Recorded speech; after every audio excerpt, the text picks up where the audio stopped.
And I mean, yeah, it certainly sounds like Quay to me. And so if there's going to be any, There's not going to be speculation unless someone decides he wants to tell who that is. There's not going to be any speculation about who Quay is or all right, assertion that it's Nichols. okay, let's move to the next one. I meant Darling. And then y'all give me kind of the rundown of what I need to be listening for and why you think it's admissible under a co-conspirator exception before I listen to it. Yes, sure.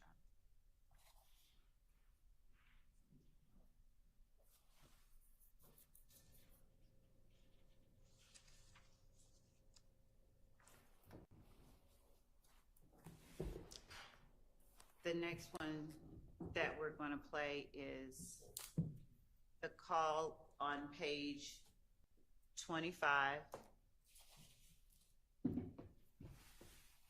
from March 12th, 2022. And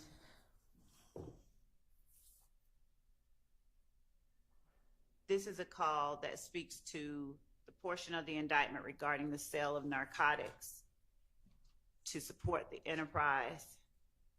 And on this call, Mr. Garlington is on the phone with the female who is asking, where are the people with the perks? Mr. Garlington's response is, SB says he has no more. Everybody in the studio just wants some. Everybody in the studio wants some. They just bought him out. I'm going to let the court hear it. That's just a summary of what we have, but in terms of... And that's what counts of either the indictment or overt acts. It's count one, more appropriately looked at on page...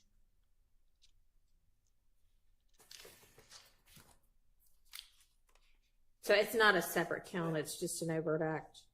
Right, but under part one, the conspiracy, if the court, in both the body of the count itself and underneath the description of the conspiracy, where we list obtaining money, weapons, and other property through acts of racketeering activity, including, inter alia, the unlawful sale and distribution of drugs.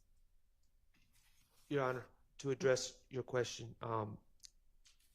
in overt acts or substantive counts, neither Mr. Stillwell nor Mr. Garlington are charged with distribution of drugs. That's nowhere in the indictment. The conspiracy is described as that. Where? What page of Page the... 12, I believe, if you have it labeled the way I have it, but it is directly under count one, after the names are listed and after the statute itself is described, we have in the indictment part one, the conspiracy, and if the court looks at the fourth bullet point under the paragraph labeled part one, the conspiracy. Okay, I see what you're talking about.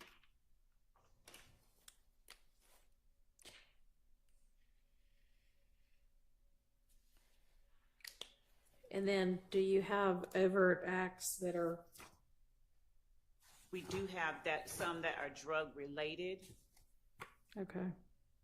Not one that describes this particular transaction, but we have some that are drug related. I want to be clear that. Where are those? Which numbers?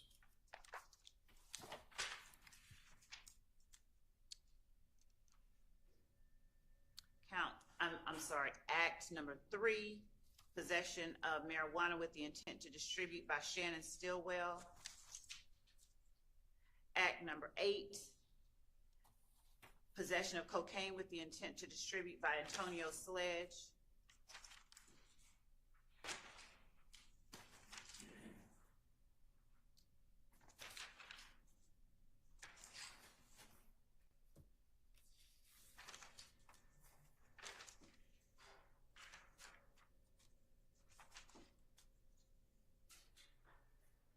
Also in the counts themselves at the very back, we have count 60, Martinez Arnold, Diamante Kendricks, Jeffrey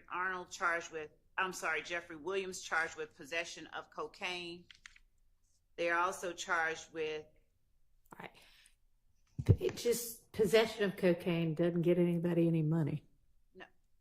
But violation of count 59, violation of the Georgia Controlled Substances Act, possession of codeine with the intent to distribute, count 58, violation of the Georgia Controlled Substances Act, possession of marijuana with the intent to distribute. They are charged with gang activity, to wit, possession of marijuana with the intent to distribute, possession of codeine with the intent to distribute. All right, and so this would be evidence simply of the pattern of racketeering activity by members of the alleged RICO enterprise? Yes. Okay. Your Honor, I'll point out that these are different individuals, different types of drugs, and from absent the count that the count involving Mr. Williams from 2022, those other examples of drug-related overt acts are from approximately 9 years before this wiretap. Okay. And, Your Honor, the counts, the substantive counts that you just referred to, they're all on May 9th, 2022. You should know that's the date that Mr. Williams was arrested. He has a home, he has many homes actually in Atlanta and elsewhere, and law enforcement officers found several people who lived at that home. This was not a distribution. I mean, I understand very clearly that the state's alleging this and the state's proving it as, yeah, I understand. People have drugs. They may be illegal, but people have drugs. People have parties. Sometimes people have a lot of drugs. And establishing that you've got a lot of drugs and establishing that you are intending to distribute those drugs to garner additional money for your alleged enterprise are two entirely different things. That'll be up to the jury to decide. They can offer their proof. I mean, that's not what I'm here to decide. I'm here to decide, is it admissible under the rules of evidence? So I hear what you're saying. You're going to have to tell that to the jury. That's not up to me. All right. So I understand the purpose for it. So let's go ahead and hear do we know who the female is? We do not have information definitively. All right, go ahead. Let me see. Okay, wait a minute.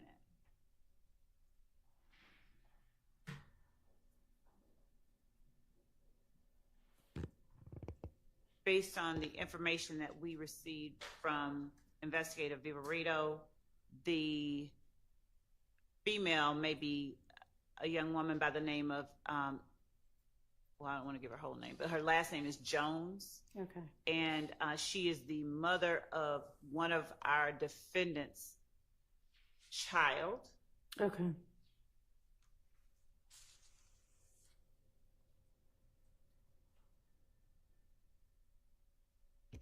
So in terms of the portion that we're playing, we're starting at 51 seconds.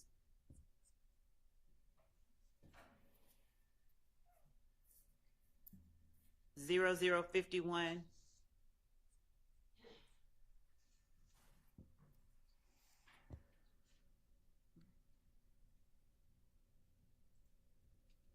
I'm sorry, going to 51 seconds, starting at the beginning of the call. All right. I gotta pull it up.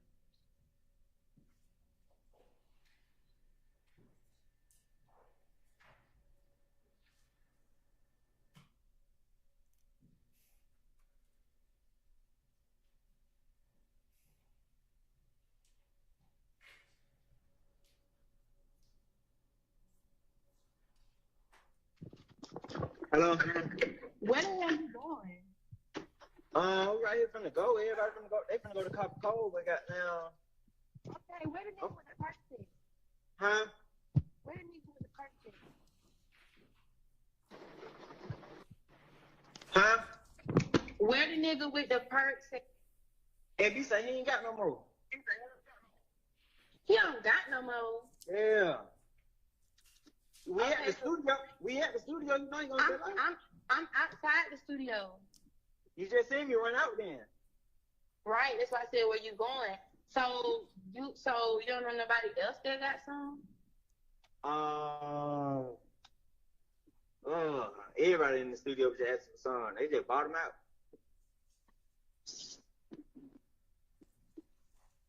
And I stopped at 52 seconds, but it was just after he said they just bought him out.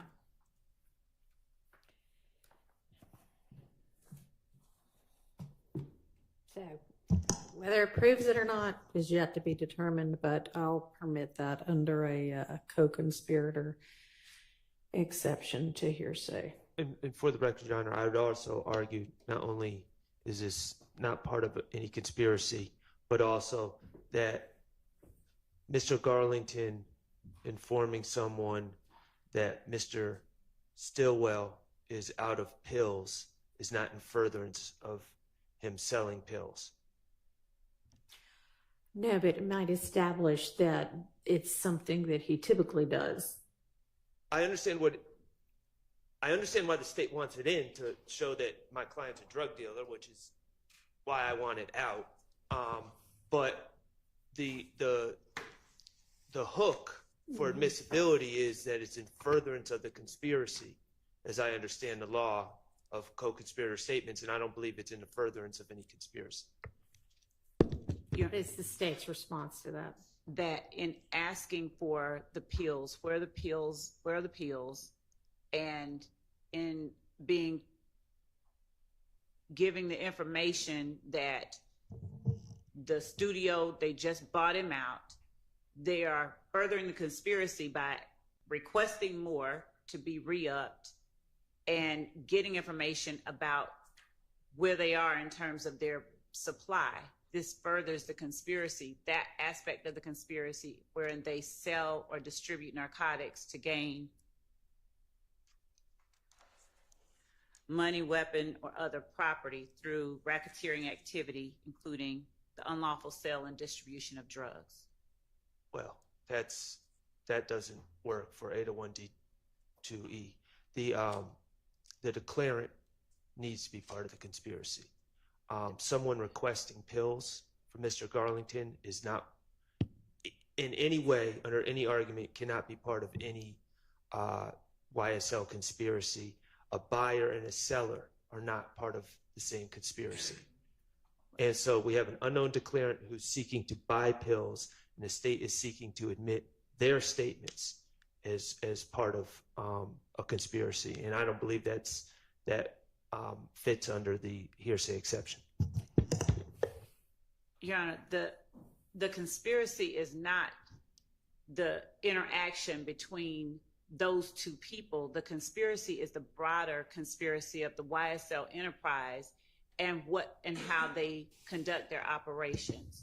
So in as much as they sell and distribute narcotics to gain property and other activity, the conversation wherein Mr. Garlington is attempting to gain more narcotics, or this young woman is asking where the perks at. She's trying to get narcotics from a YSL member, and Mr. Garlington is saying that Shannon says, or SB says, he doesn't have any more, but everybody in the studio wants some. They just bought him out. If the court considers the Georgia Supreme Court's liberal standard applied to determining whether or not their statements in some way further the conspiracy, the statements can be construed to mean we're trying to re-up. I'm apprising you, this girl who is also, we would argue, an unindicted. She is in the sense that she is participating in the drug aspect of this larger conspiracy. she is participating in an effort to continue the sale or distribution of drugs within the YSL enterprise. Okay, so I mean, I think it does show that Mr. Garlington is involved in, has knowledge of SB's supply chain, and when he has it and when he doesn't, and what has just happened. They've just been bought out. I'm gonna permit it. Again, whether that's an ultimately successful and convincing argument is for the jury. John? You may. And for the proposition that buyer and seller cannot be co-conspirators, it's Darville, D-A-R-V-I-L-L-E, v. State, 289 Georgia 698 at 715. It's a 2011 case. All right, but it doesn't appear that Mr. Garlington is a buyer or a seller right now. He seems to be kind of a middleman for communication. So if your argument's he's a buyer or a seller and it can't be both the buyer and the seller, that's not who's having a conversation. No, my argument was that the state's seeking to get in the words of this young lady who is clearly a buyer. And if we're saying that YSL is a set of sellers, a conspiracy of sellers, she cannot be a conspirator with them. And that's my argument. Okay. Well, I'm admitting his statements under the co-conspirator exception, and hers would just be to give context to what on earth he is talking about. Your Honor? Yes. Understanding the court's ruling, can the record also show that you consider that this is spilling the beans and it's not in furtherance of the conspiracy, because all it's doing is saying the person doesn't have something that does not further the conspiracy. It's not like he is going to rob someone to get the drugs. So I just ask that the record show we're not waiving that issue All right. either. Thank you. Your Honor, the court, Mhm. I wasn't certain whether Mr.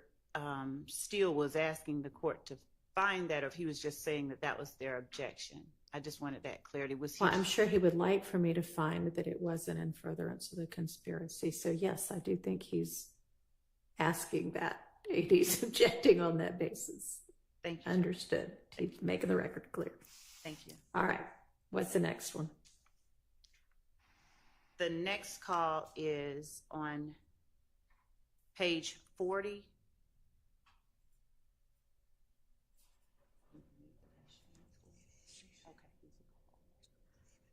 This is Mr. Stillwell speaking with Mr.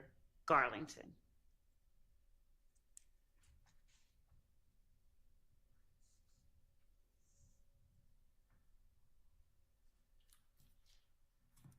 And what's this going to be about?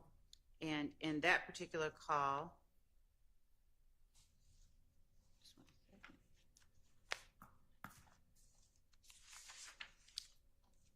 Okay. I mean, I think the summary provided by Ms. Hilton gives me enough context for this one. okay. All right. So we're going to go from the beginning of the call to 1 minute and 12 seconds. It's a 1 minute and 46-second call.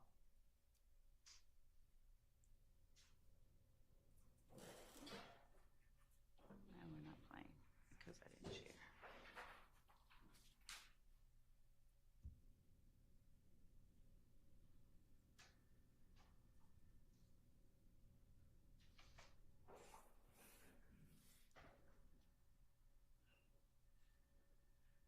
Yo, What the hell you got going on? shit, you got up? Anybody asked, we went and looked like soon in the midnight. Anybody just said we went and looked for that motherfucker. We couldn't find it. Okay. Don't tell nobody.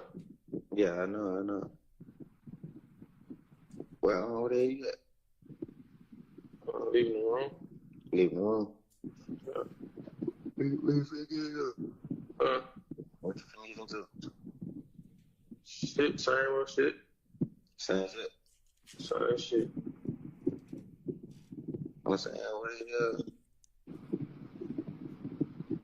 Some told me he gonna come pick me up. Shit, that was going. Yeah. Yeah. Next to me, him, and Rollo. I said, man, Rollo ain't getting no coat. Yeah. I tried that shit yesterday with a nigga on goddamn no. Yeah. Yeah.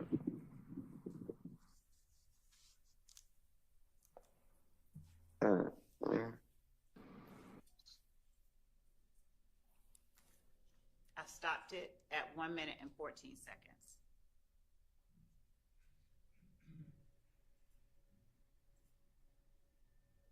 What's our argument against this one?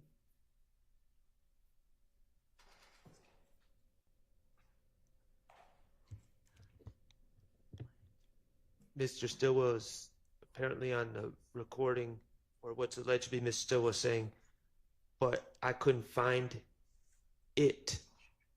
I don't know what the state's theory on how this advances a conspiracy. I can guess, but the pronoun it doesn't make a lot of sense to fit their theory. So I don't, from the context, I don't see how that could be in furtherance of a conspiracy. That seems just like talk, which we obviously aren't privy to the conversations that these gentlemen have offline, which would provide context and context that they have it with each other. But that's my objection. So, Your Honor, we believe this is a party opponent statement of Mr. Stillwell, but from the state's reading of this call, they're trying to do a drive-by shooting, but they can't find the op, just to put it plainly. And then when one is asking what you're getting into and the other one says the same shit, essentially they are apprising one another of their efforts to shoot an opposition gang member. All right. And I don't know whether it says it or him, but right. Regardless, I mean, the whole context of it, you can tell that's exactly what they're talking about is what Ms. Love just offered. Gonna admit it both as an admission by a party opponent and under the co-conspirator exception. May we have a continuing objection to all these? Sure. Thank you. Yeah, I mean, I understand that just because I'm ruling against y'all aren't waiving your objection. Unless, and I still understand it, but do you mean you're now not going to voice objection to the rest of them? You're just going to assume that No, I was talking about at trial with the jury. Yes. When these are presented. All right. Next one. The next one is page 61, March 12, 2022 call. The applicable portions are from the beginning to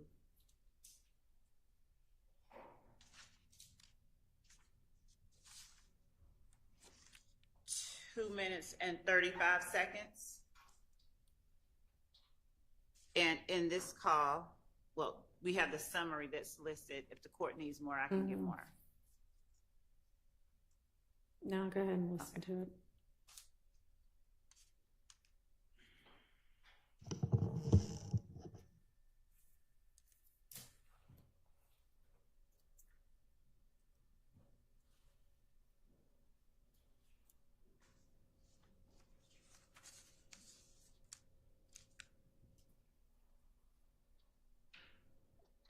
Oh, Twin. What are you going, son? Man, shit. Right here on the east side. On the east side. What have you been up to? Man, shit. Chilling. Yeah. What the hell you got going, bro? You alright? Man, that shit that crazy. Yeah, man. That shit Man, that gay. oh, God. Main reason why I've been standing in the house, man.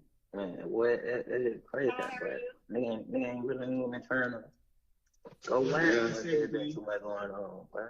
Man, what? I been chilling. My brother, boy, if I ain't at scrap, my brother, boy, I'm in the house, man. Yeah, man. You know, goddamn, you know, I ain't got that going. You know, you need. I'm gonna call away though. Yeah, for sure. I wouldn't have you back. Like they told me, little bro, it was your little partner. I don't even know that nigga from the independent. Who?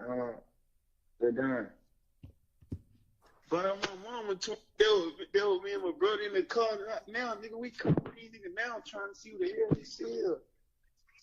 Who? That nigga, you talking about Lil Dunn daughter? Nah, hell no. Oh, you talking about Lil Dunn? Yeah. Oh wait, yeah, you might be serving or something. No. He like that. Yeah. All right. Yeah, no, cuz, you know what I'm saying? We got down, I go with the whole, but I think the whole, like, telling him, like, you know, I stayed, he talking about what you want to do, like, what do you don't even know me, why you don't want to play like that? Man, what? Yeah, somebody just called me and told me that shit, like, I don't even fuck with the whole, like, me. Who? Man, the whole, who everybody was just fucking with, man. What old twin? Oh, Waco. I don't know her, but I'm gonna holler at Lil Dunn about that. Yeah, I don't know what you want, like what you want to do back. Dorito taco. But you seen it with your own eyes. No, nigga say he heard it. You know, I got down. You know the little shit with the hammer playing out. She thinking that down Shannon and Pope set her up. Yeah, she think like they set her up, so she got down like. These niggas want to play like that. Like, I know what all the drunks did. Like, I know what all these drunks did. So they were like, they heard. Yeah, they were like, they heard. And they were like, all right, so what you want to do? What you want to do like the nigga did? Okay. Yeah, but I don't even know you. Eliminated. And here, don't call that nigga. I ain't got no number for him. I don't take his call. Yeah, that going on. I ain't know I'm not here on the street, bro. Who the hell you gonna have to fool you? I'm telling you. Man, be smooth, man. Come on, man. They probably just tone forward. So you know how to do, bro. Yeah. I don't think you call that nigga right now. Into the car. I got you. Yeah. If the court wants to hear from us first, I can, or. Go ahead. Okay. So, Judge, this call is one in which one is apprising the other of what's going on, letting him know. Mr. Garlington letting the other male know about things that may put them in danger. This person believes, one of the opposition members believed that Shannon and Pokey set her up. He's apprising the other male that he's talking to that this person is asserting they know where all the drops and the spots are, in keeping them, one another, co-conspirators, up to date on possible actions that might be harmful to the group. They are allowing each other to remain alert and ready for any action that may come as a result of what this person that they're talking about is doing. I hear from anybody on the defense side. Same objections, but I heard a lot of nested hearsay in this. There's speculation. There is, I heard it, they heard it. It's replete with nested hearsay, and we still don't have an identification of the person being called. So for all the reasons that we've said before, I think that this cannot be considered to be something that fits within the particular definition of 801D2E. And I just want to say that the courts have said, and I quote, the proponent of the out-of-court statement is not entitled to a free pass. A judicial determination that a co-conspirator's statement tended to further the conspiracy must be supported by some plausible basis in the record To that extent, the in furtherance requirement represents a real limitation on the admissibility of co-conspirator statements. Here, half of the conversation is by an unknown declarant. We do not know whether or not that person is part of this alleged conspiracy, or even a non-noticed and never noticed alleged co-conspirator. We asked for a list of co-conspirators in November of 2000 or December of 2023. We've never been provided that. And all of a sudden we get into these hearings and everybody in the world, the guy at the gas station, the guy on the corner, Hillary Clinton, they're unindicted co-conspirators. And we find that out when we're sitting here arguing about it. So this is a distinct example of speculation by an unknown declarant. And I'll add, Your Honor, that, and maybe I'm the only one, but listen to that. I mean, I understand that there seems to be general criminality maybe discussed, but as far as distinct what they're talking about and distinct crimes, I'm a little lost when I listen to that. So I don't know how, if we don't even really know distinctly what they're talking about, I don't know how we could deem their subject matter part of a distinct conspiracy. State want to reply? Yes, Your Honor. I think that the context of this call makes it clear that they are apprising and warning one another of possible harmful actions by an opposition member and keeping one another apprised of possible harm at the hands of opposition is an act that furthers the interests of the conspiracy being the YSL enterprise, the criminal street gang that is YSL, in keeping their members out of harm's way, from being harmed. That type of sharing of information furthers their interest in knowing what the opposition is doing and is about to do and may do to them. All right, I'm going to rule that that's admissible.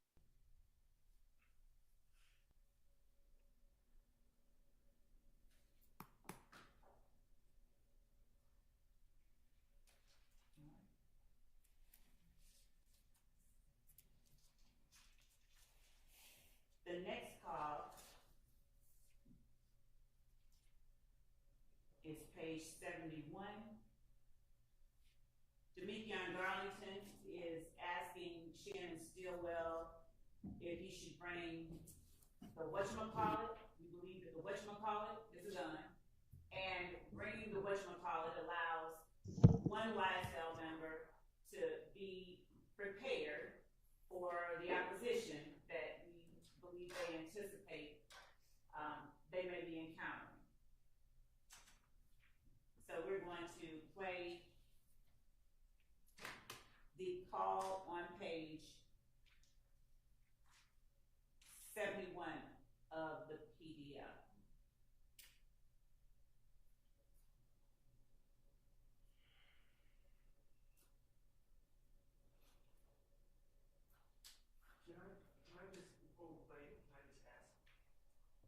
The state in their lead-in, are they giving the court and us what they believe this is about, or are they quoting to a previous call that they're saying provides context? Because the state just declared like all of these facts, but I don't know if that's based in fact or just kind of their theory. Judge, we give the court the reason that we believe that the call is pertinent and the reason that we believe it furthers the conspiracy. If there is an alternative interpretation made by anyone, then obviously that's an argument that they can make. But this is the reason that we're offering and attempting to have this deemed admissible. That's what the court asked us to do. Okay, well, I mean, I'll listen to what's on the call.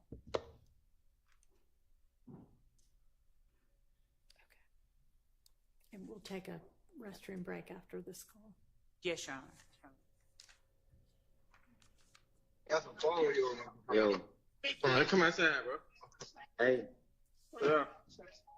I'm Brandon Woman calling. I told you, don't bring it yet, bro. All right. Yeah.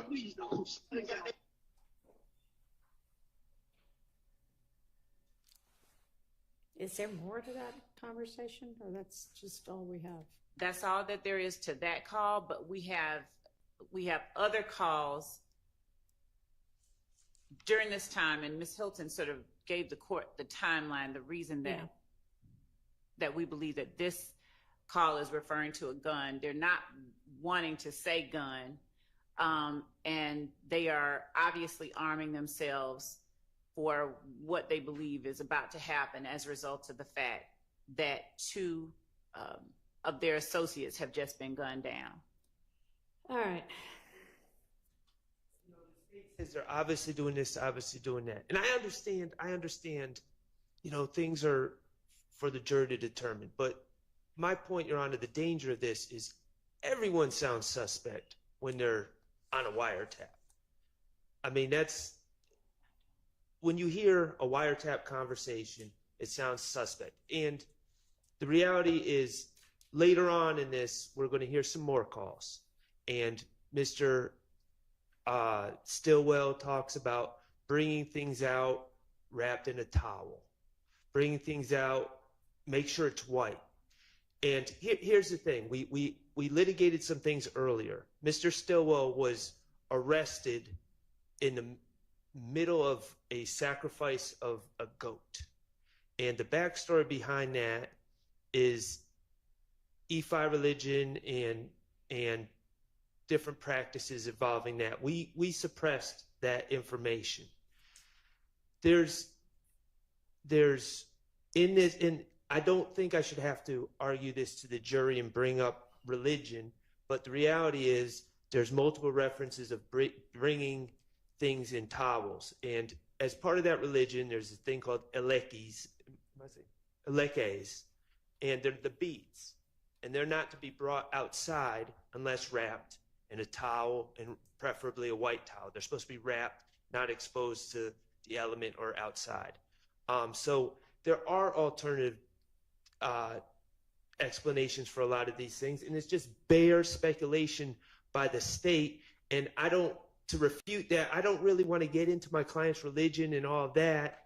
And I guess I will if I have to, but there was a reason that was off limits. And if we're just forcing me to present all that just based on bare suspicion by them and speculation, I don't think that's appropriate. I think we have to demand that they have some actual evidence of this is what they're talking about, and it furthers the conspiracy, not, oh, we think this is what they could be talking about. And that's my concern. Okay. And it seems to me that the timeline that they provided is enough of the evidence to suffice. It's not in a vacuum. And Your Honor, I would also say that we are pulling calls in an effort not to play all of the calls, because if anybody sat there and listened to them in succession, it would be even clearer than it appears at this moment what they're talking about, and anyone would be able to distinguish when they're talking about their Ephi religion versus pulling out a strap or bringing a gun to go shoot someone in a drive-by.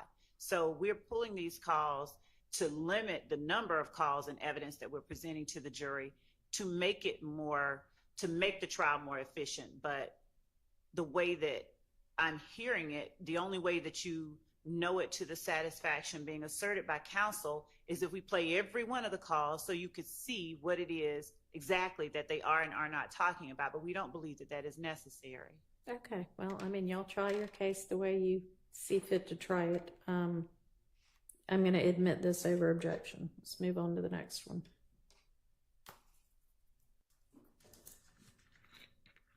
Oh, sorry. We were going to take a restroom break.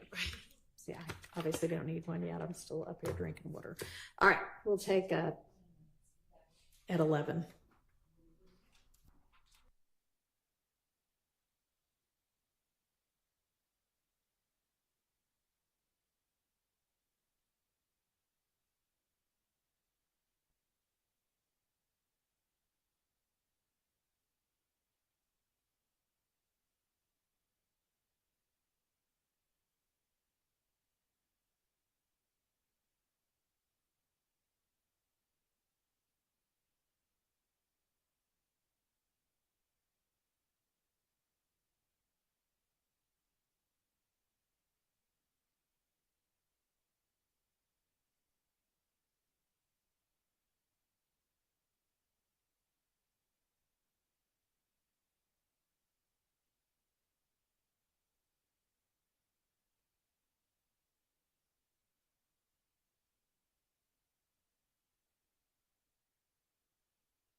Hang on.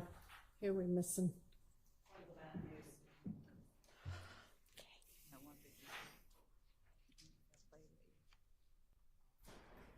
You can go ahead and get it queued up. All right.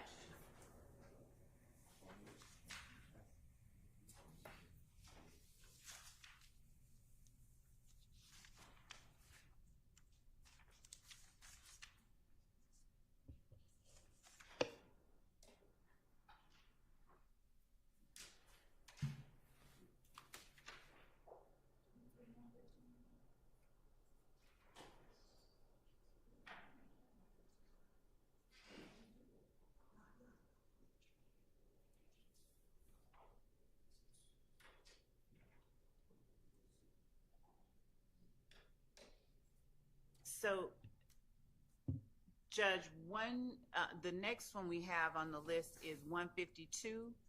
Though 115 is one we'll come back to. We didn't have it on the list that Ms. Hilton sent. It's in the Dropbox link, but it's not on the shorter list. So we'll come back to 115 and just go skip to 152. Okay. 152.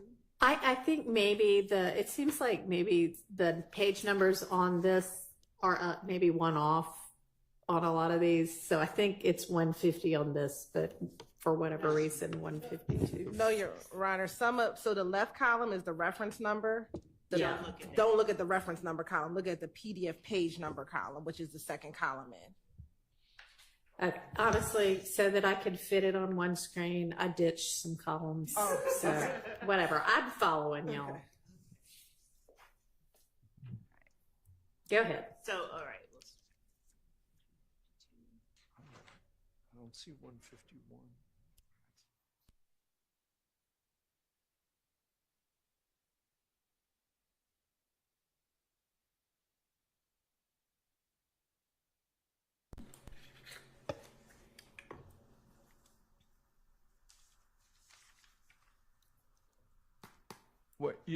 I'm sorry, I'm still a little bit confused. Is it the call reference is 150 though, right? It is, Mr. Okay, thank you. Harvey. Thank you. Yes, Thank you.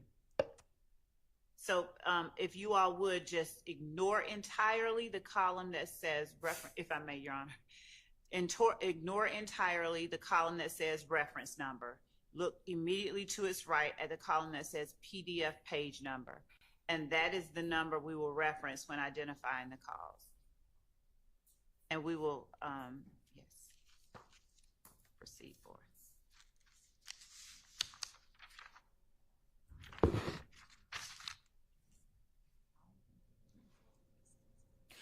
So when we're before the jury with these, is there going to be any faster of a way for y'all to get these queued up and to the right part? Yes, we have a graphics team. Great, thank you.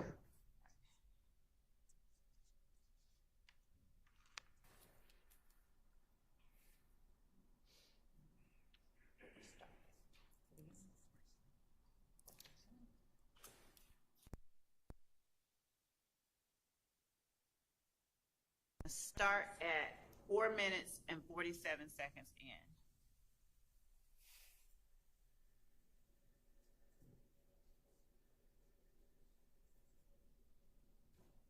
I'll start at 4:24.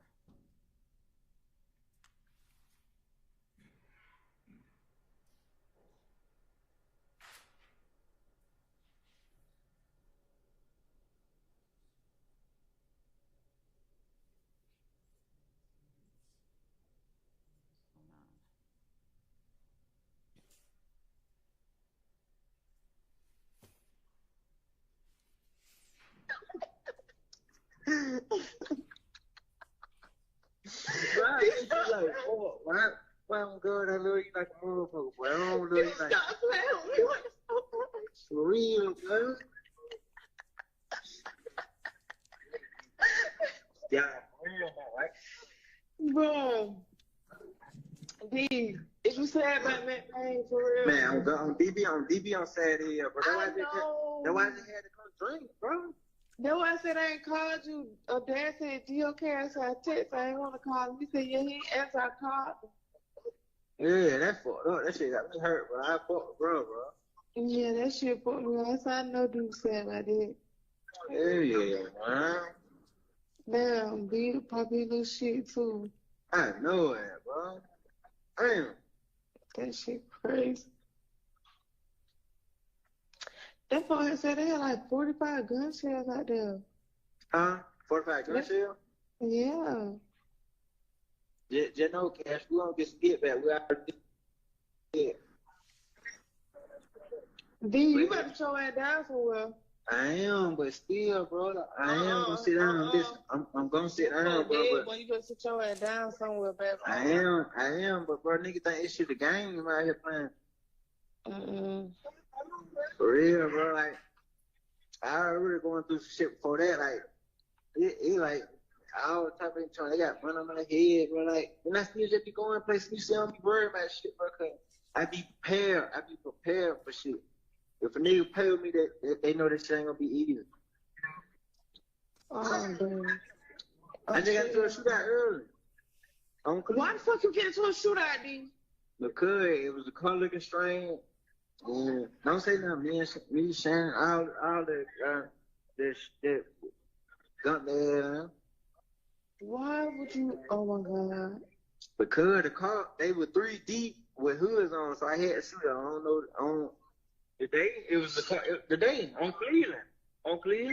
It was a car. I know it, huh? Yeah, you do. You need to. Yeah. Yeah, you got it right. Yeah. They had them niggas follow me. They had they follow me from Pico. Yeah, I would have. Mm-hmm. That's what you doing up at 131. Yeah, phone. I just talked to phone. I talked to him. I told him for the call. He just said, you know what we on every day.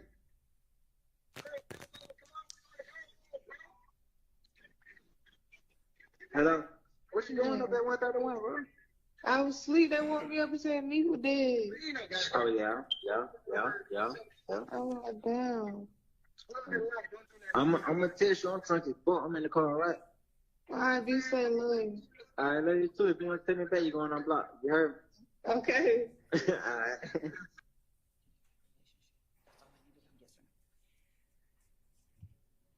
So, Judge, this one we believe comes in a couple of different ways. Obviously, it's a statement against penal interest that Mr. Garlington is making about him and Mr. Stillwell. He is, as the young lady is apprising him that people said that there were 45 gun shells out there. He is telling her that they're going to get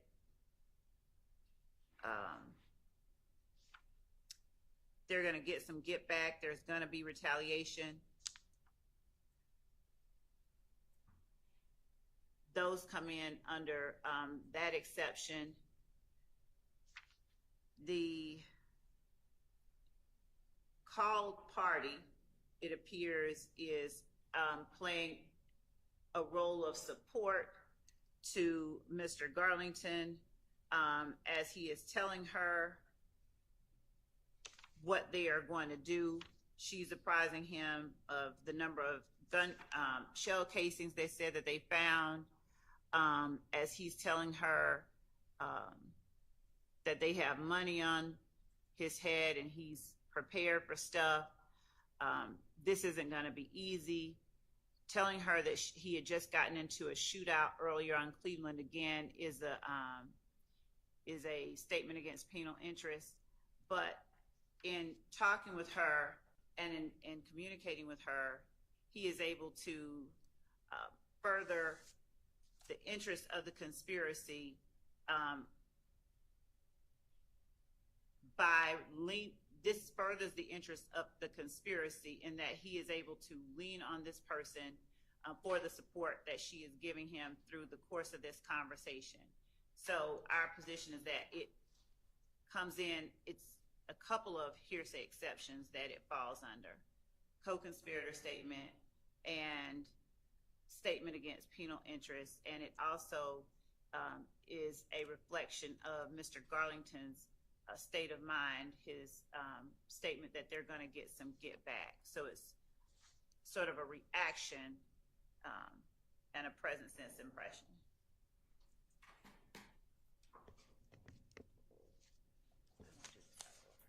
Respectfully, I don't think the case law supports the lean on for support exception to the hearsay rule under 801 D2E. This is classic spilling the beans. It should be noted that Mr. Garlington says at the very end, I'm drunk as F. So he's intoxicated, he's talking to a girl, he's likely boasting, trying to seem tough for his own personal reasons that have nothing to do with the conspiracy. And it's not furthering the conspiracy in any way, shape, or form.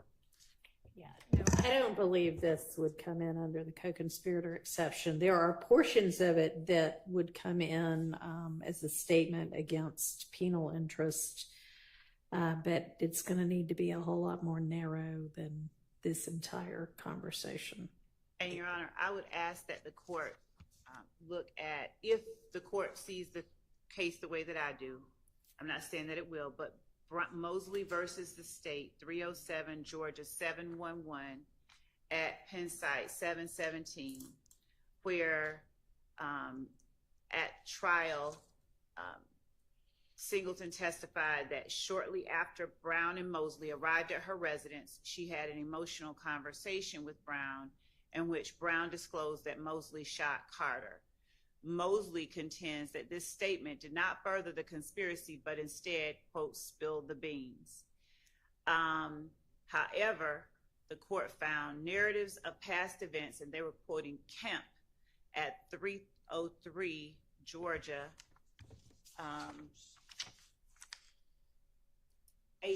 385 at Penn site 395, stating narratives of past events are admissible under Rule 801 D2E if they serve some present purpose in the conspiracy. The court pointed out here that the context of Brown's statement is important, and then went on to say that it is clear that Brown relied extensively on Singleton for help throughout the week-long crime spree. The court noted that Brown used Singleton's telephone to set up additional crimes, including the one involving Knight, and Mosley and Brown continued their crimes while staying at Singleton's residence and hid the evidence in the residence while staying there. Brown's statement to Singleton, in which she identified Mosley as a trigger man, was made during an emotional conversation in which Brown asked Singleton for help. Thus, Brown's statement to Singleton was not simply a confession. Instead, it was made as part of Brown's ongoing relationship with Singleton and as part of Brown's continued need for assistance from Singleton, whether emotional or logistical, while she and Mosley continued to commit their crimes and attempted to evade arrest. Accordingly, given the liberal standard applied to this inquiry, it was not clearly erroneous for the trial court to conclude that Brown's statement that Mosley shot Carter was made in furtherance of the conspiracy. And we understand that the court may need more context than what it hears, but I just wanted the court to be aware of that particular case that we think might. Okay, well, this doesn't seem to be that kind of a situation where he's saying pouring his heart out and needing support and logistical backup and anything like that. So I understand that that could be a co-conspirator statement in that kind of circumstance. I just don't find this to be that kind of a circumstance. So do you think you understand the portions of it that would be in against penal interest, or do we need to, you can take a look at it and then bring back a more narrowed one? Yes. Okay. In my understanding, for statements against penal interest, my client's name would need to be redacted out of that. Agreed.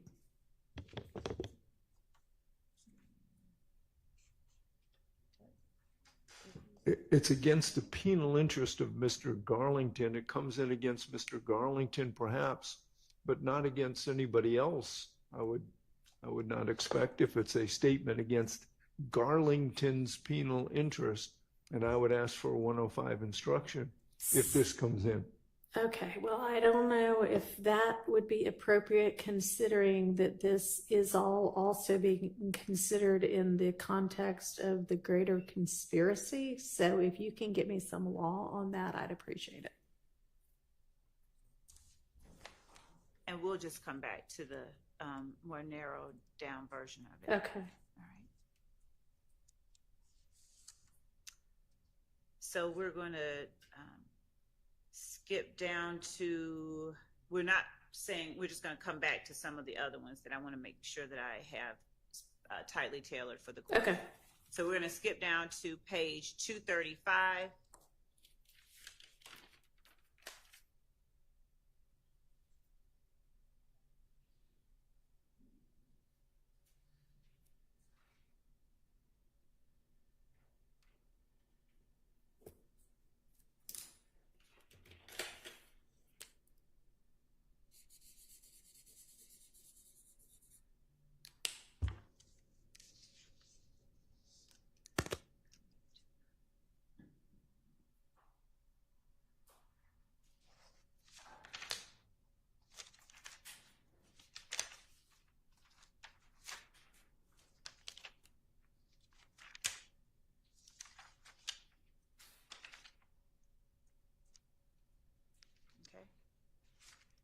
And it's going to start at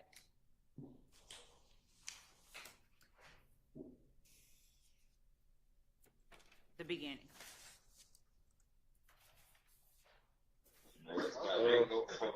Not that.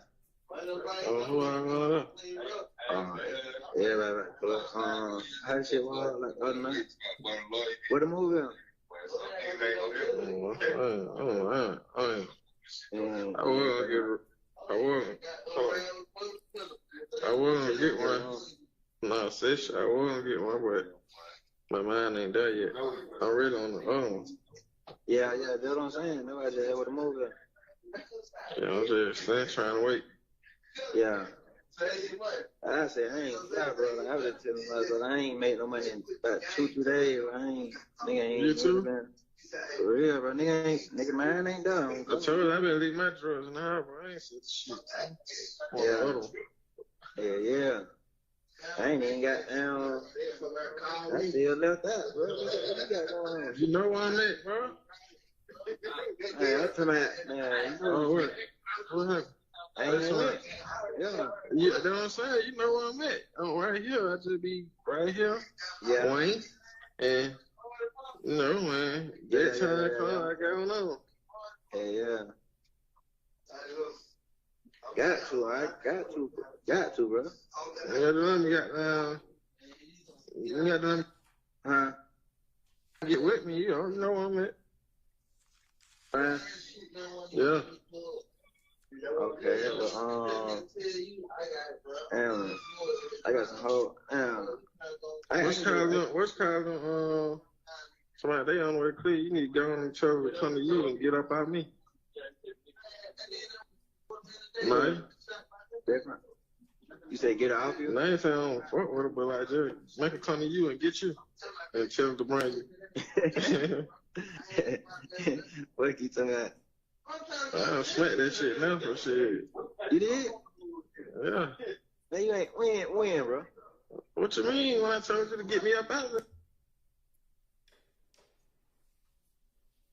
This call is a call between Demekion Garlington and defendant Stillwell, and they are discussing their ability to sell narcotics, apprising one another of their narcotics.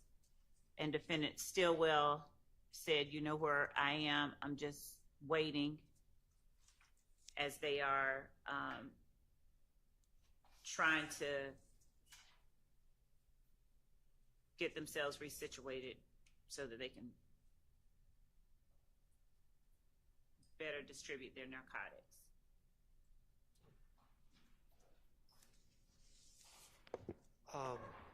Well, I will start out by, and I misspoke earlier, and I think Your Honor realizes that Mr. Stillwell is charged with, well, he already pled to it. It's a 2013 possession with intent marijuana, which is one overt act as part of count one.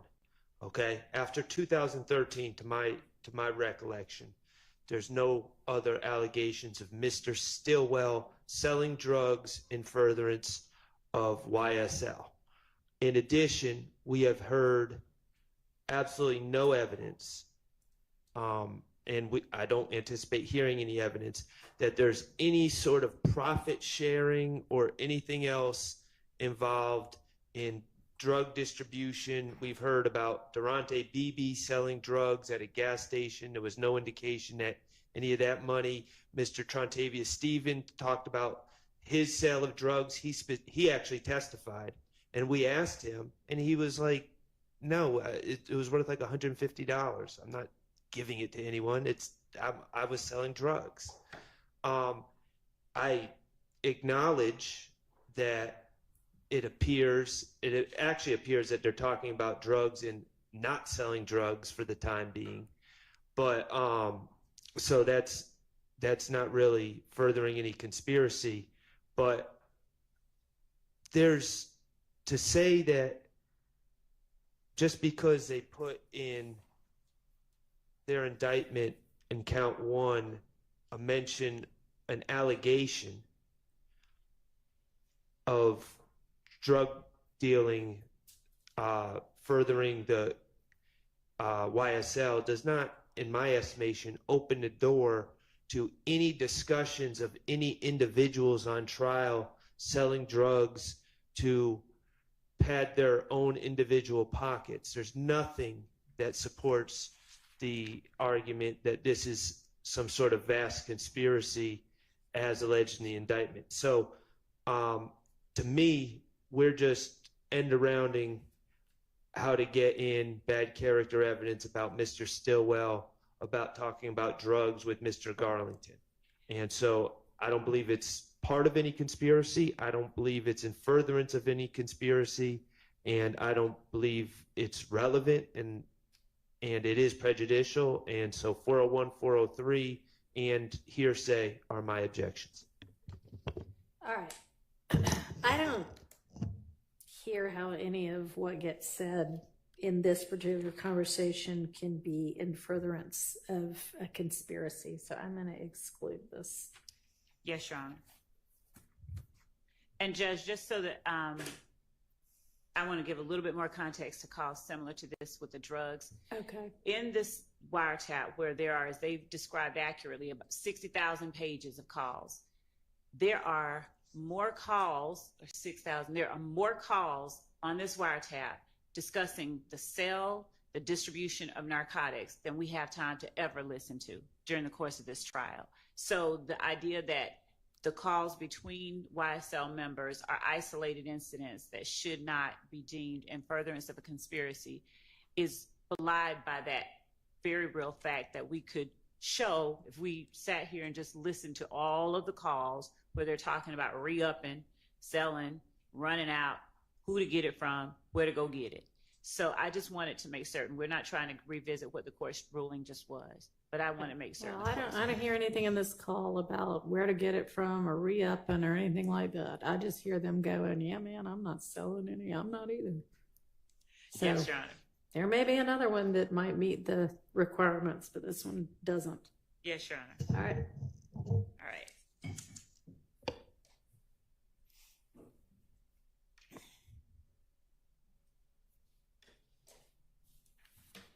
And so these calls as well, Your Honor, that are coming up are party opponent admissions, because they are talking about right before they go to the gas station. Okay. Which ones are we talking about now? The ones that are coming up The ones that are coming up next is on page 333. Well, page number was unfortunately what I cut off of this, so. I know we don't want to be going by reference numbers, but. Oh, I'm sorry. If you can give me a date and time, that's fine too. Reference number is 326. Okay. And the date is March 14th. All right, I got it. 2022. 9:56 and then 9:59 after that. Yes. All right.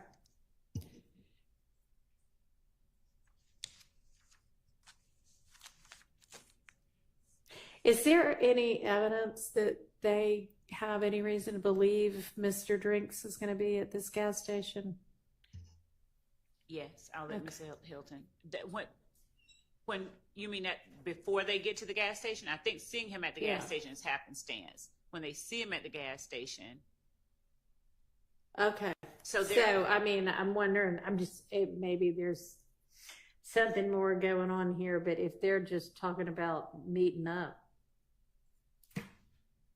No, Your Honor, we don't have any evidence to show that they knew prior to going to the gas station that he was at the gas station. I do think that part was happenstance. All right, well, I'll just have to listen to what the content of this call is to see whether this might be. Oh, I'm sorry. Y'all are saying this one's a party opponent, so I'm sorry. Never mind. Scratch what I said. Go ahead. But we do think that they were on the prowl because Mr. Stillwell earlier that morning on March 14th had rented a car from Alamo at the airport and then went and got the car tinted. Okay. And so we do think they were on the prowl, but not that they knew that Mr. Drinks was going to be at the airport. All right. Understood. Thank you.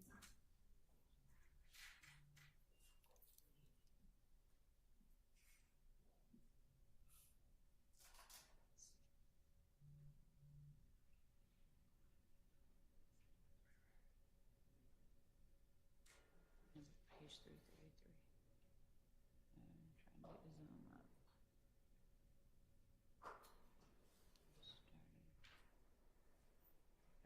Beginning. Yeah, the whole call. 333.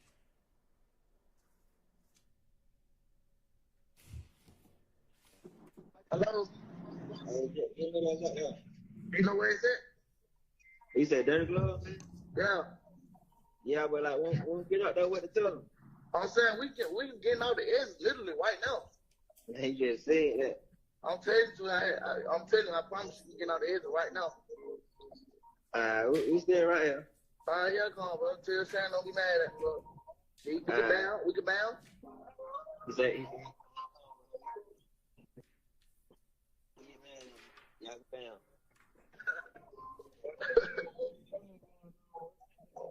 Yeah, nah, that's well, nah, on my mama 12 deep 12 we get out the edge right now, man. All right.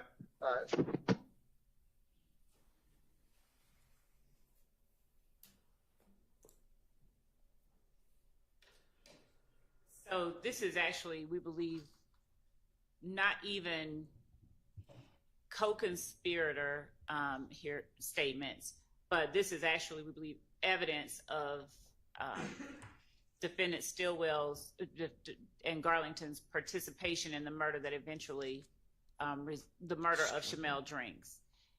So, Wait. My client was not on that call. So if the state's just going to say things like that, I need to know what they're talking about. Your Honor, he is in the call. He's in the background. So when you hear, I believe, the caller, I think maybe DeMarco Boyer saying, tell Shannon don't be mad. Tell Shannon don't be mad. You hear Shannon make a response in the background. So I think him and Garlington are in the car together. The other car is calling him saying, don't be mad. We're going to meet you at the gas station. And Mr. Stillwell says something in the background. All right, let me hear it again. The state's spreadsheet says Garlington on the phone with Nichols, and now we're saying DeMarco Boyer's talking. Nichols on the phone, and they're using Boyer's phone. Because Nichols and Boyer and Miles Farley are in one car, And Shannon and Demikion Garland are in another car. And how would they determine that that's Mr. Nichols? Because when they get to the gas station, we see that it's Nichols, Miles Farley, and then we are able to investigate that this was Boyer, and Investigator Viverita is familiar with these individuals. So we're saying that that is Mr. Nichols on that call? I don't know. Who are we saying Because is talking? We believe it's Mr. Nichols. Now, that's using Mr. Boyer's telephone. there's a lot of we believe, and I have little faith in those assertions. In fact, I know those assertions to be incorrect. So You said there's a video from the gas station, right? And does the video from the gas station show who's in what car? We know for sure that we see Mr. Jackson in the two cars, Your Honor, is an Audi and a Ford Fusion, a white Ford Fusion, a white Audi.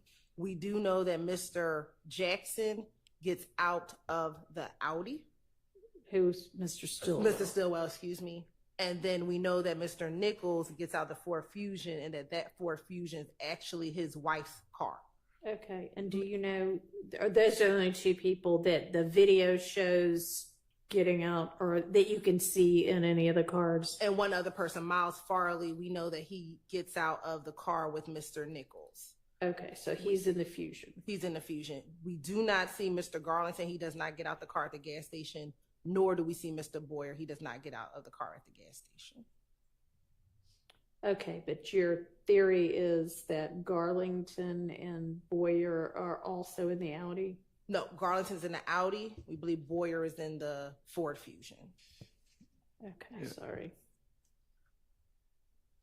And you maintain that you can hear Mr. Stillwell at the back responding in the call? Yes, Your Honor, in the background, yes. It's faint, but you hear him. Can I hear it again? Yes, Your Honor. Hello? You know where it's at? He said Dirty Glove? Yeah. Yeah, but like, won't get out there with the tongue. I'm saying we can get out the edge literally right now. He just said that. I'm telling you, I promise you, we get out the edge right now. We stay right here. All right, yeah, come on, bro. Tell Sharon don't be mad at me, bro. We can bound. We can bound. He said,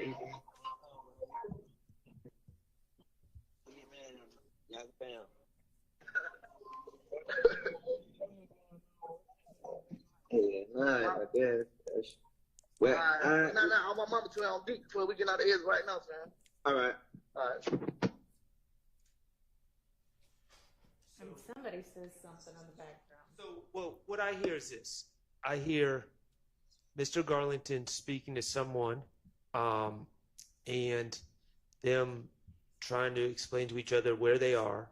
My understanding from what the state's saying is this conversation occurs from the context of the call before either car, or at least the car that Mr. Nichols is in, according to the state's theory, arrives at the gas station, which means this is before Shamal Drinks arrives at the gas station, which means there's nothing, according to the state's theory, nothing immediately criminal afoot.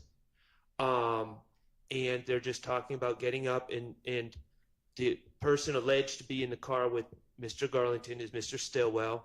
And, I can't really hear what was said in the background, but the context of what was repeated is Mr. Garlington saying, Mr. Stillwell's sick of waiting on you in a friendly way, and hurry up, and then saying, Shannon said, y'all are going to bam, meaning y'all are going to fight when he gets here because you're holding us up, and then them laughing about it. So I don't know what's criminal about any of that, or what's furthering any criminal conspiracy, especially since under the state's theory, Shamal Drinks hasn't even arrived at the gas station. Yeah, no, I don't think there's anything further in any conspiracy here except a conspiracy to meet up at the gas station. So this would not be in under that exception for sure. And I'd also point out, Judge, that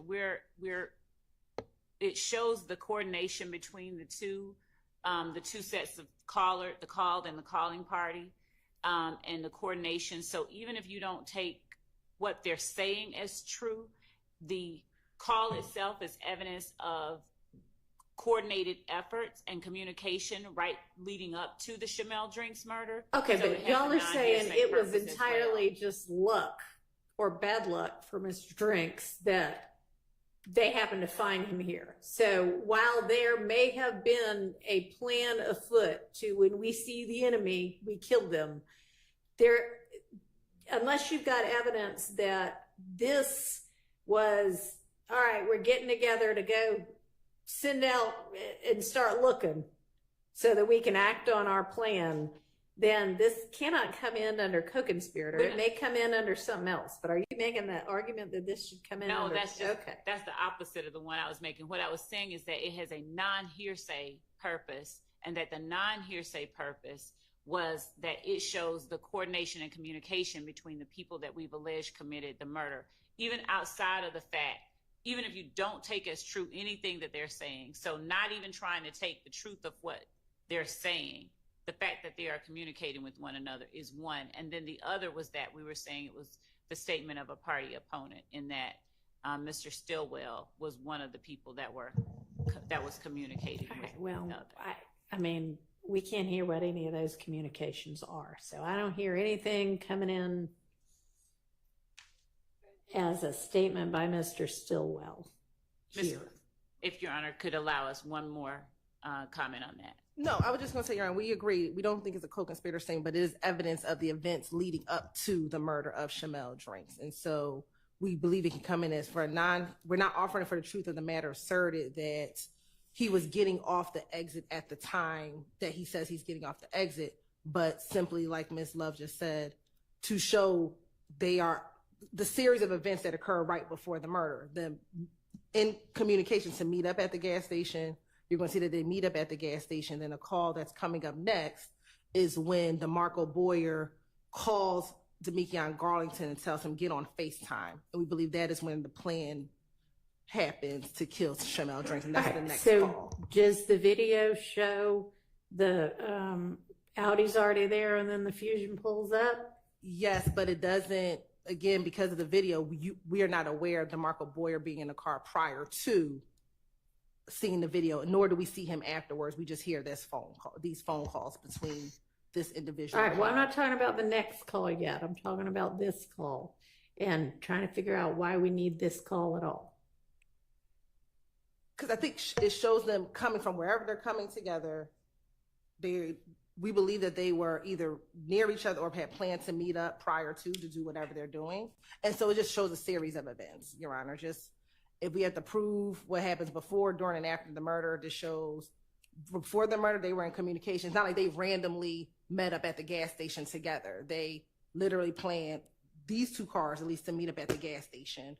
They meet, they unfortunately see Mr. Drinks, and then the plan becomes afoot. But it's not like the Audi and the Ford Fusion randomly meet at the gas station. They have planned to meet at the gas station. And all right, well, if that's your purpose, I think you can narrow it down a little bit. We don't need to hear the whole conversation. And Your Honor, I'll also say that they have a call log that establishes that, and they actually had Mr. Burney, the cell phone analysis gentleman, plot this number in question that they're saying belongs to Mr. Boyer. They've plotted that. So they have a call log of who's calling who to show coordination.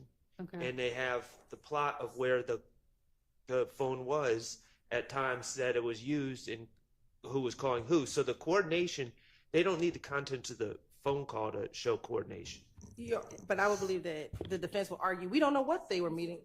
We don't know what they're meeting up for, but now the jurors can hear. We still don't know what they're meeting up for at this point in time. But it's still just a series of events that lead up to the murder. These two cars and the individuals in these cars have some type of relationship. If you want to use the little tiny part that's we're getting off the exit right now, that's fine. But we don't need all of it. I mean, it just... And who's going to identify the voice? Because it's not Mr. Nichols on that call. And we'll lay the foundation as to the call and where it comes from on the wiretap. Well, if I'm admitting it as an admission by a party opponent, then it needs to be one of these people on trial right now. So if you can't establish that it's Mr. Nichols, that's problematic. We will, Well, if we're offering it to show that they were, not that they were getting off the gas at the gas, and that's the hearsay, that we would need to, what we're saying is they were meeting up they were on their way to the gas station, not that we're getting off right now. That would be offering for the truth of the matter asserted, which would be the hearsay. Which would need an exception. Which would need an exception. That's not what we're offering. Okay, but if we have no idea who's on the call, then it's not relevant. But we do know from the phone number that it's DeMarco Boyer's phone. We know that he is talking to Demikion Garland. You know what? Let's just use what's already in for that. And by that's probably the wrong word, but it appears that you all have what you need. And considering the other issues surrounding this one, I am gonna sustain the various objections. I'm not gonna admit this. Okay, thank you, Your Honor. Thank you, Your Honor. And Judge, the next one that we have is omitted from the yellow sheet that the court is looking at. Okay. But it's going to be PDF page 351, March 14, 2022 at 10:50 p.m.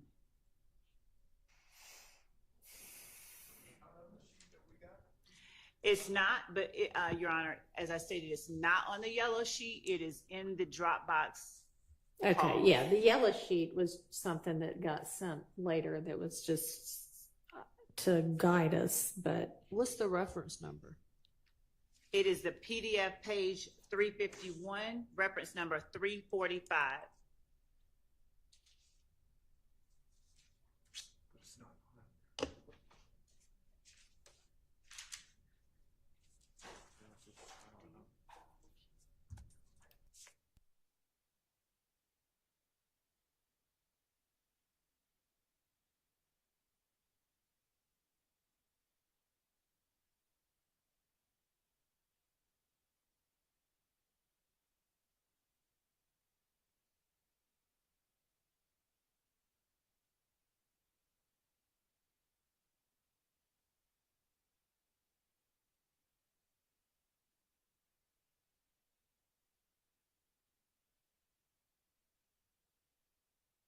Man. Hello.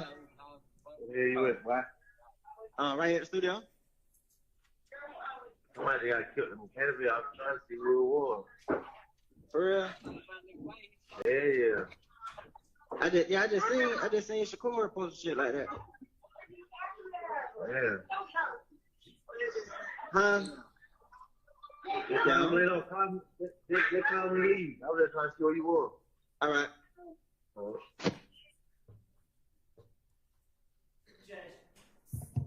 Just 1 second. That was not the one that I expected to play.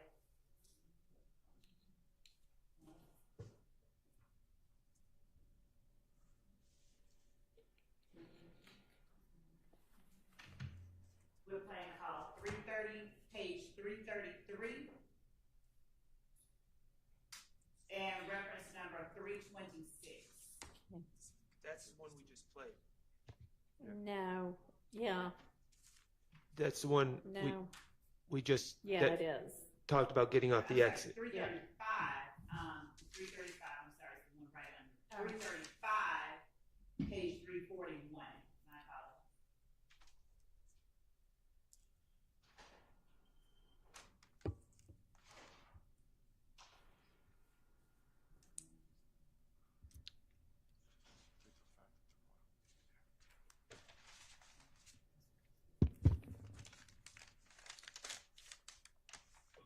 Hey, what the hell y'all pulled up?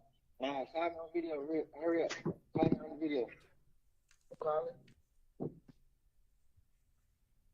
And is the timing of this one, y'all can establish this is after Drinks pulls up? Yes, this is right before we went. I think that pretty clearly would come in under co-conspirator exception.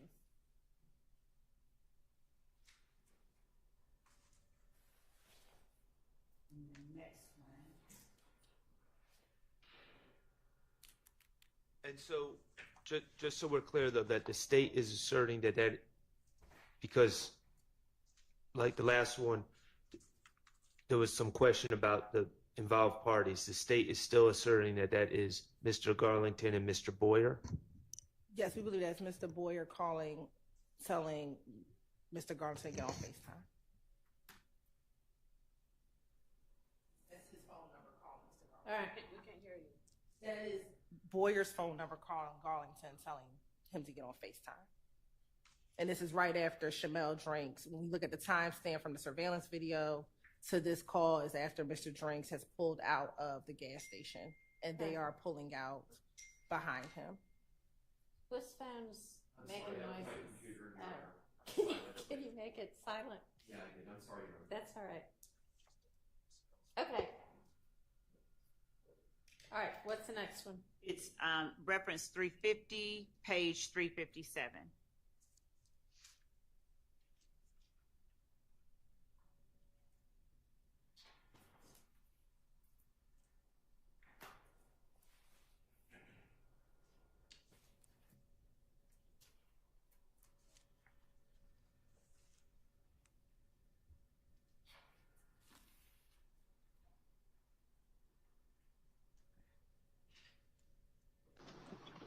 Yo. All right, man. There was all kinds of shit going on. I just jump in the other car, bro. Y'all nigga don't be getting dropped off and then got no motherfucking ride to go back home to. That don't make sense. Yeah. Yeah. The fuck you getting dropped off for a nigga ride with a nigga who wrote you? Yeah. That's stupid as fuck. Man, you need to be on the damn air, so. What's up with We right here. We right here down here. y'all? What? Ride pads around the sea. I'm finna meet up with y'all, nigga. I'm finna go get a fill up. Try to get a fill up for fight, right? Yeah. Alright, I'm listening. Huh? I said, alright, from listening. What's going on? I just, I'm pulling out now. Y'all nigga, You back, son? somebody You call say, me. I was gonna jump in with y'all. alright. That's what I'm saying, Kyle, when you doing? Alright, I'm gonna get the fill up now. Alright. This call is made and is between Demikion Garlington and one of the people who were in the car with Mr. Nichols, whom we believe to be Mr. Boyer, talking about having rolled back through the scene. The police were on the scene of the Shamel Drinks murder at the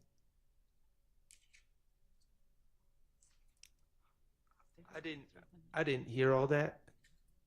You didn't hear it on the call, or you didn't hear what Miss Love was saying? I didn't hear it on the call. Yeah, I didn't either. Okay, this is them having, when they said, we just rolled back through the scene. I'll play that again. It was at least that's what this team. And this is supposed to take place at like 2 a.m.? Yes. All right, let's hear it again. What pinpoint to me where in this conversation, at what minute and second is that supposed to be getting said? Do you know? No, it's a minute-long call, so it's about midway, maybe. Okay. Go ahead. Yo. All right, man. There was all kinds of shit going on. I just jump in the other car, bro. Y'all nigga don't be getting dropped off and then got no motherfucking ride to go back home to. That don't make sense. Yeah. Yeah. The fuck you getting dropped off for a nigga ride with a nigga who wrote you? Yeah. That's stupid as fuck. Man, you need to be on the damn air, so. What's up with We right here. We right here down here. y'all? What?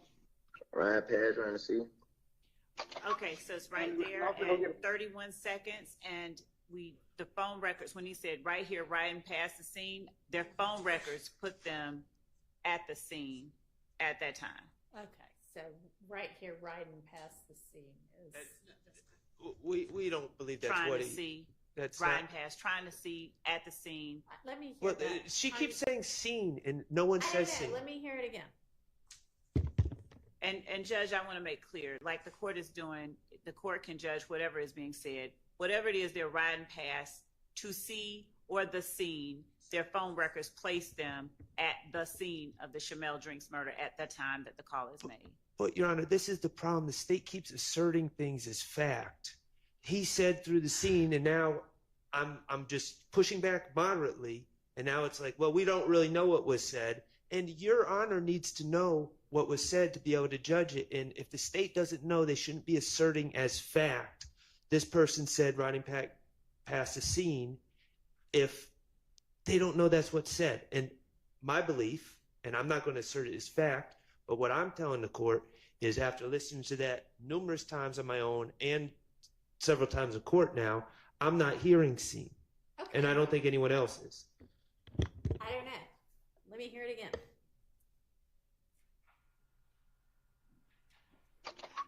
I'm finna meet up with y'all. I'm gonna get a fill up. Try to get a fill up. Right. Yeah. Wait a minute. All right. Get down here. Yeah, what? Ride past around the seat. Yeah. Trying to see. You need to be on the gun what's on with? We right here. Down here. Yeah, what? Ride past around the seat. I'm finna meet up with y'all. I'm gonna get a fill up. Yeah, what? Ride past around the seat. I'm finna get Ride past around the seat. I'm finna meet up with y'all. I'm gonna get a fill up. I mean, I don't know what he's saying, but they're talking about, I mean, never is saying I need a ride, right?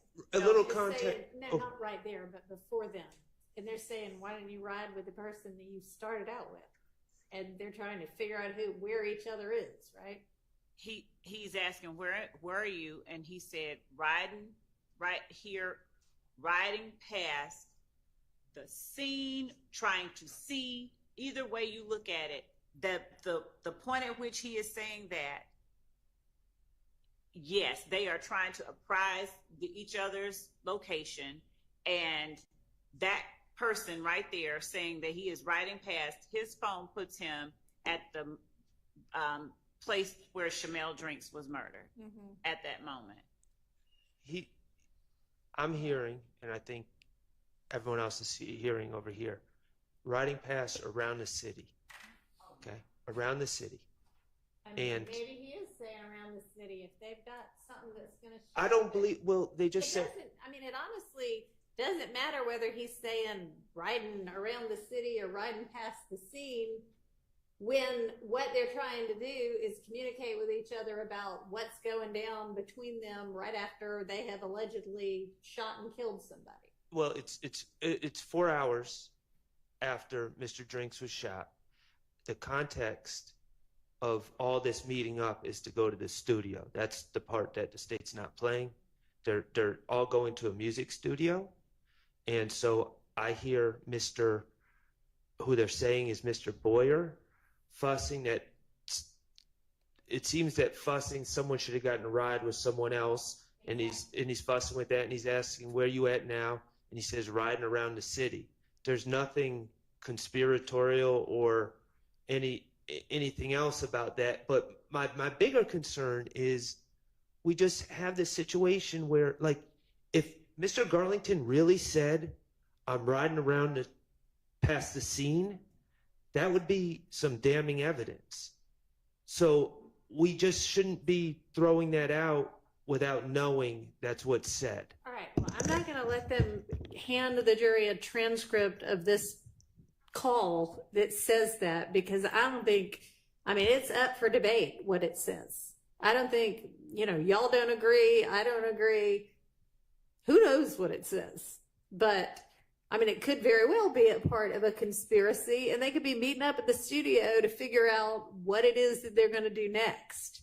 That's not for me to determine. That is part of their theory. They can present this evidence in support of that theory. Whether the jury buys it or not will be up to the jury. But it is this I'm going to admit. Do we have lunches yet? Yes? Okay, let's take a lunch break. We can all be back in an hour, right? Yes, Your Honor. Okay, let's be back at 1.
And I mentioned I listened to the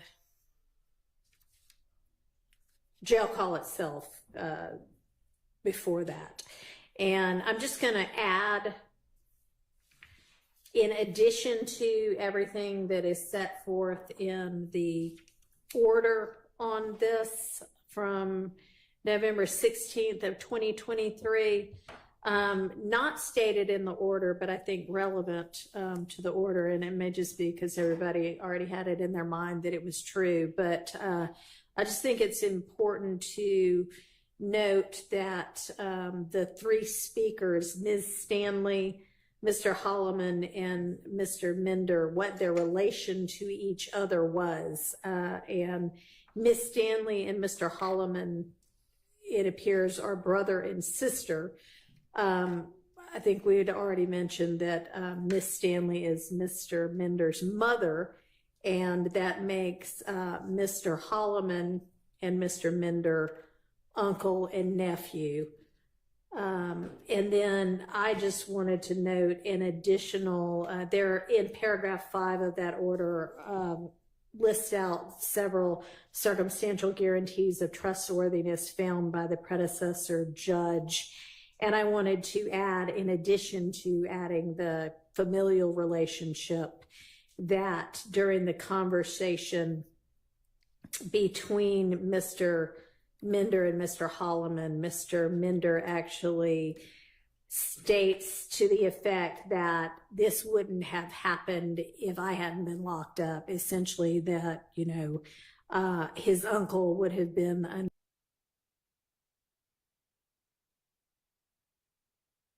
Mr. Minder's protection. And so I think that also provides another kind of indicia of their close relationship. All right, so I just wanted to go ahead and put that on the record as well. Okay, may I respond briefly?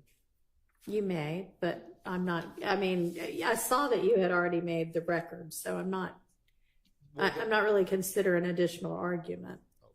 Okay. Is that what you wanted to? I just want to respond to Your Honor.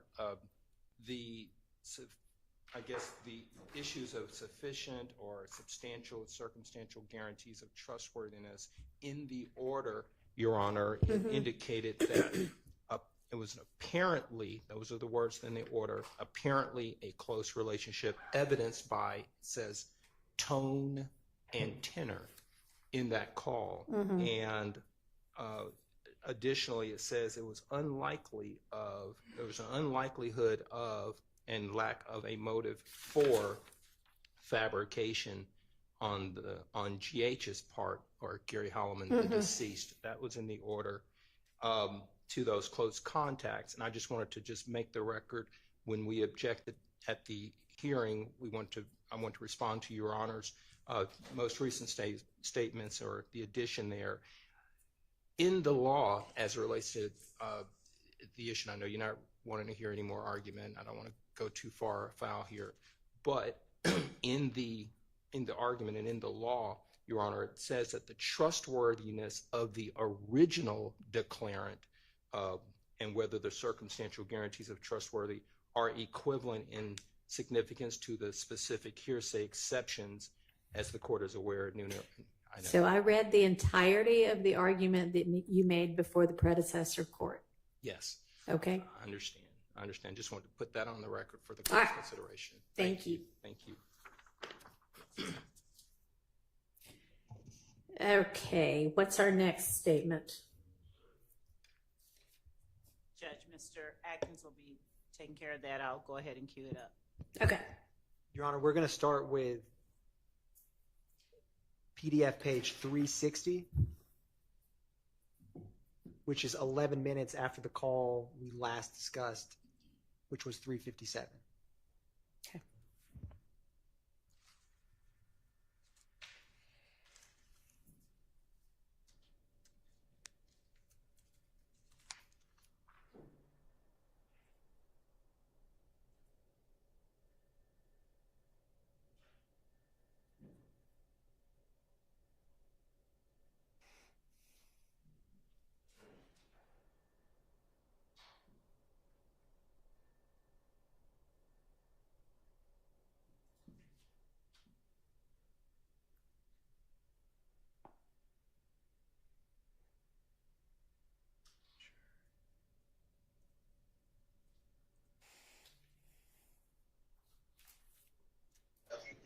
Where you at? Oh, I'm out here on Boulevard. That shit dead, though. One down. Yeah, one down. This nigga just sent nigga on the thing, listen. For real, got you over there when he now. Man, we probably got the gas, but them nigga ain't even there, and I ain't pick up the phone. Damn.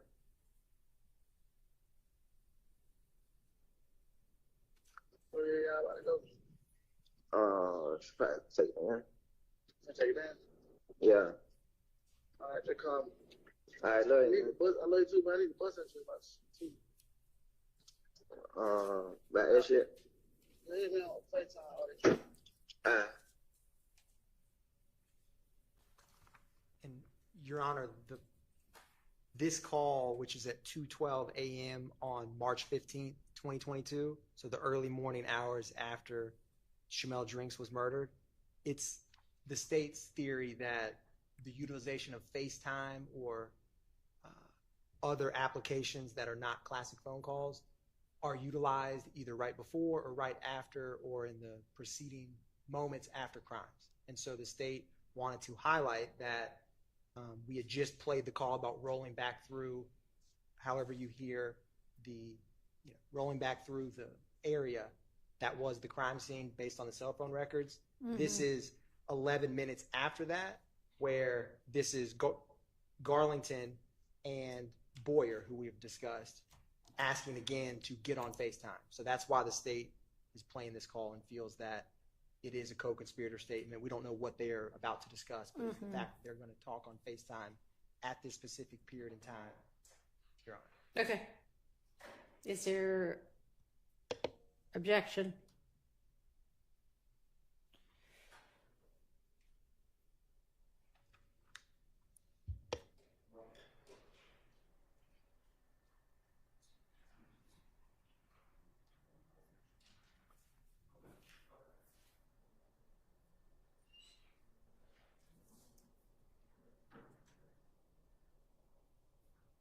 It appears there is objection. There's just uncertainty as to who's going to voice that objection.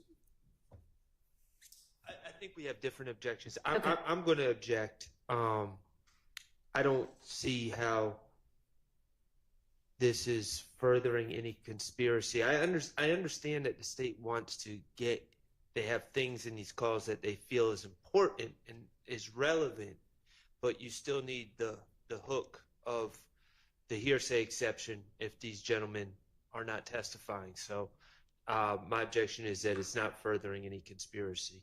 Okay. And before anybody else makes one, just so I understand, so are you going to have some, or have you already had some expert testimony that explains why a FaceTime call might be beneficial for utilizing in a criminal enterprise? So, Your Honor, old school Mike. Your Honor, two things. One, Demekion Garlington himself, in a call we have not reached, he explains, get on FaceTime because they can't record that SHIT. So he says that. I don't remember the exact call, but we will get to it eventually. And so, for one, that's his own statement. Number two, I wasn't present when Detective Belknap first testified, and so I don't know if he addressed that, but it's my understanding that Detective Viverito, when she is reached, is going to discuss, because it's intimately wrapped up into this murder of Shamel Drinks from the state's theory. Okay. And Detective Racy, who discussed the April 26th shooting of Mr. Dwayne Carter's tour bus, talked about how FaceTime doesn't show up in records. And so... All right. Thank you. I'm going to overrule that objection. Was there another one?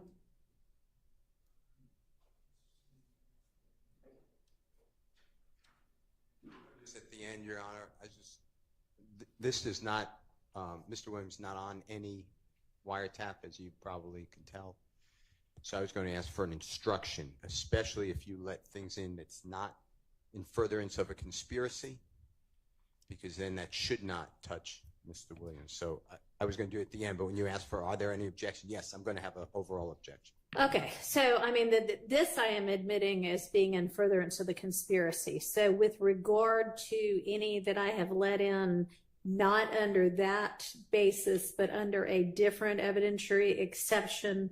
If y'all wouldn't mind, I think maybe the only one that's occurred for so far is the one that I let in as a statement against penal interest. Okay. And Mr. Harvey had also asked for a limiting instruction as to that. Now, the issue that is still, I'm not sure 100% settled on this, is whether a limiting instruction is appropriate when the evidence is coming in to show, to prove some part of the RICO count, which everybody here is charged with. So that's what, you know, I'm not sure whether it's appropriate to give a limiting instruction in that circumstance.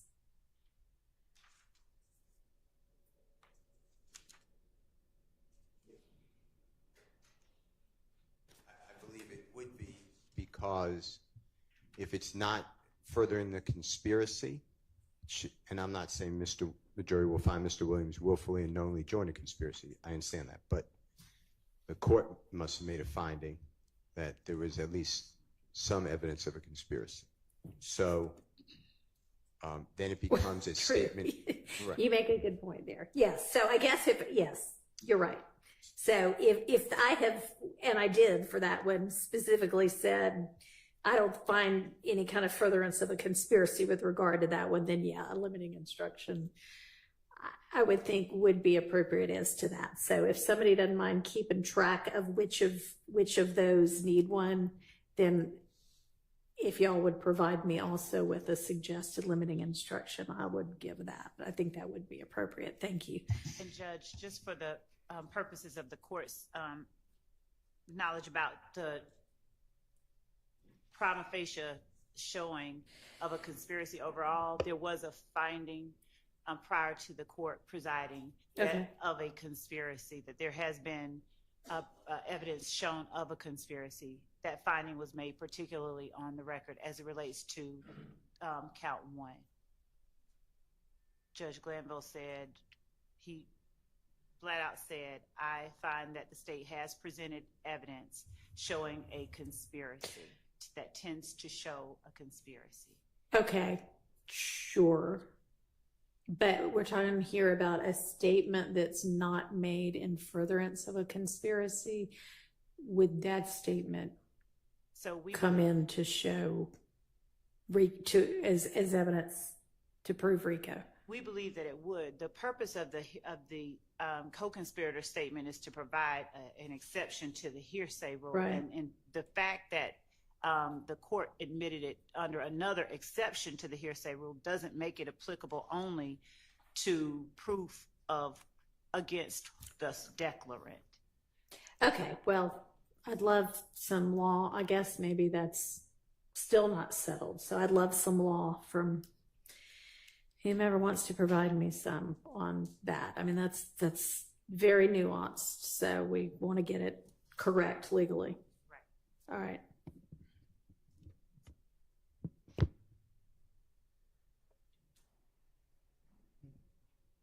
Your Honor, Mm-hmm. if I may. Sure. With the call that we just discussed, number 316, the FaceTime call, what was the court's ruling? That is in as a co-conspirator statement. So specifically for that one as made in, like the discussion we just had about. Yeah, the only one that I have so far, there are two I haven't let in, and one I let in under an exception that wasn't co-conspirator. Yes, Your Honor. So for the rest of them, they've all been under the co-conspirator exception. And Your Honor, for your notes, I believe that was PDF page 152. Was it? Yes, mm-hmm. That's right. Thank you, Your Honor.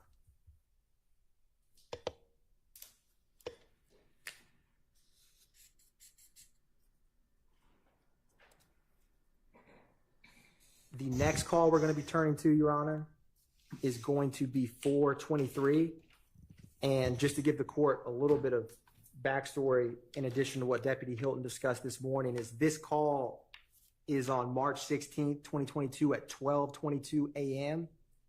This is when at 2830 Waters Road, APD police officers arrived approximately around 12:08 a.m. after a lot of gunshots, which resulted in 11 defects in the front of that home, which ultimately inside of that home was Defendant Stillwell, Demekion Garlington, whose wiretap we have, Miles Farley, who is not in the current trial but is charged with the murder of Shamel Drinks, as well as other YSL associates.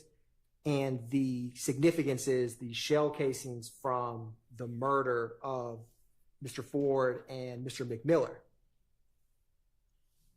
were connected with the Waters Road. And so this retaliatory back and forth, that backstory is significant with these calls we're about to play. Okay.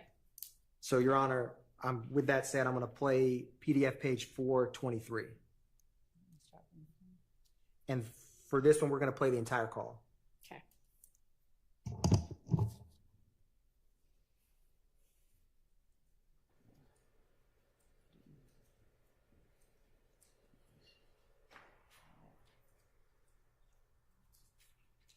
Like no little back.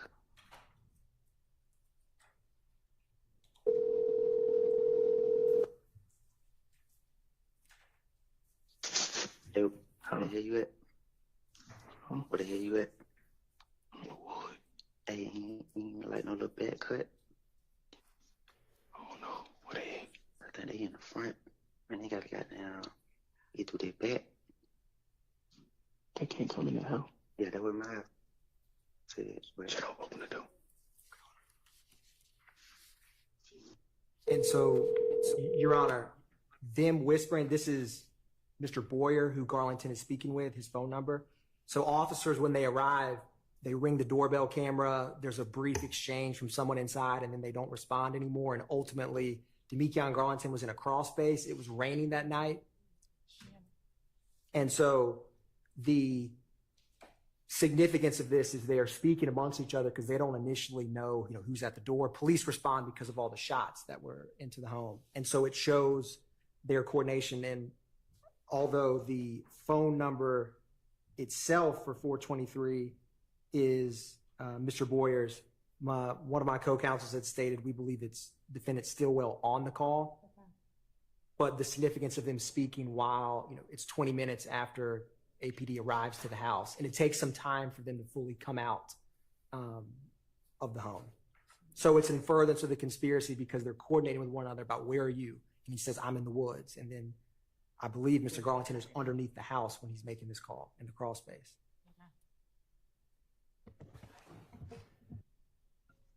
So the context of this call is it's directly after, to my understanding, individuals shot at 2830 Waters Road. That would not be a crime committed by our clients. I don't know what could. I think the context of the call makes it clear that they're trying to avoid interactions with the police. I mean, I'm not going to argue that that's not the context, but I don't know if that's part of a criminal conspiracy. I mean, they were just victimized and they're trying not to talk to the police about it. I don't know if communications on a phone about that would be in furtherance of a conspiracy because there's no underlying criminal act, as far as I know of, that is being furthered. Your Honor, the conspiracy itself, coordinating with one another in the wake of an act that has been committed in the wake of criminal activity at that house, we believe that the other calls will show that there are guns in the attic that they want to keep concealed from the police. They want to keep themselves secreted and separate from that location. It's one of their trap houses. and them coordinating with one another to evade detection by the police does further the interests of the gang by keeping themselves from being detected and found out and connected to that house by the police. So calling to find out where each other is, because the police did descend upon this house where hundreds of shell casings were found in the yard. And it was one of those central locations that was involved in the wake of the shooting of Mr. Ford, Mr. McMiller, and Mr. Drinks. We believe that this communication does further the conspiracy of the YSL enterprise and the criminal street gang and its enduring, detection from the police for their criminal activities by apprising each other of where they are in relation to the hot spot or the hot zone. Okay, and let me ask you so that I am sure what my understanding of it is. Mr. Atkins, you had said shell casings from this scene are connected to the Drinks murder. So this wasn't just like a shoot up. This was a shoot back and forth. So, Your Honor, the shell casings from Waters Road connected with the murder on March 11th of Mr. McMiller and Mr. Ford, who were... Okay, I misunderstood you. Yes, Your Honor. Okay. So, all right. It's the state's belief that the rival gang was responsible for both. No, the I death. understand. I just Yes, had written down the wrong set of murders. And Your Honor, I left out one, I think, relevant fact. The police actually did come in contact with these individuals eventually, and they released them without charging them with anything. Is that before? I mean, did they search the house at that point? Yeah. Well, they see a gentleman in the house laying down, and then they trying to speak accurately about how this happened. They went into the house. That's right. They went in the house upon seeing someone on the ground and detained all the individuals and then let them go without filing any charges. They didn't search the house that day. They went in and detained, and Mr. Stillwell was later found to have been wearing at the house the same clothes. Okay. But no, they didn't search the house at that time. Okay. They didn't have a search warrant for it. I'd never said anything about them searching the house or not searching the house. But that's what I asked. They went in the house and detained people and then released them without charging them because and without searching the house. And without searching the house. They later searched the house. Okay. 2 days later. And I don't believe anyone is charged, and correct me if I'm wrong, but I don't believe anyone in this indictment is charged with anything that was found in the house. They didn't find anything because they took it out before the police searched the house. So they can't hear what you're saying. Pull the mic. Oh, great. We've got a second mic. Good deal. They found some stuff, but we believe that the things that they referenced in the calls were removed from the house. There was a number of things that were in the house that we know were in the house prior to them searching the house that were not in the house when they searched the house. All right. Well, based on, and we're going to hear that soon enough. Yes. Right. Based on what's about to come up, I'm going to admit that under the co-conspirator exception, since there's apparently some evidence that they were concerned about some criminal activity or contraband or something in the house. Yes, and I think that the next call might shed more light on it. So, Your Honor, the next call we're turning to is 472. So the call we just played was at 12:22 a.m. This is at 4:33 a.m. again on March 16th.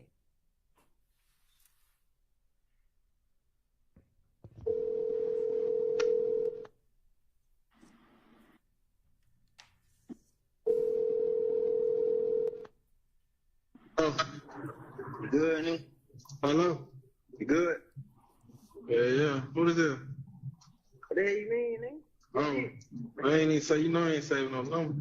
Yeah. Oh, yeah. For sure. Where the hell you at? You gone? Yeah, I'm right about to drop Miles off. 10 miles, boy, it's all love. Boy, I can't wait, boy. I gotta go home. Oh, yeah. Yeah, he just ran in the store real quick. Yeah, so it was all love. I ain't waiting, boy. I gotta go, boy. That shit just shook the fuck out of me. Man, what, man? When I seen it, when I seen D, I just... Man, what? Man, that whole just, man, boy, listen, boy, I just said to myself, boy, man, let me out that car. Boy, I'm gonna go in, boy, and I ain't coming back outside, boy. I don't care about having no run or nothing, boy. Them motherfuckers ain't moving. Hey, boy, I said the same shit, boy. Somebody really think I'm like, yeah, man. I'm like, What's so crazy, bro? I was just being cheap. Actually, it was being cheap. My whole keep saying, let's get it wrong like that, man. I'm not gonna pay for no wrong. Man, listen, boy. I just said, damn, boy. They can send a nigga right street with their money like that. My nigga gonna spend this shit on them in the room, man. Man, what? I'm trying to hey, that's on DV. I'm in there like, boy, I got to get my last 2,000. I got to get lawyered in. I'm like, man. I'm in that beat like, man, damn. But you wouldn't believe, boy. All the sticks and the guns was in the gray car. For real? Man, God, boy. And the sticks and shit in the attic. Ooh. Shit, boy. That was done, boy. Yeah, what? Your Honor, I'll continue playing, but when they're saying that the sticks are up in the attic, it's the state's theory that they're talking about the Waters Roadhouse. They're talking about what? When we were just discussing what's inside of the home or not inside the home, it's the states that line about their sticks up in the attic. Sticks is short term for AK-47s or longer handguns. Rifles, that they're talking about the guns in the attic of the Waters Road home that all these police swarmed after the gunshots. I'm going to continue playing. And also to orient the court, Your Honor, this phone number, which ends in 1103, the state attributes to Mr. Shard's client. So it's Garlington and him speaking. That was good. Yeah. Oh, Lord, yeah, get up out of there, boy. Baby. Good. What, that way? Yeah. Yeah. You know what I mean, though? Yeah, man. You know how far I gotta go. Oh, yeah. Hope goddamn blowed up. She what? She blowed it up, boy.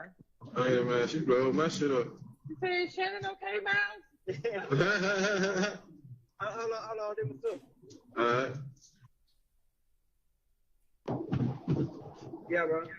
Yeah. Hey, yeah. You walk past me first thing, I'm like, well, I know for a fact, yeah. Man, what? You know who she was coming to then?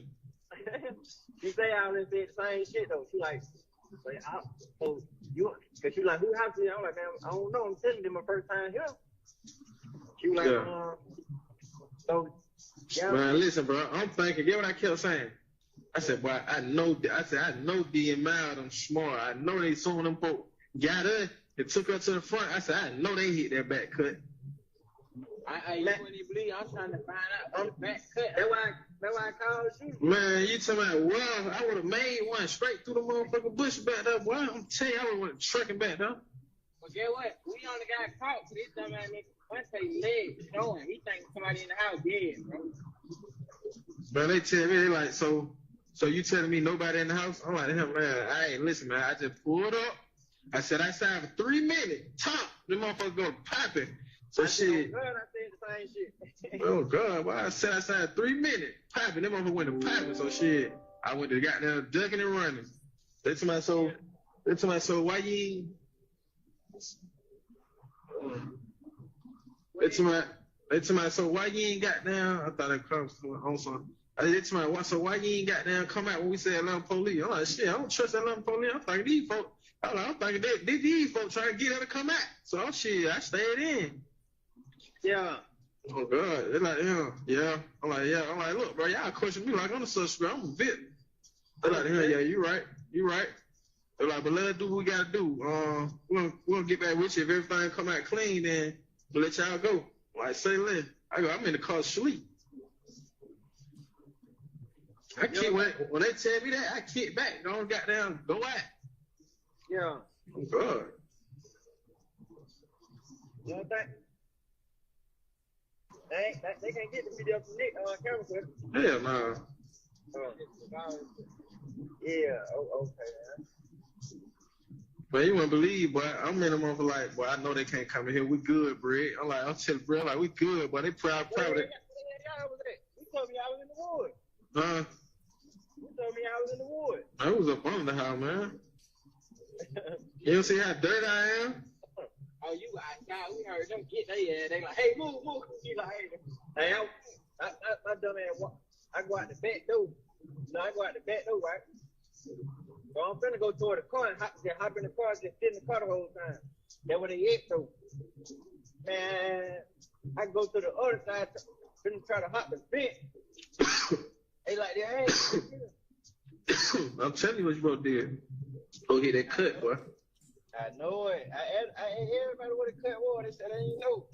Man, listen, man. You probably made your cut. Yeah, like you ain't from the hood, boy. You know how this shit go. I would have went back there and made me a cut, boy. I would have been trucking through the motherfucker. That's why my goddamn shoes so dirty, my pants dirty, and my shoes dirty. Real. They say, so is this about Matt Man? I say, ma'am, I don't know. Man, listen, man. They asked me, do I know Matt Man? I said, I don't know no motherfucking Matt Man. Who are that? Yeah. I said, man, I'm not even from over here, bro. I'm from Tumbleville area, bro. Yeah. So what you doing over here? I came to see a friend, man. I'm trying to talk about that game, man. What you talking about? Damn, man. That whole blowing me up. That whole thing, nigga Sheen, all type of shit. That nigga was so cool though. He got damn called back. I need to put a lock on my phone and take my have my messages pop out. This shit crazy, boy. I'm finna go in, boy. I'm finna get out the driver's seat, let her drive, tell her drive slow as possible. I got down, my stupid ass went in the car, got my stick out the car and my FN out the car. Watch 12 right there, and got in the car, pulled out. They're really why I ain't want to wait on mine. Yeah.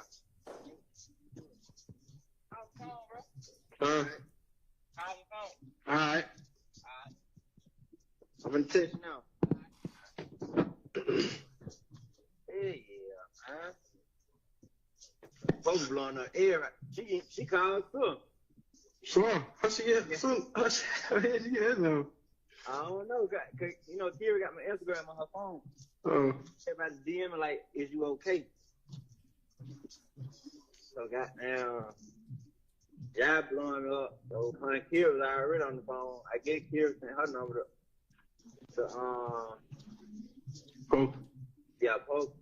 All them was on the phone.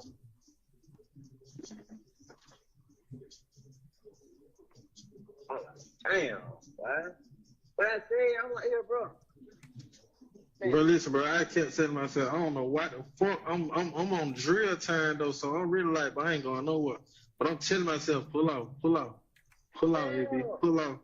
You ain't hear me say, boy, let go. Man, listen, you said let go, Miles said let go, Brad said let go, but I'm on drill time, so I'm just like, man, fuck that, boy. Yeah. I'm so mad. This time they served. He was just telling me like he was like, either somebody follow D or your girl or it's that whole Elmo, cause they serve Elmo. I was like, man, Elmo, Elmo fuck with them folk. Yeah.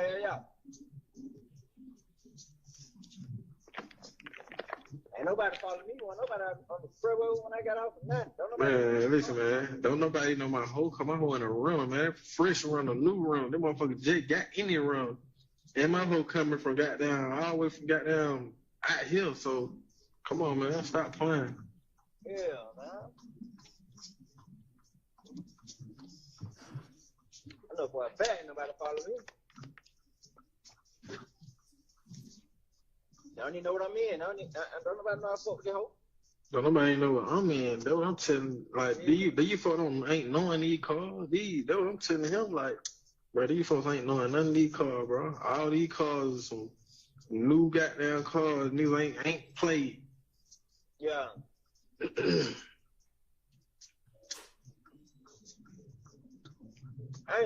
I hear them boys. Damn. They're crazy, bro. Don't nobody know. Them folk don't be knowing where that spot at, man. Yeah. Somebody gave that drop out, boy. But on God, boy, I know what I believe. On TV, that's what I believe, boy. Somebody here, get it. Hey, boy, I ain't gonna lie, boy. I know you happy like I'm happy, boy. I'm happy as hell, boy. I just was saying to myself. Get what I just was saying to myself. I just was saying to myself, boy. Man, all these niggas might get out except me and D, boy. Oh, man, on God. I'm like him, boy. I'm gonna call you back out. Yeah.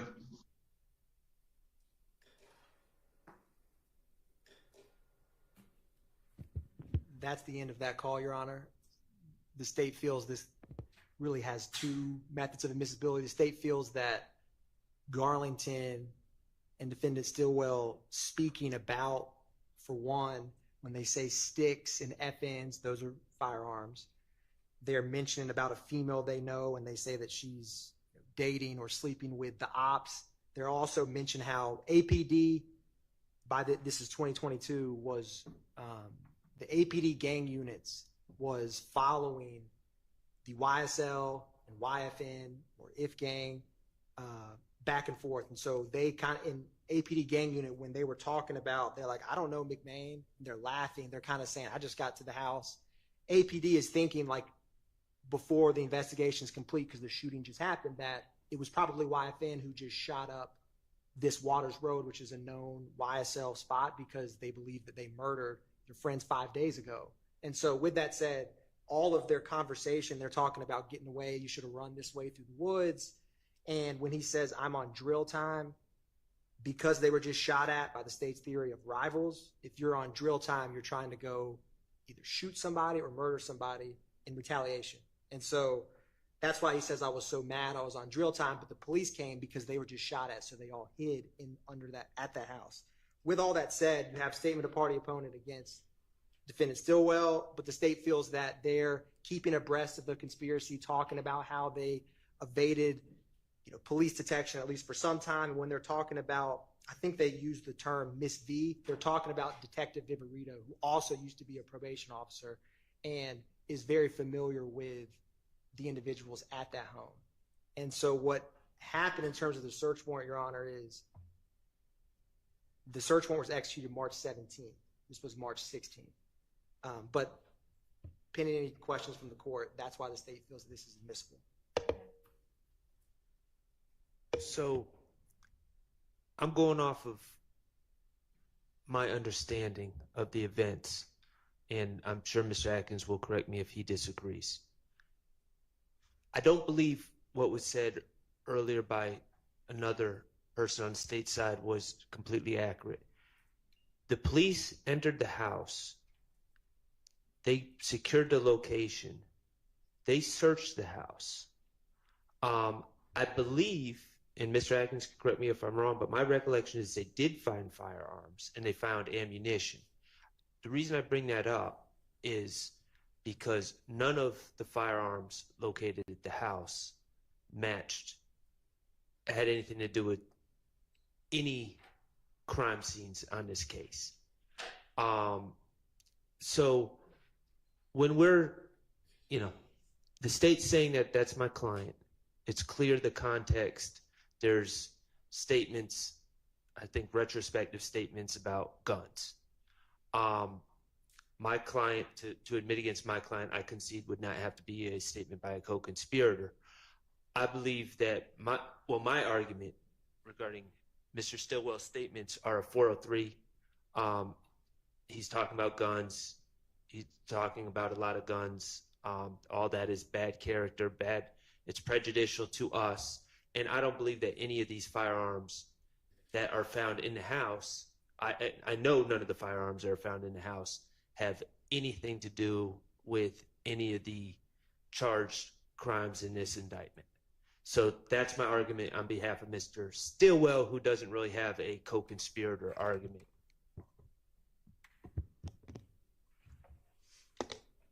I think it's more an admission of a party opponent, but it is all retrospective, I believe. And therefore, insofar as it may be a co-conspirator's statement, it is akin to the classic spilling the beans. Man, this is what we did. They came in there. I was running out to the woods. That's all saying what happened. And what happened is the classic spilling the beans. So I don't believe that it would be admissible as a 801 D2E statement, would be my position. Be admissible against others, but not as to the conspiracy. Potentially admissible against others, I think is what you meant to say. Your Honor, the classic argument always in furtherance of the conspiracy is always, defense counsel who's trying to keep out a statement is going to orient to spill the beans, and the state's going to argue it's in furtherance. And that is the crux of the matter always. The state, and this is in the state's filed response to Mr. Shart's motion for reconsideration on what Demekion Garlington told Kenneth Copeland when we filed that a couple weeks ago. But the seminal case is Kemp v. State, which is 303 Georgia. I'm using my motion for quick hand to find the site, but 303 Georgia 385, which is 2018. Another important case is Chavers v. State, which is 304 Georgia 88. Oh, my apologies, Madam Court Reporter. Yes, Chavers v. State 304 Georgia 887, which is a 2019 case that also cites Kemp. And a key part here, when you have, take aside the RICO count one, when you have a criminal street gang, the statements that keep other co-conspirators of the larger criminal street gang, not necessarily the individual murder or crime, keeping them abreast of even past activities, that, and also statements that foster cohesion, because when you listen to this call, right after they've been shot at, right after the police that they were not clearly, trying to evade were there, they are speaking about all of those events in kind of a cohesive unit, right? They shot at us. The police were trying to get us, and they're talking about what happened. So the case law within Kemp, Shavers, all of that is why in gang cases, the criminal street gang, and also the count one conspiracy, which kind of become part and parcel the same in this case, because it's the YSL enterprise, as the state alleged, those statements, even of past activities, do serve a purpose because they keep cohesiveness.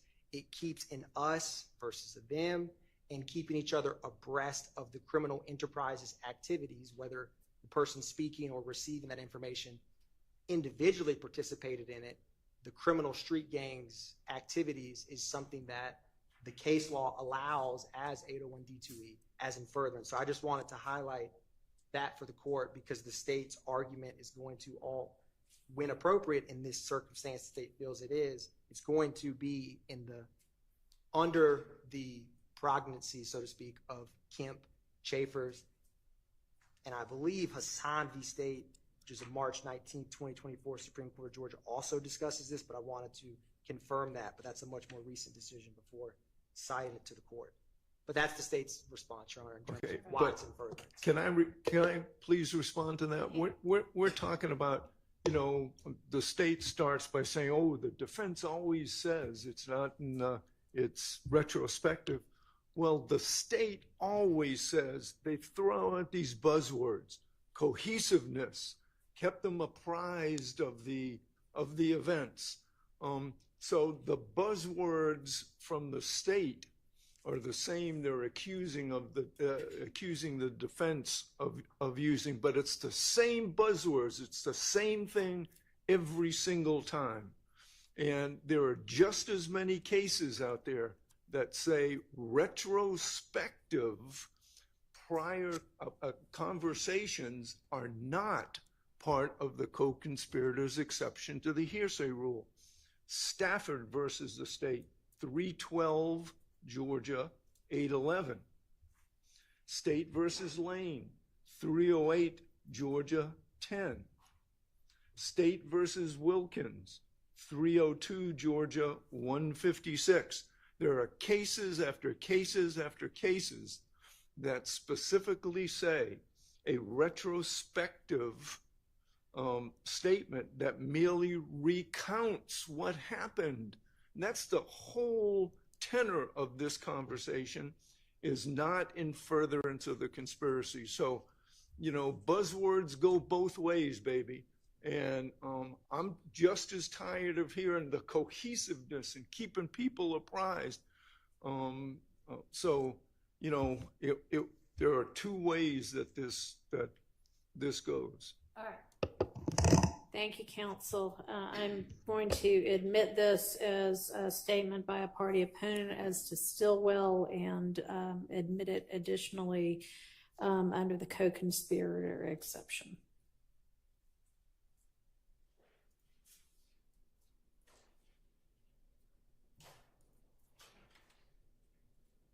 Your Honor, the next call we're going to go to is 512, which is, again, March 16th, but it's much later in the day. The last call was at 4:33 a.m. This call is at 6:49 p.m.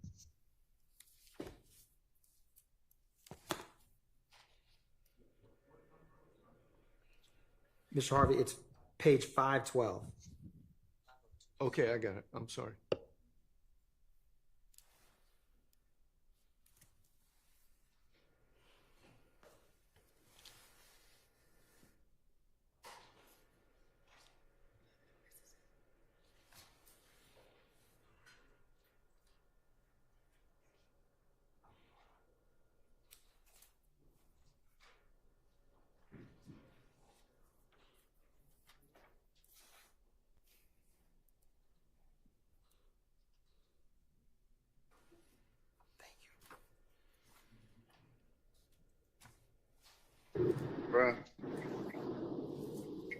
Bruh.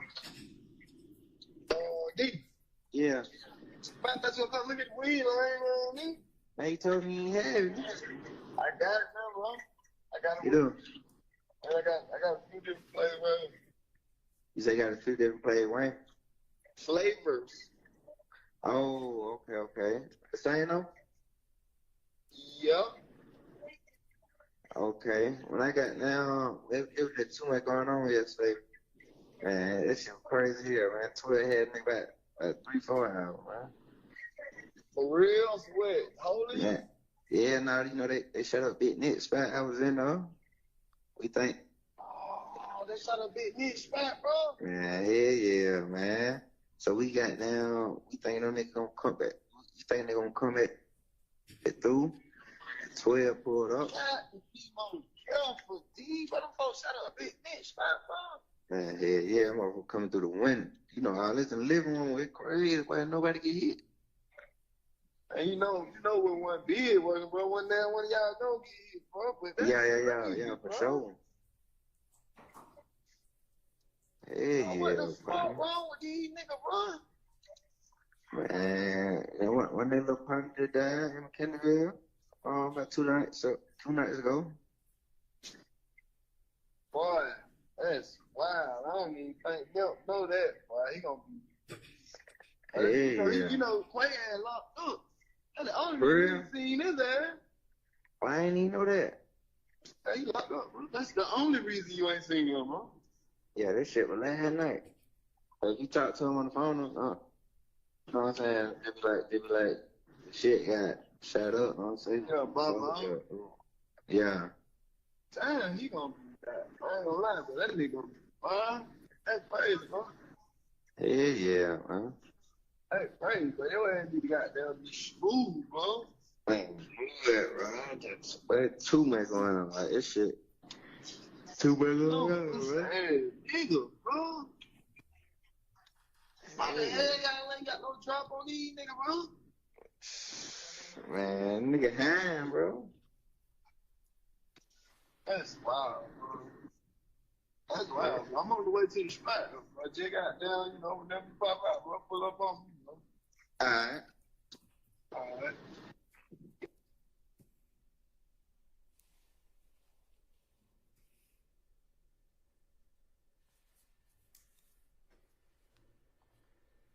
So, Your Honor, they were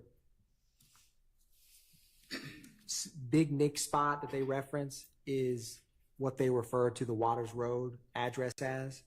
And when they're discussing about those other people shot us, and the state's theory is they're talking about the rival gang. And they're, stating that it's crazy that no one got hit because there was a significant amount of shell casings at Waters Road. And then he states, one of their partners died a few nights ago, which the state believes they're talking about Chamel Drinks because this happens after that. And so the state feels that this conversation discussing all of those things, even if it's kind of thinly veiled, is again keeping abreast of the gangs, the criminal street gangs' activities, and sheds light on how they are viewing what happened at Waters Road from their own mouth and mind. All right. Can I hear it again? And it really would help if y'all would give me your argument first, so I can know what to be listening for. Yes, Your Honor. Your Honor, before we start, the state said they. Does the state know or who's speaking to Mr. Garlington? I do not currently know. I'm at this moment. If I do, I will share, but I don't know who Mr. Garlington's speaking with. Okay. I think he just meant like that the talkers were talking about a we and a they. Oh, no, I understand. I wasn't accusing him of anything. I was wondering if they knew because I don't know, and I think that's relevant.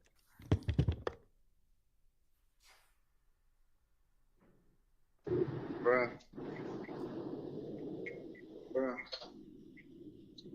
D. Yeah. I thought you were gonna look at the weed line around me. Man, you told me you had it. I got it now, bro. I got it. You do? And I got a few different flavors. You say you got a few different flavors. Flavors. Oh, okay. The same though? Yep. Okay. When I got down, it was too much going on yesterday. Man, that shit was crazy here, man. 12 had me about 3-4 hours, man. For real? Sweat. Holy? Yeah. Yeah, now they shut up Big Nick spot I was in though. We think. Oh, they shut up Big Nick spot, bro. Man, yeah, man. So we got down. We think them niggas gonna come back. You think they gonna come back through? 12 pulled up. God, you careful, D. But them folks shut up Big Nick spot, bro. Man, yeah, I'm gonna coming through the window. I live in the living room. It's crazy. Why nobody get hit? And you know what one did was, bro. One of y'all don't get hit, bro. But Yeah, for sure. What the fuck wrong with these niggas, bro? Man, when they little party did down in Kendallville, about 2 nights ago. Boy, that's wild. I don't even think Milk know that, boy. He gonna be. Quay had locked up. That's the only reason he seen his ass. Why ain't he know that? Hey, he locked up, bro. That's the only reason you ain't seen him, bro. Yeah, this shit was last night. If you talk to him on the phone, don't, you know what I'm saying? It's like shit got shut up, I'm saying. Yeah, Bob. Yeah. Damn, he gonna be that. I ain't gonna lie, but that nigga gonna be fine. That's crazy, bro. Yeah, man. That's crazy, bro. Your ass need to goddamn be smooth, bro. Man, move that, bro. But too much going on. Like, this shit. Too much going on, bro. Hey, nigga, bro. Why the hell y'all ain't got no drop on these nigga, bro? Man, nigga hand, bro. That's wild, bro. That's wild. I'm on the way to the spot, bro. I just got down, whenever you pop out, bro, pull up on me, bro. All right. Any further argument on this one? I have some, Your Honor. Okay. We don't know who Mr. Garlington's talking to. Mr. Stillwell is not a part of this call, so this would have to be a statement in furtherance of a conspiracy. There's no apparent conspiracy, criminal conspiracy that's being discussed. It's a retrospective statement about them being shot or them being Garlington, and I don't think he names anyone else that was there, but Garlington is telling this other unknown individual that people shot at me at Big Nick's spot last night. That is a retrospective statement that falls under the line of cases that Ms. Harvey just cited, and there's also, of course, 11th Circuit cases that talk about spilling the beans as well. So I don't believe that there's any apparent conspiracy that is being discussed here. They're victims, and also anything that's said that's a retrospective statement is not in furtherance of the conspiracy.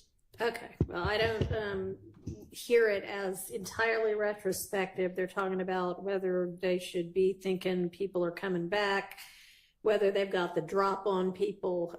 It sounds like that's still an ongoing conspiracy, so I'm going to permit it under that exception. Your Honor, if I could be heard just briefly on the issue. Yes. I did, sorry. Like, I know. look Where's at this all coming the- from? yes.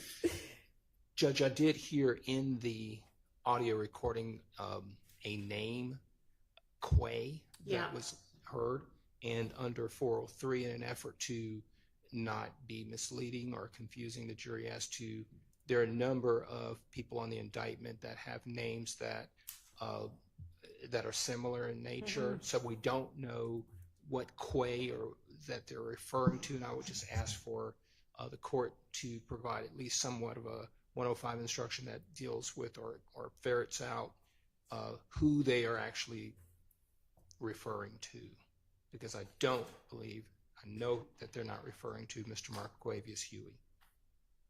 Okay, and So I would like to. is the AKA, I don't know how to say it, I wasn't here for the beginning of this trial. Is that also Quay or is that Qua? Well, from what I. Or no, that's Mr. Nichols.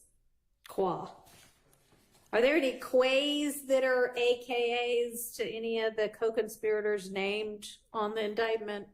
Well, no, but there are plenty of Quays as opposed to Quas that are mentioned in these wiretaps, none of whom are identified. This particular phone conversation has a Quay is locked up. Yeah. And that, well, I didn't want to bring this up at this point. Any idea who the Quay they are referencing in or belief as to who that is? Your Honor, as I do not know who exactly they are speaking about. I can work on finding out, but I do not know. Any idea whether it's a member of this alleged gang or another alleged gang? I do believe they're speaking about, well, I want to get clarity from exactly who they're speaking about before I speculate.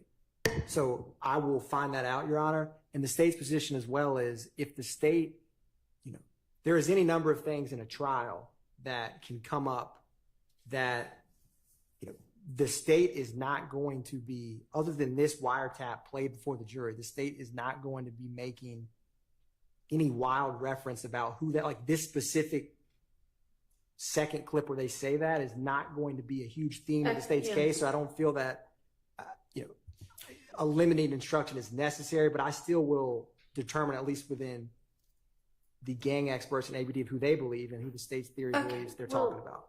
And the reason somebody can probably tell me the nickname or street name or whatever that Mr. Huey is alleged to go by. How is that pronounced? in the indictment, That's what I'm talking about. Initially, by the predecessor judge, he used Qua, and then there was a correction or amendment to that reading, and he referenced Quay. So Mr. Huey has been referenced in the indictment and has come out during this trial. In front of the jury? In front of the jury.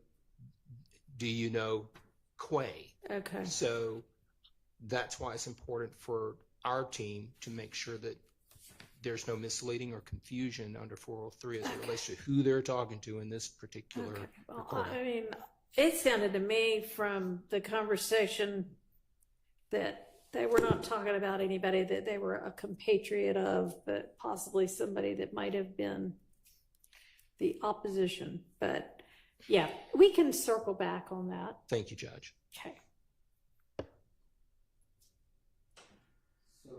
Your Honor, the next call we'll be going to is 6:35. This is on March 17th at 4:10 p.m. Give me just a second. Yes, Your Honor.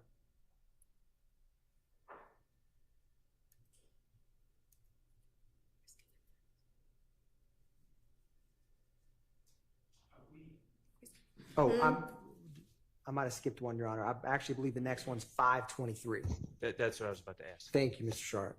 Which is at 9, so it's roughly 3 hours after the call we just discussed. And Okay. yes, Your Honor. So 513. What's the page number? It is page number 523, reference number 513. Okay.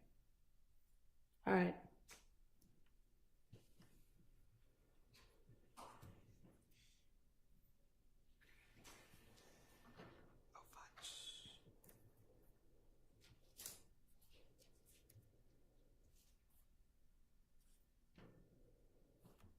And Your Honor, the state's theory of what this call discusses is, for one, there's a mention of they flipped a car under the bridge by the Ville. The Ville, the state believes, is Mechanicsville. Shamel Drinks was murdered near a bridge in a vehicle. And so they're also discussing the funeral of the March 11th murder of Mr. Ford and Mr. McMiller. Do we know who the other person is? So the call, or the phone number, which ends in 0484 for this call, I have associated with a Mr. Wright, who is a 30 Deep member, according to APD gang detectives, with a nickname of WOT. So, Your Honor, we're going to play that call now.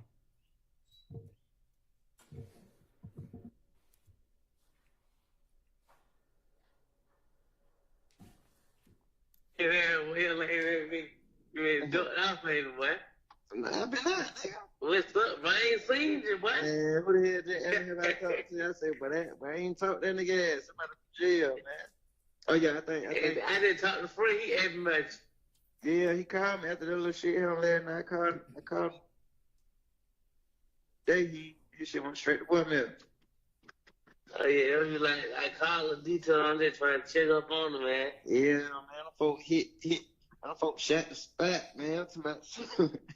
So, what spot? He hit fucking Free. Last night? Yeah, night. Well, you know, I wasn't even gonna come out. Man, he was like, goddamn, pull up. Ooh, finna be on one. Goddamn.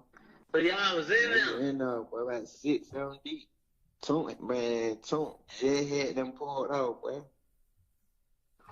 Damn, that's some food. I thought they already went over there and shot one upside. They did, but still, man, I'm on some everyday shit. They double back. Oh, you talking about next, right? Yeah. Oh, ain't nobody went next, right? Oh, no, I heard it a couple days ago. Somebody they say they went over there. Oh, that one ain't no. You said they just went over there last night. Yeah, well, we down, man. I'm like, hey, man, before I wasn't even finna come over here, man. Yeah, you talking about? Yeah, I ain't even know nothing about this. Yeah, man, look, we like to hear. We think we like, all right, they gonna come back through. Man, we think they gonna come back through so we can hit that motherfucker up, man. 12 pull up, man. Hey, what? It happened. Yeah, I'm like, yo, we hit them folk like, cause we got our lights out. Them folk like, we gonna have to come in. We gonna have to come in and goddamn make sure ain't nobody dead. Man, I hit the back door like, hey, boy, I'm on parole, man. All this shit in here, man. Hey, you come back, hey.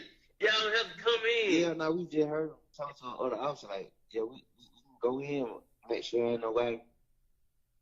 Man, it be them up under the house. Goddamn, man, about 4 of us in the house, They keep saying, man, you don't go out. I'm like, man, I got me fucked up, man. You took out right? No, I hit the back door. Them folks they was on both sides. And I was just like, I seen them on one side, 'cause I was just gonna sit in the car, in the yard. Yeah. But I seen them looking at the cars over there, I go through the other way. They know they was over there. I feel like, hey, come here. I'm like, hey, man, I just heard some gunshot. Yeah, you I'm like, say? hey, I just heard gunshot, man. Okay. Yeah, that's where you coming from, like the wood. I'm dry here. It pouring down rain. No folks like, man, you ain't wet at all, man. I'm like, man, I'm telling you, man. I was in the woods. I don't know how I ain't wet. I was in the woods. But I ain't no salvage. Man, what? So y'all check that house, found them guns. I went in there, what? Hell no, I ain't got nothing to do with They that. still went in there, though. They checked that. That was good, boy. It be safe. Oh, they ain't searched. They'll make sure. They just looked around. Make sure nobody dead. Yeah, so when nobody know when they went in? Yeah. They found now. Goddamn, Lil Quay and another name. Okay. Yeah, man. I'm like, hell. What they at the house? Yeah, finna pop out for Colt. Colt, so they got a little video shoot. Oh, they got a video shoot. Yeah. I ain't really been outside, bro. Bro, you ain't got nobody who been trying to say no pill. Boy, nigga, bro. Man, I think I'm gonna get some pill tomorrow. One guy just told me get 120 tomorrow. Shit, that 1800. I told him give me all on. Then I gotta get some weed. Boy, I ain't make no money in 5 days, boy. Yeah, nigga gotta make something, yeah. Well, now there been too much going on. There's too much going on, though. Yeah, nigga gotta see what's going. They took nigga get up on the bridge in the Ville. Yeah, I heard. Yeah, I heard. Where the hell you at? I'm right here in the Ville. I'm right here in the store. You say you at the store? Yeah, there's a little 2-4 store down here at the bottom. Yeah. Where the hell you been at, man?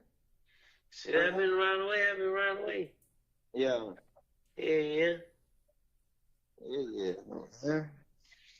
I don't even really be popping out at nighttime, though. It was nighttime. Everything been going on in the day, though. Yeah. Especially it been dry here, boy. Well, I know it, boy. Oh, God. Like, we probably in that little studio and shit, though. Like, everybody be at the studio with. Other than that, like... What they talking about, man, though? What they funeral and shit? Man was gonna be private with, Bid gonna be goddamn public. They say, man, mama wouldn't let Thug pay for the funeral. Oh, yeah, they were like, they say his mama like, well, she don't want him to come. Yeah, they said she don't even want him to come. Yeah. I already told them before, but folks' family gonna be talking crazy anyway. Like, they gonna be, like, we don't want no money, nothing. Like, they gonna be tripping. Yeah, you know how. That's just how this shit be, yeah. Yeah. I'm like, damn. That's why I know he just like, man, he just respect it. He just know how this shit is. Yeah. Yeah. I never seen what the hell you had going on. I just chilling up. I'm pull up on you like tonight or tomorrow or something. Alright. Alright. All right, so I can see the part about needing to get drugs and money to, drugs to sell coming in as a co-conspirator statement.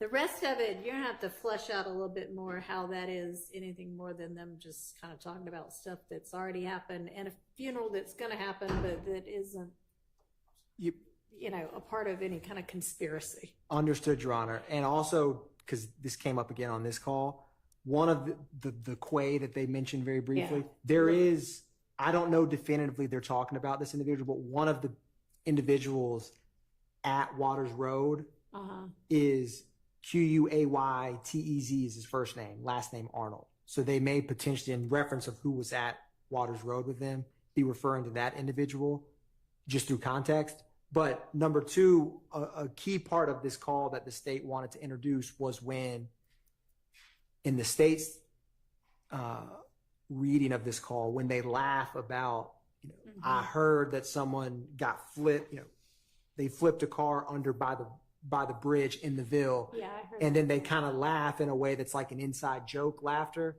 And Demikion Garlington is one of the individuals charged with Shamel Drink's murder. And so when they make that comment, that specific comment, to answer the court's question, I believe that them laughing and saying that, I don't know. I guess the truth of the matter of that would be that there was someone whose car was flipped in the Ville. I mean, the state believes they're talking about Shamel Drinks, but it's not saying that he's confessing to that, but it's the fact that they're laughing saying that I think that the state believes is important in terms of when they make that comment, that reaction that they both have kind of instantaneously is an important contextual detail of how they discuss kind of light reference to something that's eerily similar to the murder of Shamel Drinks. And so that specific portion, the state believes has a non-hearsay purpose, which is really their laughter to that statement. The state does agree in terms of, I know we initially stated, or what we provided was the entire call, but so the state, what I will do, Your Honor, is to provide clarity for both defense counsel and the court, is I would like to, I can by tomorrow at least have the state's proposed time hacks of what we would play so that we can address it tomorrow efficiently. Okay. Because I don't want to, if the court permits. Okay. I'll let you do that. And does that include addressing the issue concerning that name, Lil Quay? Again, that gets us into that same issue. While the state says they have a theory on who they believe that person is, who is not Mr. Marquavius Huey, we again are left with this confusing, misleading information concerning Quay again. So I would ask the court to take that into consideration as well. We believe, again, we think that it's a confusion. I mean, that reference was to Lil Quay, and it wasn't to him, whoever Lil Quay is, doing anything wrong. So, well, again, I mean, if you want to come up with some instruction that, I mean, I can't give an instruction that says you may hear a reference to a Quay in this call. That's not Marquavius Huey, because I don't know whether it is or not. So, I mean, I can't give that instruction. I'm not sure quite what you want me to give. Hey, a lot of people go by Quay. Well, I want you to help me out with 403 and how sometimes evidence should be left out if it's confusing and misleading to the extent that it causes a jury that it may be that part of this is not in the more narrow. So let's talk about that. Thank you, Judge. Whenever we come back to that. Thank you. All right. Remind me. Yes,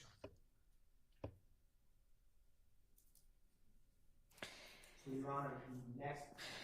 We're reserving argument. Yeah, we're just gonna, no point arguing if it ends up being two little things that. Okay, thank you. Yeah, we'll just come back to this one. Sure, but let's find out what they are first. and give me a second. I mean, you can be queuing it up, but I've got to write myself notes so I know why we're coming back to stuff. Yes, Your Honor.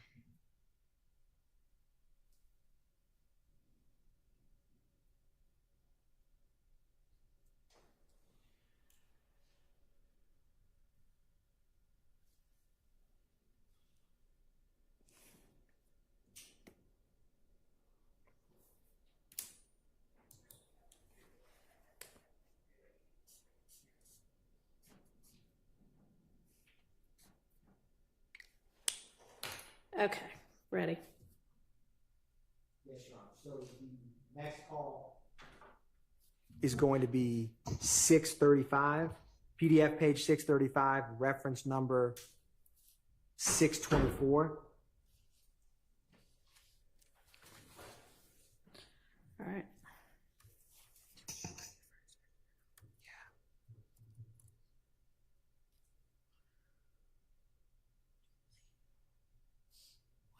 So what's going to be like the significance Yes, Your of Honor. this, and why do y'all think this comes in?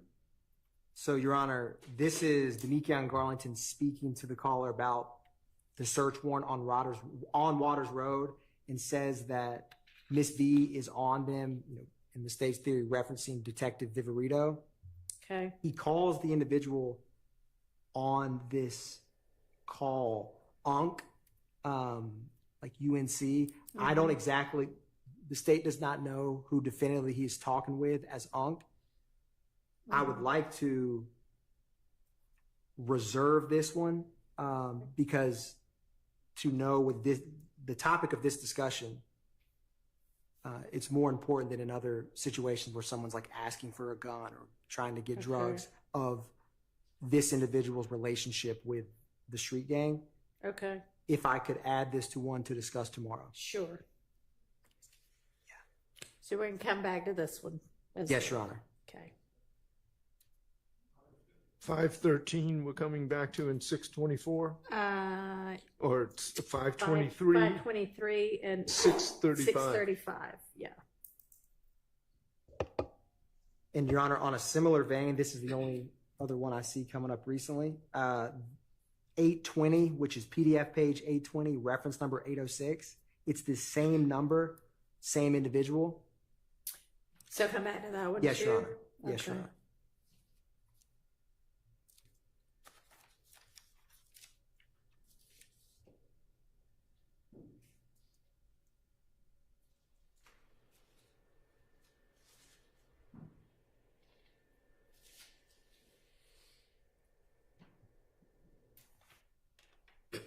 So, Your Honor, the next call is 1079. Excuse me. Is that right? Okay.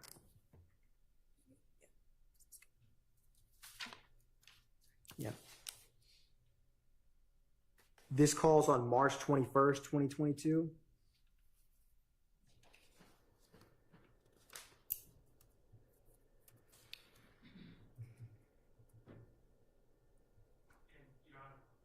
I'm just going to add this before you listen. I just want the court to know that my client, Mr. Stillwell and Mr. Nichols, had been arrested by this time.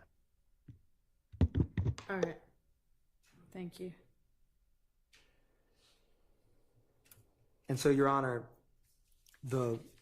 in the states, what the state highlighted in this call, just before we play it, is they say that SHIT just came in, and Unfunk, who is Defendant Williams' brother, has already pled out on this indictment, just called and told me to pull up. The state believes that they're talking about some type of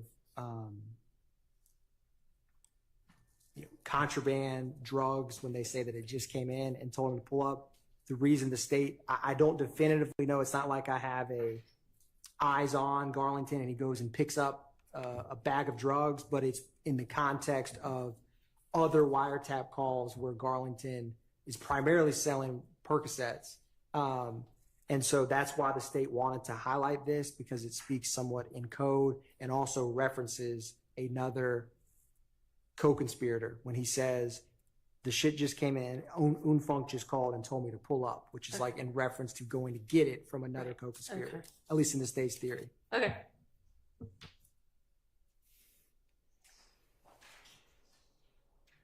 And Your Honor, this is a very brief portion. We're going to start at 26 seconds and end at 31 seconds.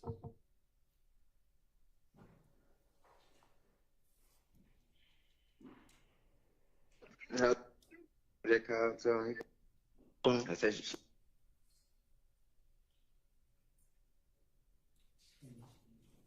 the record, we're starting at 23 seconds, Your Honor. Man, what you say? I said shit that came in. I'm for that car, so he go, so he pull up that now. He get 9 times.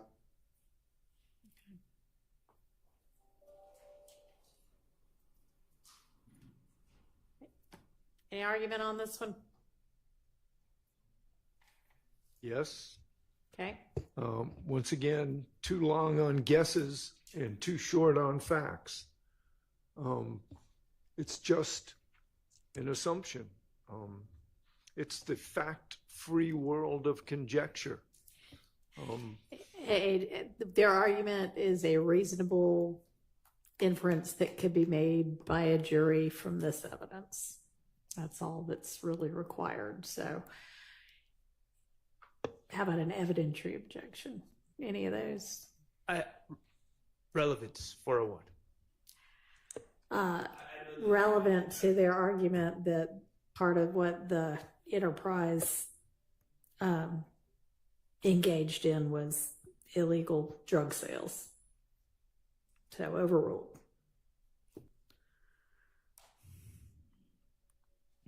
Your Honor, the next call is PDF page 1124, reference number 1109. This is on March 21st. The key part of this call, and the state's intending to play 17 seconds to 19 seconds, is the individual says, "I'm trying to get the weed, answer your FaceTime," which again goes to the state's theory of before and after or during criminal activity, they utilize FaceTimes so that what is discussed can't be recorded and phone logs or phone references are not tracked.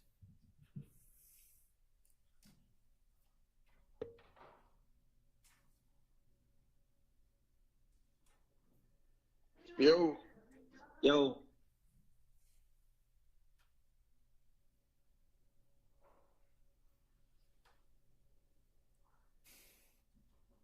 For the record, Your Honor, we're starting at 14 seconds. What's it? Yeah. Okay. Cotton, what you doing? I'm trying to get the weed. What is it? D? Yeah. All right, shit, I'm gonna call you. Matter of fact, I'm see your FaceTime. I'm right here at the spot. I'm see your FaceTime. Look, too. All right.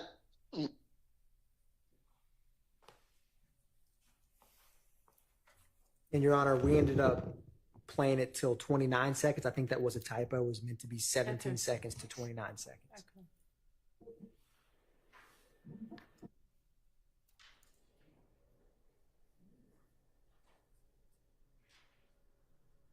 Any argument?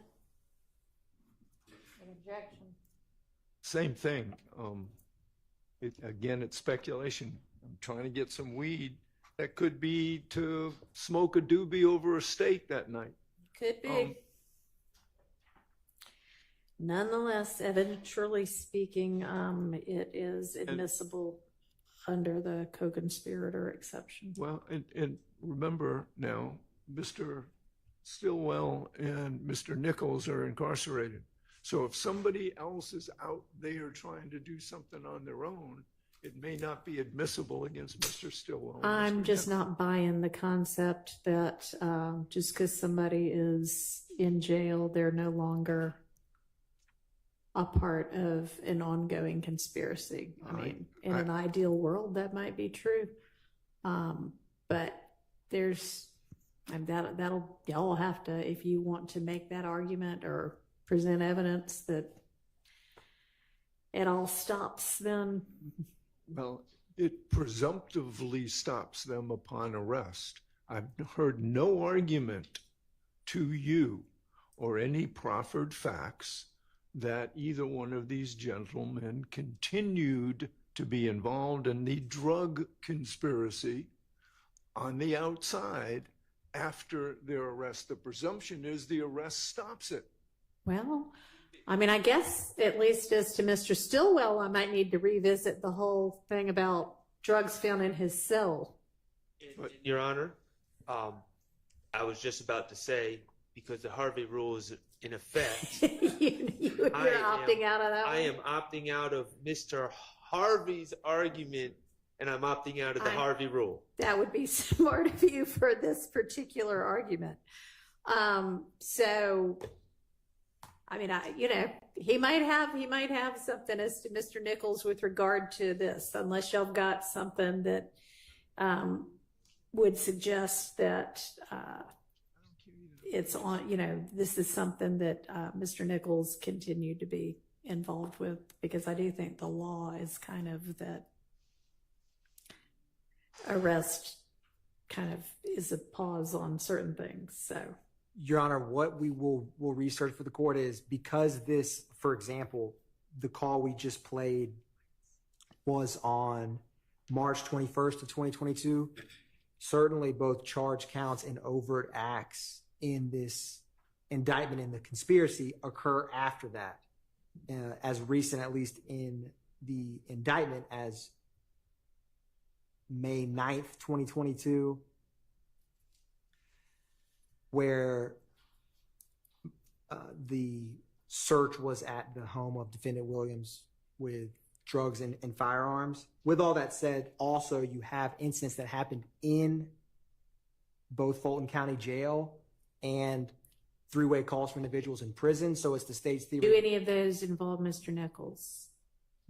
Well, it's the state's contention that because of the RICO conspiracy they do, because he hasn't avowed himself or disavowed the conspiracy in this specific conspiracy as alleged by the state, and believes the evidence will come in, shows that this conspiracy operates quite easily and effectively within both prison and jail, as in the attempted murder of Mr. Rayshawn Bennett, as in some of these happened since the case has been in trial. So the state, we will find research on this specific issue, because I am aware of what the court's representing in terms of if you had a drug conspiracy case and one individual, not a RICO, not a gang count, but just two individuals in a drug conspiracy, there's some case law about if one of them went to prison or jail, was confined, you couldn't hold their separate one unless they were somehow communicating. I think the RICO and street gang changes that calculus, but I'll find case law to back that up, Your Honor. Thank you.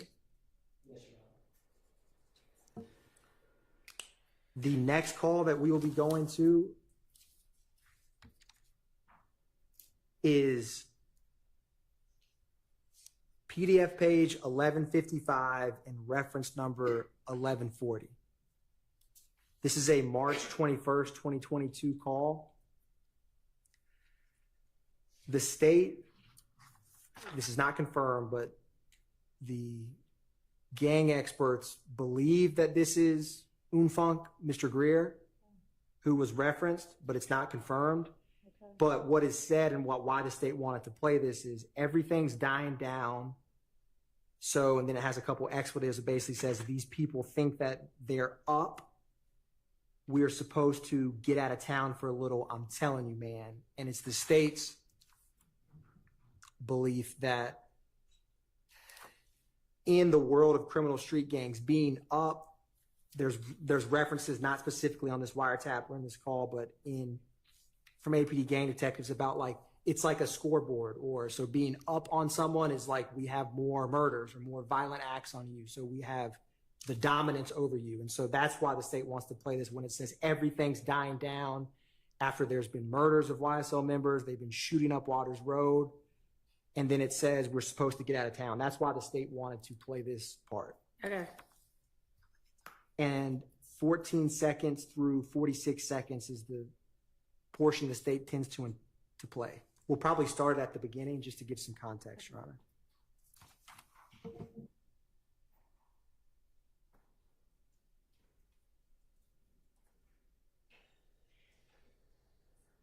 One say to him, yeah, that shit, FaceTime shit was tripping. I said, let me know, I'm gonna pull up.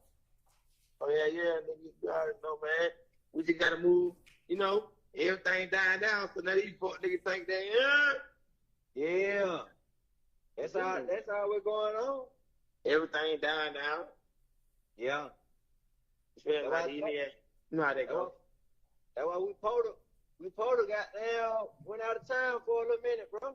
Let that shit down the house. No, these niggas they wanted me to pay for the shit. And nobody want to put in their money to pay, bro. For real. Everybody hesitate to put in to pay for the fucking Airbnb. I'm like, that's the part of the state team. Okay. Any argument about this one?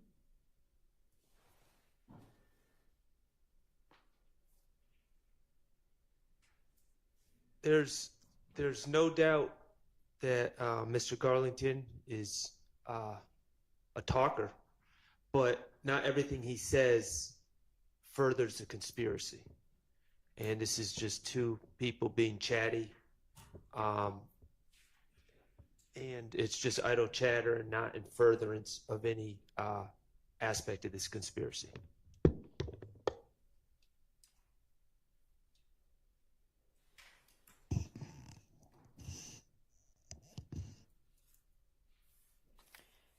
All right, I'm going to admit that under the co-conspirator exception, appears that they're still contemplating future moves as a group.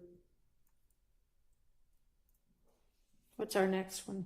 Your Honor, our next one is reference number 1163, PDF page number 1181.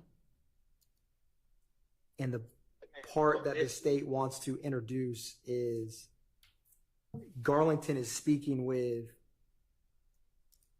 DeMarco Boyer, whose nickname is Little Co. And so he says, I'm fixing to have Co pull up and give him that stick. Okay. And so the state wanted to just highlight the exchange of firearms and reference to firearms in their own. So the state will play it. We're playing the entire call. I believe it's quite short.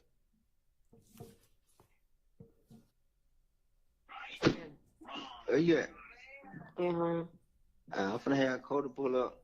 Give him that stick. Alright. All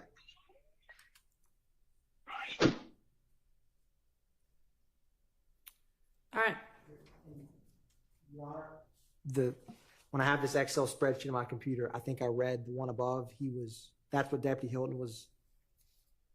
Who he was speaking with is a female, but he's talking about Mr. Boyer, as in he's telling this female he's going to have Mr. Boyer get his stick. All right. That seems to be covered under co-conspirator exception. Are there other objections besides that? I mean, again, Mr. Nichols is incarcerated, telling somebody else is going to pull up with a stick. I don't see how that is in the course of all it. right. Well, we're waiting on that law. Okay. Thank so you. Just reserve my objection, please. Thank you. Your Honor? Yes. I'll email it to the court and everyone, but it's, I think, United States versus Harding, Harding. It's 2024 United States Appeal, Lexus 14995. It was decided June 20th of this year. It's in Division 3A, as in Elisa. And it does say what Mr. Harvey said. Generally, a co-conspirator participation in a conspiracy ends with his arrest. Oh, yeah, no, I know that's the general rule. What I'm looking for law on is what are the exceptions? When is that not the case? So, yeah, no, I thank you. That maybe wasn't clear about that. I'm looking for what I just said. Okay. So, Your Honor, the next call is reference number 1205, PDF page 1224.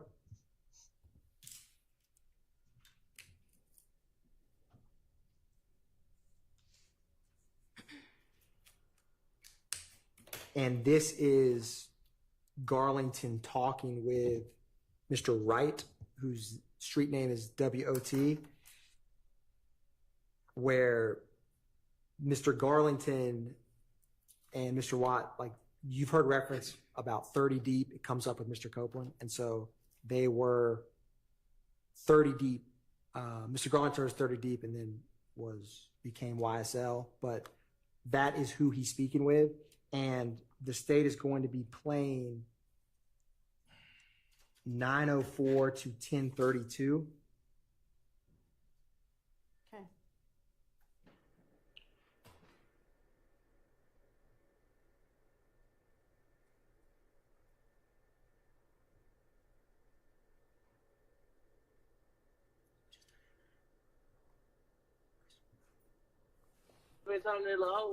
Oh yeah. Okay. He got a lawyer, right? They say, bro, go to get all them boy money. Say you gonna get Brian and the other nigga, you gonna get out of it, like. Man, the shot with the clothes got locked up for it. Nah, they who when they say they looking for. I just talked to them the other day. About 2 days ago. I said the shot on the low, like, oh hell no. Yeah, boy, he keep calling. Hey, D, bro. What the hell going on? I'm like, shit, but I don't know. Hey, Bam. He calling you like what's going on? Man, he calling everybody. He just drunk. Yeah, yeah. What I did that? Yeah, I knew it. I knew it. Well, you know how that shit, you brother, nigga gonna have to ride. Nigga know you gonna get through it, but I just know a nigga like, well, nigga ain't dead now, bro. That little Jonathan ride, OD? Man, I mean, you don't really never know it. They don't have no choice. If you bang, you don't have no choice.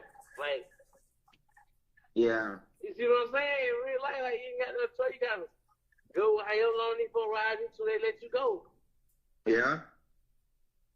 I said, them boys gonna be good, but wow, I'm gonna put my name in that shit. Oh, hell. And Your Honor, we're going to back up just a little bit. We just started a couple seconds before when the context for this portion to start. And for the record, we're going to start at 8 minutes and 35 seconds.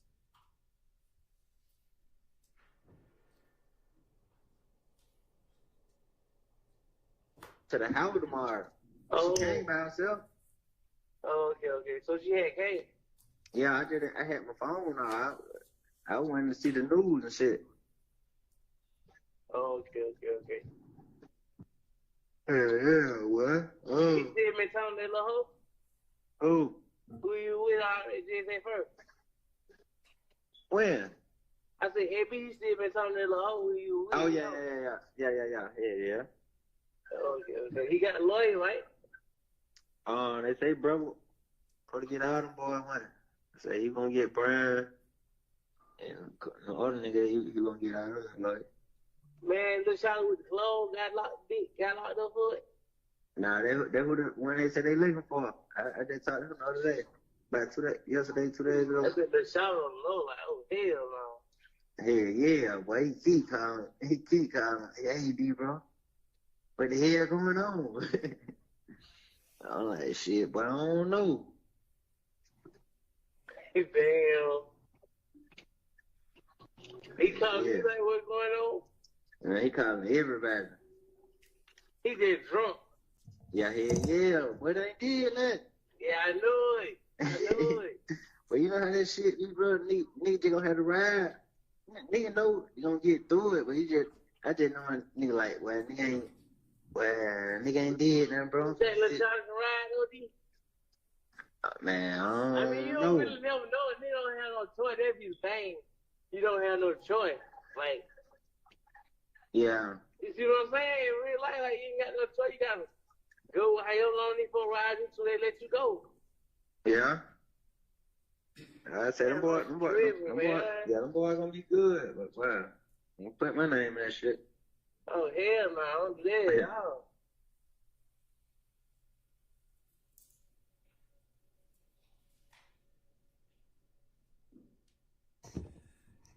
That's the portion, Your Honor. It's the state's theory that when he says bro is going to give all the boys money, he is referring to defendant Williams.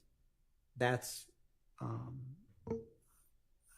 common theme that the state has put forth argument on to the court. That's why the state wanted to include this in terms of when criminal street gang activity occurs, trying to further the conspiracy through that. That's a common argument the court's heard about the relevancy of that, Your Honor. All right. What about the rest of it? So, Your Honor, they when they mention Little Shorty got locked up for the clothes, Miles Farley, who was charged with, he's one of the individuals charged with Shamel Drink's murder. He had a clothing line like Keep America Slime. And so that when they say, this comes up a couple times in the wiretap, and it's going to come up kind of frequently because you're going to hear later about YFN and some Goodfellas, which is another street gang members, attacked Miles Farley when he was in the Fulton County Jail. But people reference him in terms of Little Shorty who sells the clothes. And so it shows familiarity with, and he was not on this date of March 22nd. I do not believe he was not arrested yet. And so that was the portions that the state, and then they say he's just going to have to ride, don't put my name in this.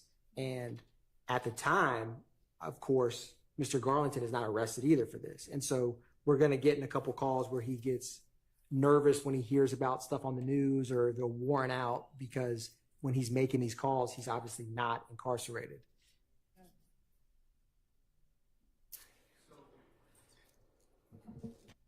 So, in regards to the second part of that call, it is Mr. Garlington giving his retrospective version of events and talking about what Mr. Farley is feeling to, apparently the state believes this is Mr. Wright. I don't know how this kind of, again, idle chatter about what Mr. Farley is going through and everything else, while the state might believe that's relevant, it still has to fall under a hearsay exception. And this sort of chatter is not furthering the conspiracy. And so, I mean, I see the state's argument about relevance, but again, they need that hook to fit through a hearsay exception.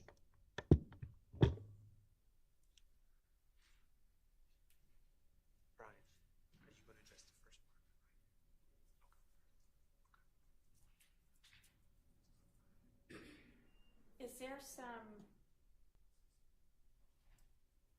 other meaning to when he says he's just going to have to ride? Do y'all have a theory as to what that means? I'm so sorry. Are we just going to have to ride?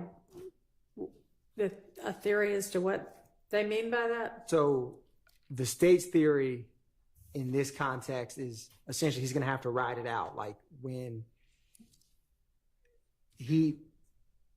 Farley he didn't have any criminal history to my knowledge before this happened. And so what ends up happening is when he goes to Fulton County Jail and some of these calls that come up, they try to get protection for him. And so they're basically like, he needs to ride it out, not tell on anyone, not, panic, and just stay the course. That's what I believe that they're talking about. All right. That's the state's theory. Okay. I mean, I thought that might be what the theory was, but I mean, that sounds like them still sort of, here's our plan for how we're going to handle this as we, the enterprise, go through it. Well, the way I hear it, Your Honor, respectfully, is that Garlington may opine like that's what Mr. Farley needs to do, but there's no directive or plan to convey that to Mr. Farley, as far as I can see in this call.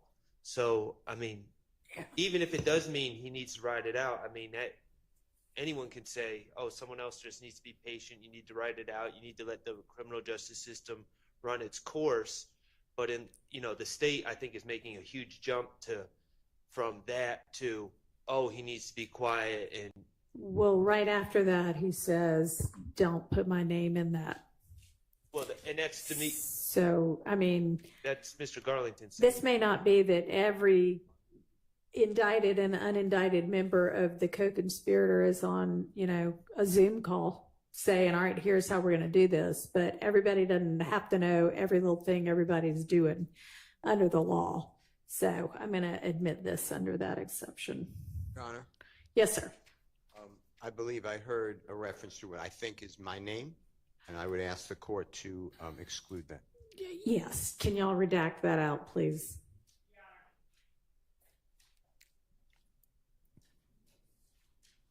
Yes. And of course, we'll do as the court instructs. We do have a point at which we believe later on in trial that we would be presenting evidence, and we would ask the court's permission, bring it up to the court as Judge Glanville had instructed us to do so.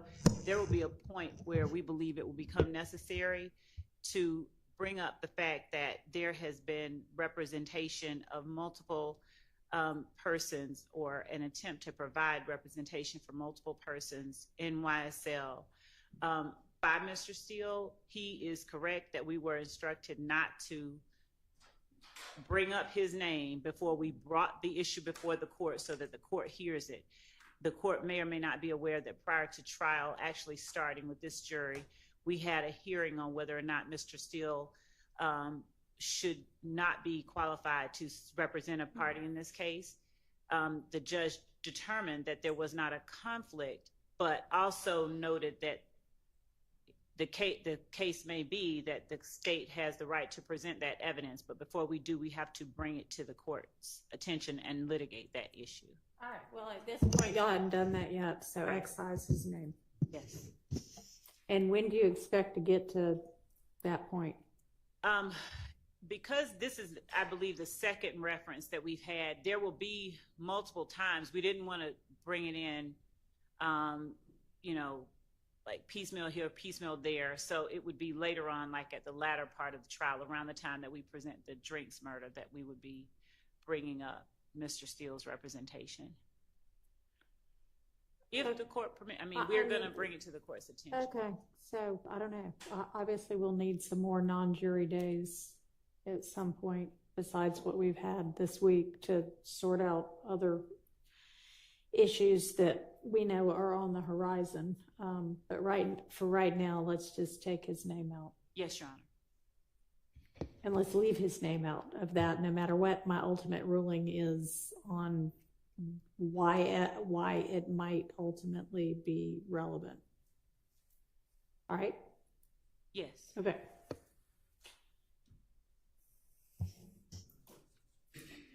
Why don't we stop and take a restroom break? Be back at 3. That gives everybody about 12 minutes. Yes, Your Honor.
following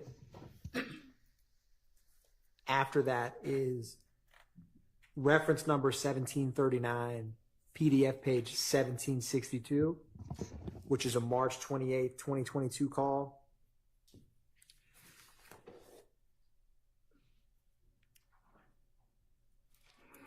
And on that call, Your Honor, is Little Co. Mr. Boyer, who asked Demekion Garlington that he needs to come get the blick, and he told Garlington to take it home with him. And then Garlington replies that he has his fire at the house, but he just didn't bring it with him. And then they asked for an address. Again, that's what the portion of this wiretap call the state wants to play to show, one, how they reference firearms, and two, how firearms get exchanged between members. Quaterius Zachary, which the court has heard about when we went through his interview, and other evidence will come out. He gets arrested with a firearm that ballistically gets connected with the shooting of 1007 Hill Street, which was the mother of Mr. Bennett's mother's home. It's common, but the state doesn't actually believe or have evidence of that Mr. Zachary himself was part of that. So it shows that firearms get switched, exchanged,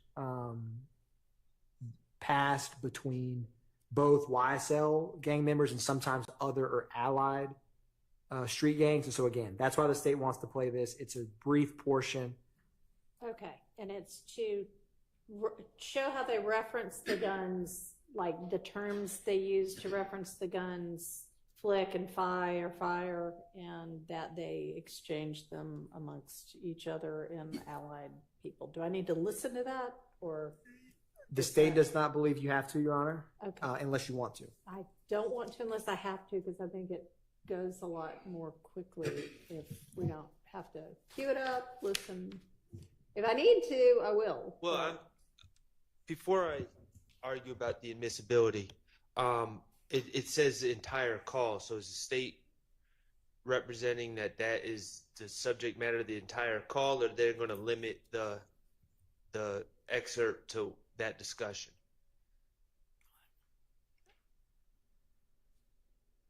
That is correct, Mr. Sharp. And I don't believe it's a very long call. It's 2 minutes, 52 seconds. I will get more clarity, but it's where you need to come over and get this blick.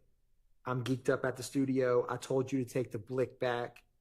And then they mentioned running into someone, and I don't have that blick on him. I got the fire at the house, and they talk about send me the address. So I'll find when that time is, but that's the statements that we're referencing.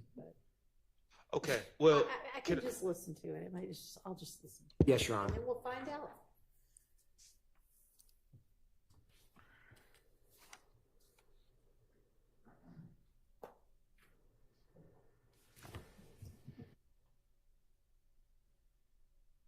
Yo. Hello? Yeah. Twin. Hello? Yeah. Yeah, bro. Well, Bro, you need to come over and get your blick, bro. I'm back. Where the hell you at? Trying to geek down at the same one you just studio you just left, man. That shit got below me, bro. Your ass, I told you to take the blick home with you, bro. It don't matter, bro. Yeah, you right. Yeah, you go for then you got to go to him, bro. Like, come on, bro. Brother, the niggas, you ain't having no profit. Oh, that's man. That shit about to blow me, man. I don't like this Yeah, shit. it wasn't even that. It was just like the shit. I'm like, man, shit, I went club. I ain't gonna run nobody out here. There's some geeky, but they ran that nigga. D, man. D, boy. D, boy. Nigga got down. He way out. That one nigga. Anytime nigga ain't got that blick on him, twin. That was some shit got down been on house, man. Hey, yeah. Way like that, bro. No blick, bro.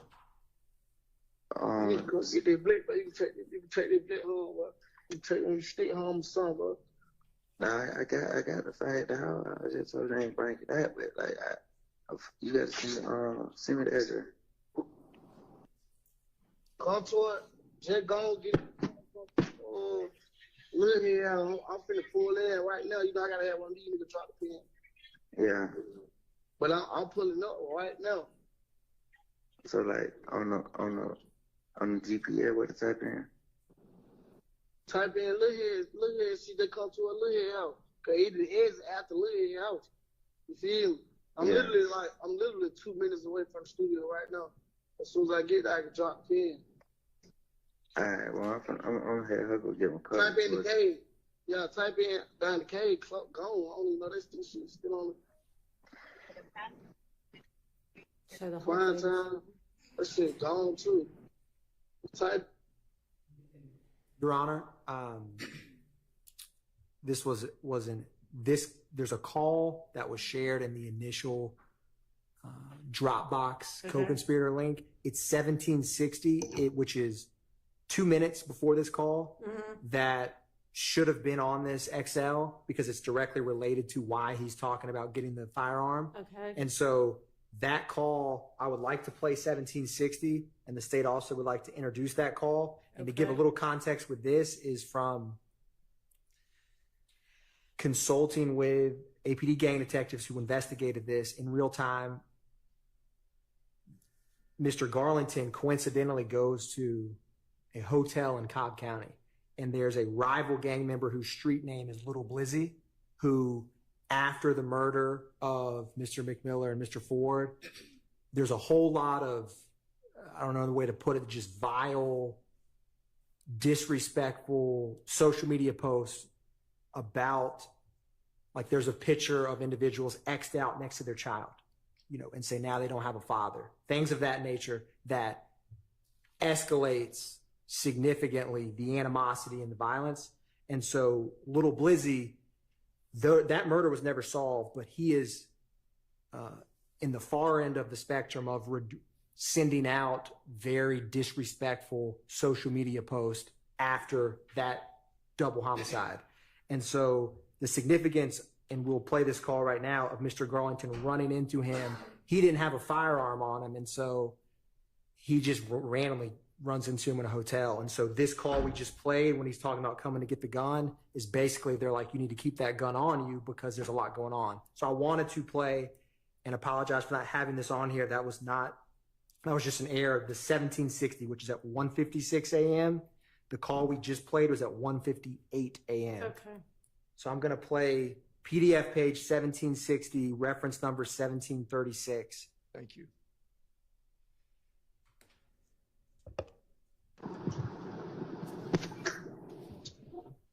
Where the hell you at? Hey, you know what's so crazy? I was just in the car and tell you I just ran into the nigga, bro. For real? How you know? That what you calling me back? Nah, not at all. Oh, I thought nigga said something on Instagram. What he said? Nah, not him. The nigga, the Blizzard. What he say? Shit, he seen me turn his head. For real? On DV, yeah, he seen like I tried to look at him, but like he turned this shit. What you seeing at? Man, we at the same hotel. Right now? Right now. Damn, be safe for that, man. I know it, but I ain't got my. The nigga say it's real. J. Carl say he finna shoot a video. He want us in the video. What about the studio? Yeah, I'm finna meet them back up here, but you need to come back outside. But at least let me give you a gun or something. Which one? My side? The one we were just at. What was it? Hold on, they call out. So that is 1760, Your Honor. The state, well, if the court would like to hear 1762, which is, but That's what we just heard, right? we heard 1760, which I think gives a lot more clarity to. Before that, Yeah. Yes, Your Honor. So the state feels that both of those are in furtherance of the conspiracy because Demekion Garlington, a YSL street gang member, is calling and notifying people about who he ran into, a rival gang member, and trying to, and he actually makes multiple calls that we're not going to play all of these, where he's trying to get, and he references this interaction in the hotel. Okay. So, Your Honor, Mr. Garlington has a long criminal history. I don't know when the state feels that Mr. Garlington met Mr. Stillwell, but Mr. Garlington was allegedly, or he pled guilty to committing crimes before Mr. Stillwell knew him, before Mr. Williams knew him, and he has plenty ability to commit crimes without being associated with anyone here. And at some point, we're just, again, I understand that being arrested doesn't absolutely close you off from a conspiracy. I think it's fair to say there is a presumption. I know, but I understand it's not absolute. I understand it's not that simple. But at some point, we are in a situation where we have two gentlemen in jail, and Mr. Garlington going about his criminal life. And that is, whether he's associated with other people or not, or whether the state is alleging that he's associated with other people, everything that Mr. Garlington chooses to do and every crime that he chooses to commit in his day-to-day life does not involve my client, does not involve Mr. Nichols, and the state is at this point trying to bring in Mr. Garlington's chatter about picking up guns and selling drugs and all these things that Mr. Garlington's been doing for years, and somehow impute them on two gentlemen that are in jail. And that's my concern. I understand that it's not an absolute that my client is no longer part of a conspiracy, but the state is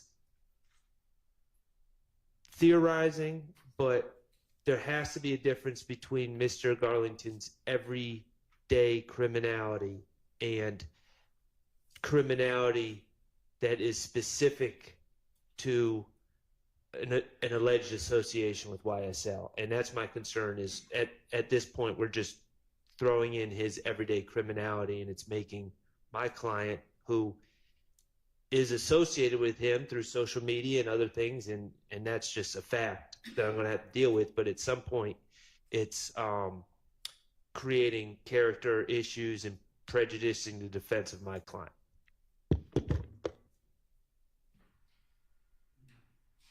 Your Honor, if the state may.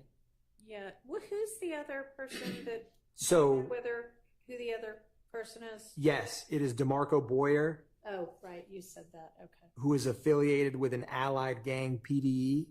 And so, with that said, also in reference, when defendant Stillwell is arrested, there's a contraband phone. He's still speaking with Demekion Garlington. And the state indicted and believes that both Demekion Garland and Shannon Stillwell, 11 days before this, murdered Shamel Drinks, a YFN member. And this little Blizzy is, again, someone in that same rival gang. So Demekion Garlington trying to get a firearm to take out a rival opposition is in furtherance of the criminal conspiracy that the state alleges defendant Stillwell is still a part of, and all the defendants are, before, during, and after this March 28th call when it's made. So it's not just Mr. Garlington on his own. It's in furtherance of that criminal street gang, which has to retaliate for a double homicide that they are blatantly, disrespecting on social media. And that, in the world of criminal street gangs, cannot be tolerated and has to be handled with more violence. And so that's why the state's theory that this is in direct furtherance of the criminal conspiracy, because if Garlington got a firearm and shot or murdered little Blizzy, that would be in furtherance of the criminal street gang. So him trying to get that firearm is helping move that needle forward in terms of the conspiracy. Understood. These two both appear to meet the 801D2E exception. What's our next statement? Your Honor, our next statement is 1759. reference number 1759, PDF page 1782, which is March 28th, 2022. I think Mr. Harvey likes the reference numbers. The state likes the PDF page numbers, so I'll give both. Well, thanks, because the court likes the reference numbers too. Then that's the state's preference, is the reference numbers, Your Honor. So we're going to play, I think it's only 57 seconds of the call. 57 seconds of it, but I don't know where they're starting yet. I don't think they've said that yet. Yeah, the total call is 57 seconds, Your Honor. And Mr. Garlington is calling. I want to make sure I read.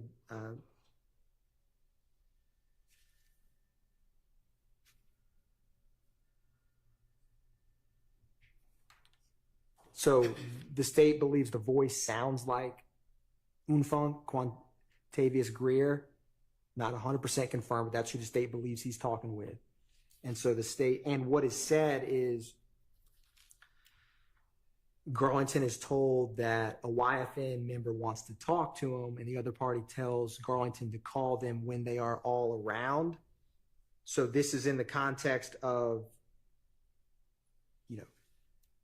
there's a lot of back and forth, and there's also, so long story short, it's how they are referencing and speaking about a rival gang, YFN, the state wants to highlight, and we'll play that now. Okay.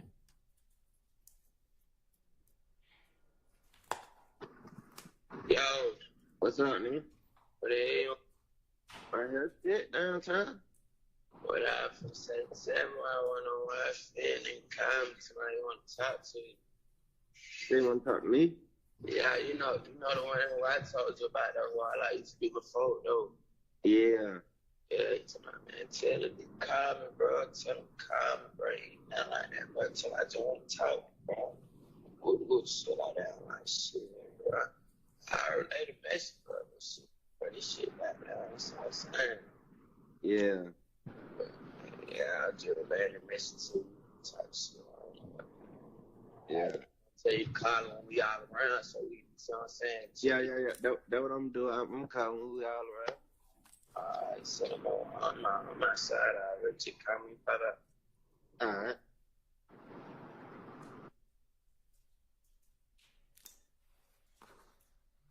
And so, Your Honor, the state doesn't have, I don't know exactly what this YFN member wants to speak with, but the fact that this is being set up and kind of having like a mediator to talk between them is relevant to show, because this constantly through this trial from 2015 to now, the jury is hearing and the state is explaining, shootings, murders between these two groups. And so the fact that he needs to get a mediator to speak with someone from that establishes there is an us and a them. And so whether he actually had this call or not, what exactly they want to talk about, it kind of has a non-hearsay purpose in terms of the fact that he's setting this up this way. He can't just call this person one-on-one or go meet them. That's the main purpose of it, or why the state wants to introduce it, Your Honor. It seems that that's not being offered in such a way that it would even be hearsay. So it's admitted. I mean, alternatively, it could be a co-conspirator statement, but it does not appear to be hearsay to begin with. All right, what's next? Next, Your Honor, is reference number 1767, PDF page 1789, which is a March 28, 2022 call.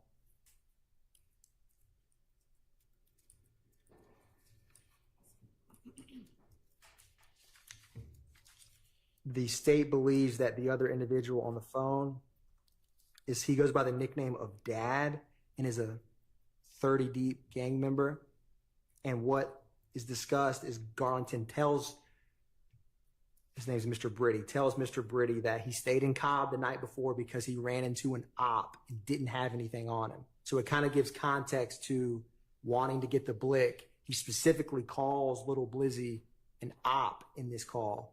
And again, it explains and gives clarity to how Garlington views Little Blizzy. And the state will hear when Detective Viverito is discussing this part of the case about this inflammatory social media that Little Blizzy posted, how YSL members viewed him, and why Garlington running into him is significant.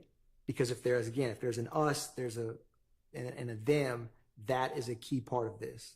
So the state will play this call now. It's 1 minute and 10 seconds, Your Honor, so the state will play it in entirety.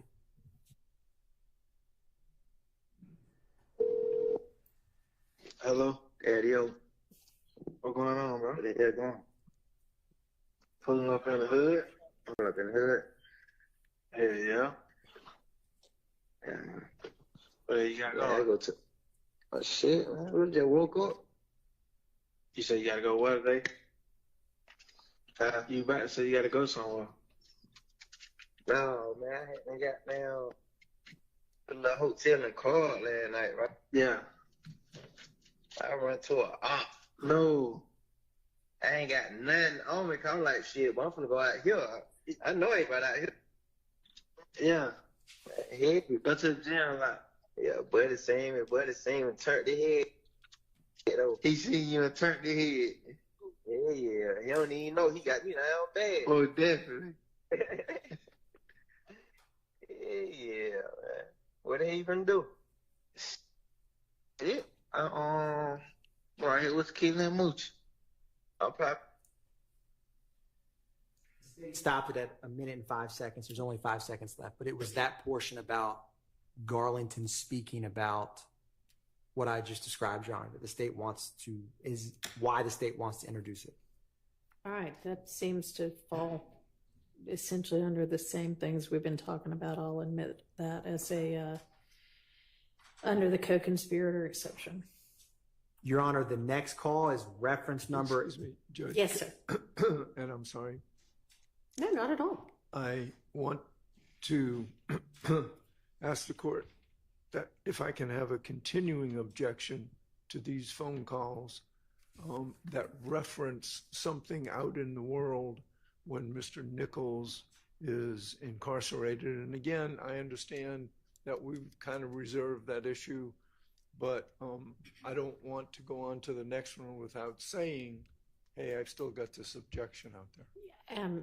Sure. And I mean, he doesn't get out again, right? I mean, he's not, so. Unless you're going to let him out I'll take him to dinner tonight. Okay. So, I understand that it's, that it covers all of these from the time he's in until, I mean, who knows how many we're going to have till now, I guess, if they come up with some other call, but all right.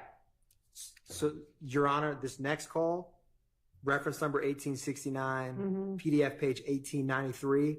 Okay. This is Demekion Garlington speaking with DeMarco Boyer.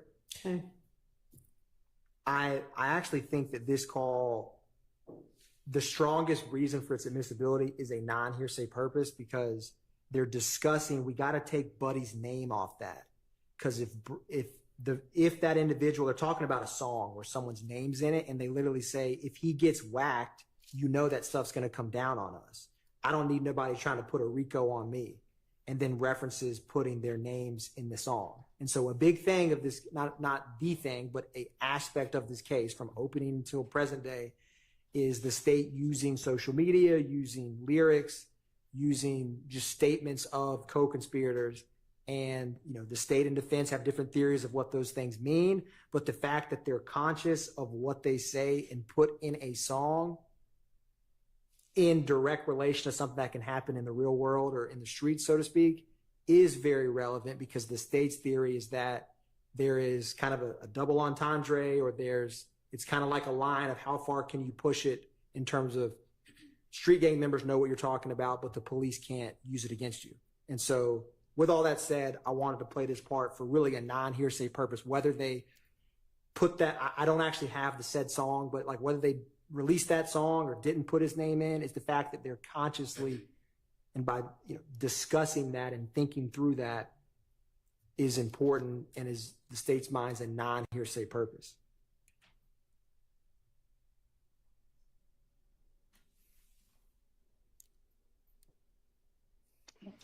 Yo.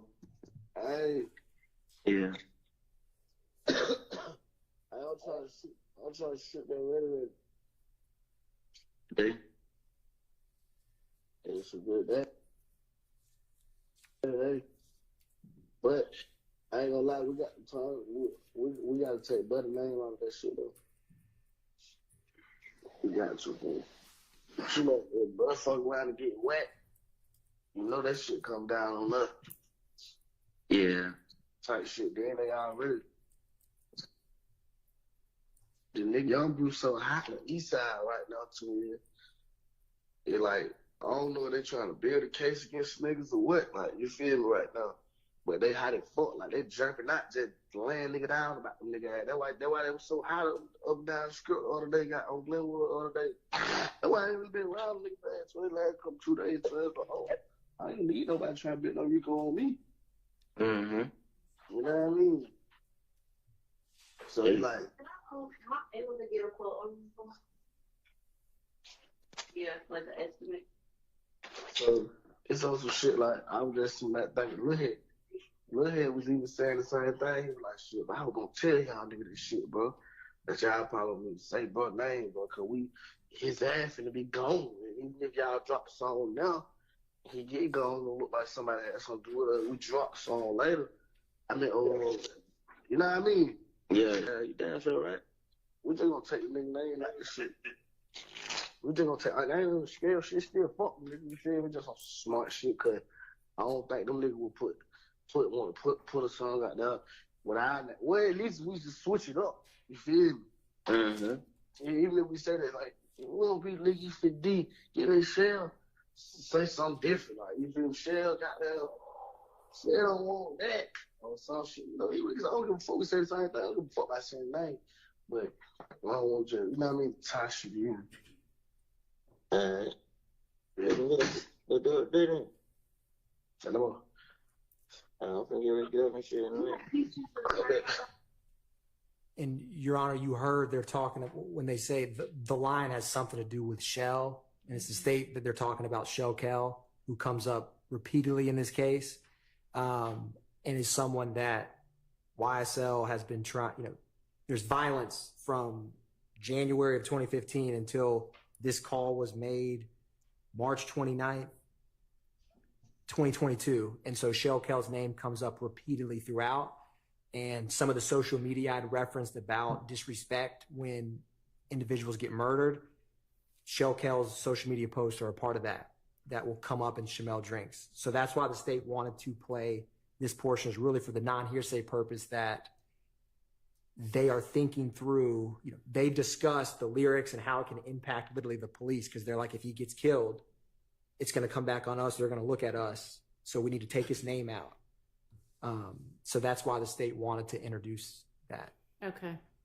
Anything from the defense on this? Well, if I am not mistaken, it's being offered for as non-hearsay.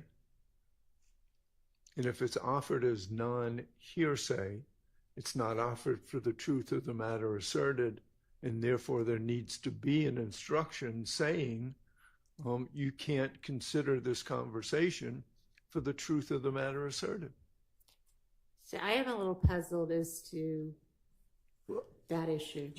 And Your Honor, I guess I started with there's really two arguments, as sometimes there is, in terms of if they put this individual, you know, it's also a co-conspirator statement in terms of they're strategically trying to make sure that they don't get in trouble for releasing a song when they're trying to kill this individual. So the fact that they're like, he's like, you need to probably take his name out, that does move the ball forward in terms of the conspiracy, because the conspiracy does not want to get caught. Because if it does, it can't continue as well. And so there's that aspect of this as well, in terms of they're strategizing about, like, it's a good line, but it's too, you know, when he gets murdered, or if he gets murdered, it's going to create a police involvement with us.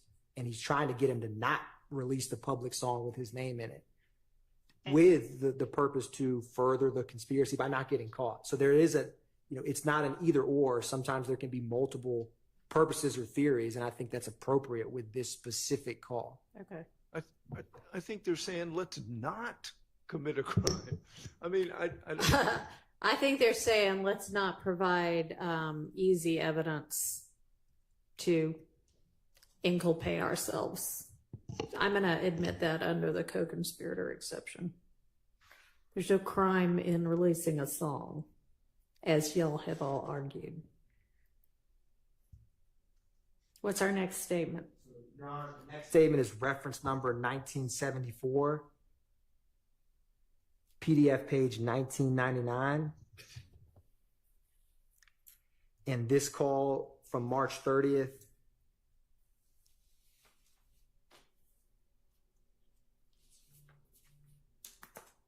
There's reference, so again, this call references Blizzy, who I've discussed with the court earlier. And it also references there's a reference to a street name of Haiti, which is a YFN member, Mr. Higgins, that is also connected with the killing of Mr. McMillan and Mr. Ford. And so we're going to play this entire call. And on this call, Garlington also references, he says SB, talking about defendant Stillwell's cousin, who's a female, was followed by a black Durango. There is, the murder of Mr. McMillan and Mr. Ford is not solved, but the black Durango, there's reference into it in a couple wiretaps because they believe that vehicle was involved and is associated with the rival gang. And also, Garlington tells the other party again, he's mentioning running into Little Blizzy. He didn't have the fire on him, and then he gives the address of where he was staying that night.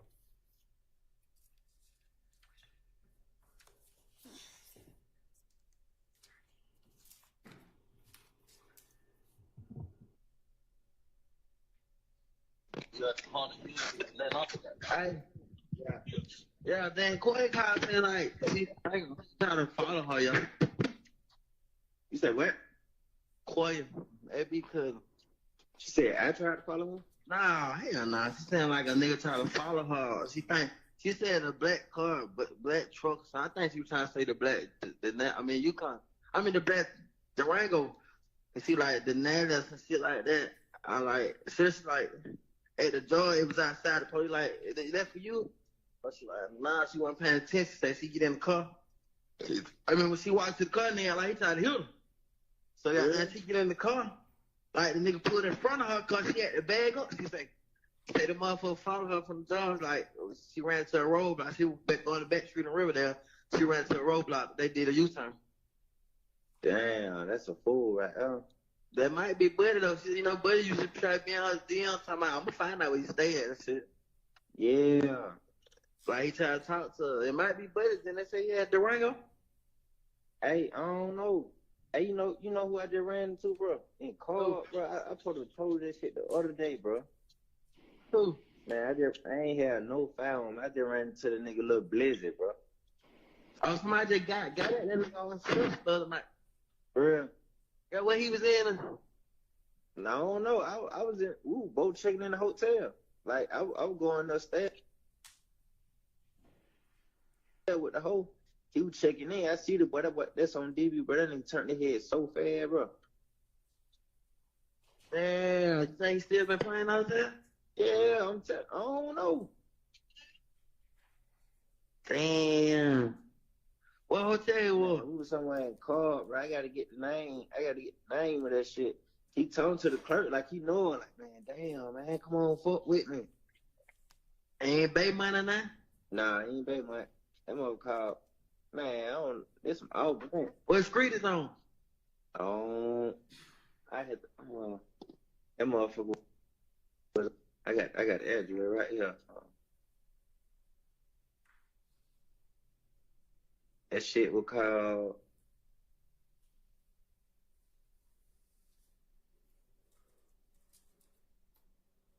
$3380 Overton Park Drive, Southwest. What is that? Overton Park. Overton Park, Southwest. Hello. Southeast. The backside of the I can't put it in now. 33. Yeah, wait, another paper. When you gonna go play right now? They be meeting up at 3380. The one that called the police on your house last time, 3380. So you said 33 what? Hold on, 33. 80. Yeah. Overton. Park Drive. Overton. West I Drive. say OV. Park Drive. Overton Park Drive. Yeah, southeast 11. Yeah, right on the back side of Cumberland. I mean, Cumberland, Engine Park. Yeah. Or make the left. Or make the other left. Come back now. Yeah, we got him. He might be playing right there because, you know, he's scared. He just got spent. Him and Hayden, like two more other niggas. Got spent there and ran on something. For real? Yeah, I didn't even know that. Yeah. We ain't trying to play that. Yeah. It got to go. So, Your Honor, the black Durango was associated with the shooting at Waters Road on March 16th. I misspoke when saying the Ford McMiller double homicide. So, Deputy Hill, actually, it's connected with both the murder of Mr. McMiller and Mr. Ford and the Waters Road shooting. So I wanted to clarify that. And also, Your Honor, there's a reference of getting the address where an op was the night before we got him. And so this discusses past events of running into a rival gang member at the hotel, but also references, be on the lookout for this black Durango, and also has references for future conspiracy activities of getting addresses of opposition gang members. The state does not know exactly who Mr. Garlington is speaking with, but a conspiracy can be furthered because Garlington gaining this information and discussing this still furthers the criminal street gang conspiracy. But I wanted to give all that information to the court. All right. Thank you. Borrow Mr. Harvey's term about nested hearsay. From my understanding, this call, and I'm going by the state's notes as well, this call has Garlington relaying what SB's cousin, that would be my client's cousin, said to him about being followed. That would be hearsay within hearsay. So I'd ask that anything involving what was said by my client's cousin be redacted. This again has been put in writing in the state's brief. I wanted to find it, but in terms of co-conspirator statements, you do not have to search through time to, there is not a double hearsay exception or objection that if something is a co-conspirator statement in furtherance, the speaker making it, you don't have to determine if they have personal knowledge or not personal knowledge of it, because the statement itself is in furtherance of the conspiracy. And I will find the case law to back that up, but the state has briefed that issue in writing in the initial, and I'll find the date, kind of general co-conspirator brief. Mm-hmm. And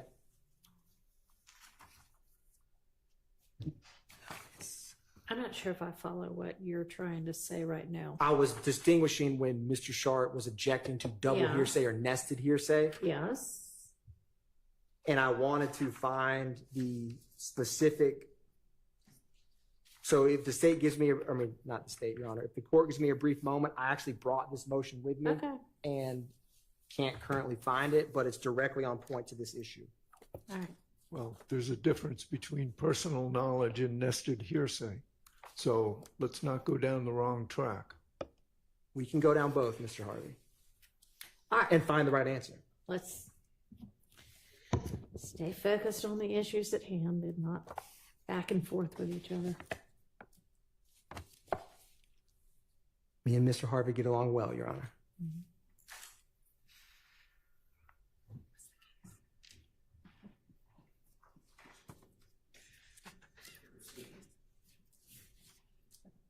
Let me see.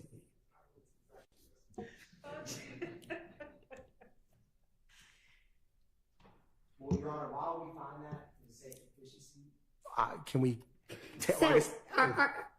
Let me ask you this, which might make it not necessary. Are you offering that hearsay that's within this statement for its truth? The part about the, I guess, girl saying that a Durango followed her. It's the fact that, or that Mr. Stillwell's cousin says that whomever said that a Durango followed them. So, Your Honor, it is for them discussing the black Durango, because the state doesn't have any additional evidence that like that black Durango on this day and time was outside about to shoot someone. So it's the fact that they're discussing the vehicle that's connected with the murder and the Waters Road shooting, the fact that he's discussing in opposition terms Little Blizzy, and the fact that they are discussing whether they actually got the address and found the opposition member or not. The fact that they are discussing that is relevant in and of itself. And the state doesn't have, so the state is not intending to say, aha, 5 hours later they went to someone's house and shot them. So it's the fact that they're discussing all of these things, which is really a non-hearsay purpose. Okay, well. To answer the court's question, Your Honor. Not sure to answer the question, but what I take from that is that your answer would be no, we're not offering the nested part to establish that somebody actually followed her in a black Durango. Is that true? Yeah, correct. We are not. In which case, that is not hearsay. And the rest of it comes in under the co-conspirator exception. Well, whether the state's intent is to do that or not, it asserts a fact that is harmful for my client if believed. And I don't know how the jury is necessarily supposed to compartmentalize, oh, well, this is not being offered for the truth of the matter asserted. It seems to me that it would be, if it's not offered to prove that, I mean, this is important evidence if believed against my client, because it suggests that my client is responsible for Shamal drinks, and therefore other people are now following my client's family members. So it's not just a little deal in my mind. Okay. And so it seems to me that even if the argument is we're not offering it for the truth of the matter asserted, it would fail a 403 test, because what does it matter really that my clients, for the purpose that they're claiming, that they're discussing the goings-ons of the quote-unquote opposition, what does it really matter other than to just make reference to my client? What does it really matter that my client's cousin is the one that said it? If we want to redact my client's SB's cousin from that, that's fine. I don't have a problem. All right, why don't we just do that? That'll make the whole thing easier. Judge, the importance of that part is that whether there was actually a black Durango following anybody or not, there was their belief that they were. There was this belief that was shared among them. The reason that this is a co-conspirator statement is that they are participating in the enterprise by apprising one another of things that could harm them. Yeah, the appraisal part's not the issue. Do you lose any of that by taking out the two? I mean, if they even say SB's cousin. We could listen to that part again to ensure that we are accurately asserting what is being said, but our belief is that the fact that that something they believe is endangering one of their members' families is something that is causing them to act. Yes. So that is the reason that we believe that remains inside that statement, because by making one another aware of a potential danger, whether it exists or not. A family member of one of their co-conspirators. Yes. I mean, honestly, I don't see how. I think it's a bit of a.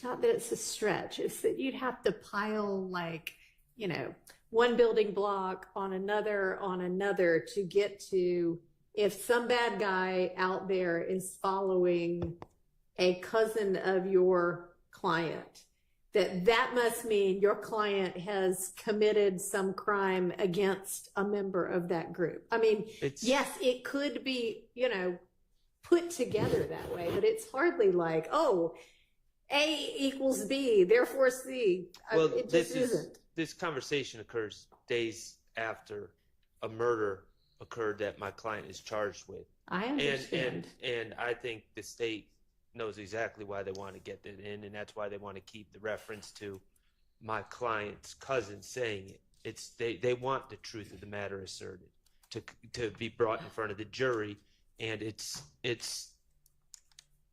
if their interest is just that they're aware, then there's no reason that they're aware that people are following them. There's no reason to include SB's cousin. They could just put it in. They could just put Quay or whatever. Quay said this, and they don't lose anything. Okay, so what they lose is then they're just saying, hey, some random person is getting followed by a Durango.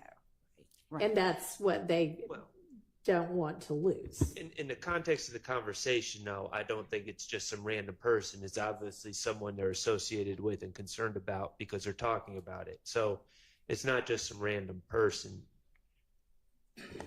All right, I can listen to it again, which I don't need to do here. I will just circle back and listen to this one again. And Your Honor, I'd also point out that Mr. Shard is making a 403 argument. Yeah. And given that there's nothing about this belief on their part that is substantially more prejudicial than probative of the fact that they believe that this Durango is following a member or a family member of one of their group, and that belief is being shared, and in order that they do something, that they act accordingly. They're participating in the enterprise by... Yeah, that's not his argument. His argument is that because the Durango is following a relative of Mr. Stillwell, that must mean that Mr. Stillwell committed the crime against their group a few days before, which is what I'm saying is a whole lot of building blocks having to be stacked on top of each other. But I will take another listen. And it's not that it must mean that. It's that it's evidence of that. And I mean, if it is, you know, it is. I mean, that's why the state puts up one case, and if the defense chooses, they put up another case, and in between there, they cross-examine all of the state's witnesses so that all of the different theories can get presented before the jury that all the sides want presented, and they can sort out what they believe to be the facts and apply those facts to the law. But I'm not going to be cross-examining Demekion Garlington, and I'm not going to be cross-examining Quay. No, but you are going to make a closing statement, I would suspect. So, I mean, it's how trials work. So I will take another look, and I'll let y'all know. Thank you, Judge. All right. Your Honor, the next call we're turning to is reference number 2119, PDF page 2145. This is on April 1st of 2022. And the state, this is defendant Stillwell on a contraband phone talking to Demekion Garlington about a number of things. He discusses, so there's a lot of discussion about the Shamel Drinks murder we're going to ask to play this entire call, but defendant Stillwell says he doesn't know why Miles got out of the car, referencing to Miles Farley. And Miles Farley was arrested April 1st as well, which is the same day that this call was made. He also discusses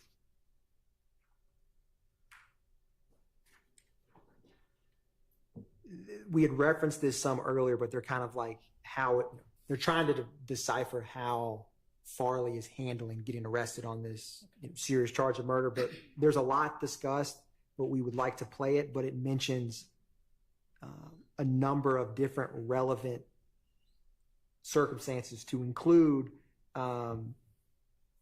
defendant Stilwell tells Garland that it's ugly and he needs him.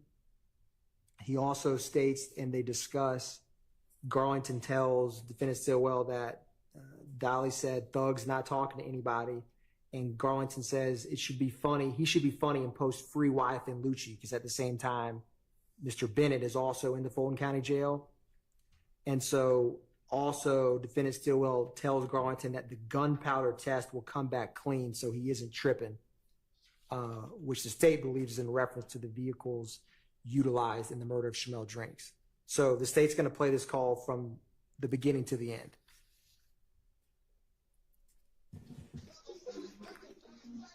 What's up, bro? What's up? Yeah, B.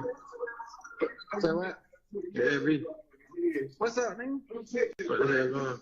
Man, shit, right here, listen to that new weapon. Huh? I said, right here, listen to that new young boy. What you got going? Can I? Yeah, you know, I couldn't hit you on that other phone. Shit, bro. I'm fuck on that motherfucker. For real? Are you on? Oh, this another one? No, it's Yeah, that's what I'm saying. Yeah. Yeah, bro. I know. I ain't just like FaceTime how to say. That's where you at. I tell him I ain't forgot it. I really couldn't respond, so I just like, yeah. I can't, man. That motherfucker. I don't fuck tripping on that motherfucker. For real, man. Yeah. I said one shit. I said shit. I'm gonna go straight to my grandma's house. I had stay out of that motherfucker. Yeah. But she told me they had to move your style. Yeah. Running like what? On know it inside? Nah, I'm with Fred. You with Fred? Yeah. Oh yeah, for sure. Yeah. And they do it for They do. Yeah, they. Damn. Somebody said it. T-Rock was up there with you or something? Yeah, T-Rock was downstairs with me. Yeah, cause somebody asked me in the hood. They're like, bro down there with T-Rock. I'm like, I ain't no T-Rock locked up. Yeah. What the hell going on? Everything. What the hell? What's up with Trump, man? What the hell he Trump crazy like that? What do you think? Just Trump crazy, man. All this little shit there. You talking crazy about Miles? Nah, it's about me talking about Miles and shit. I ain't on TV. I ain't heard of that. Yeah, it's a lot of little shit I told boy. Yeah. Had me blowed. They blowed? Had me blowed. Oh, yeah. I ain't talked to him, bro. That's the only person that be talking to is Miles. Yeah. He be asking like what's going on. I'm like, shit, I don't know. Yeah. What the hell? Like order. Damn, bro. Like everything smooth though. Yeah, I know it. I already know that. They just got down. They on Miles though. Yeah. Cause I don't know why the fuck he can get out the car.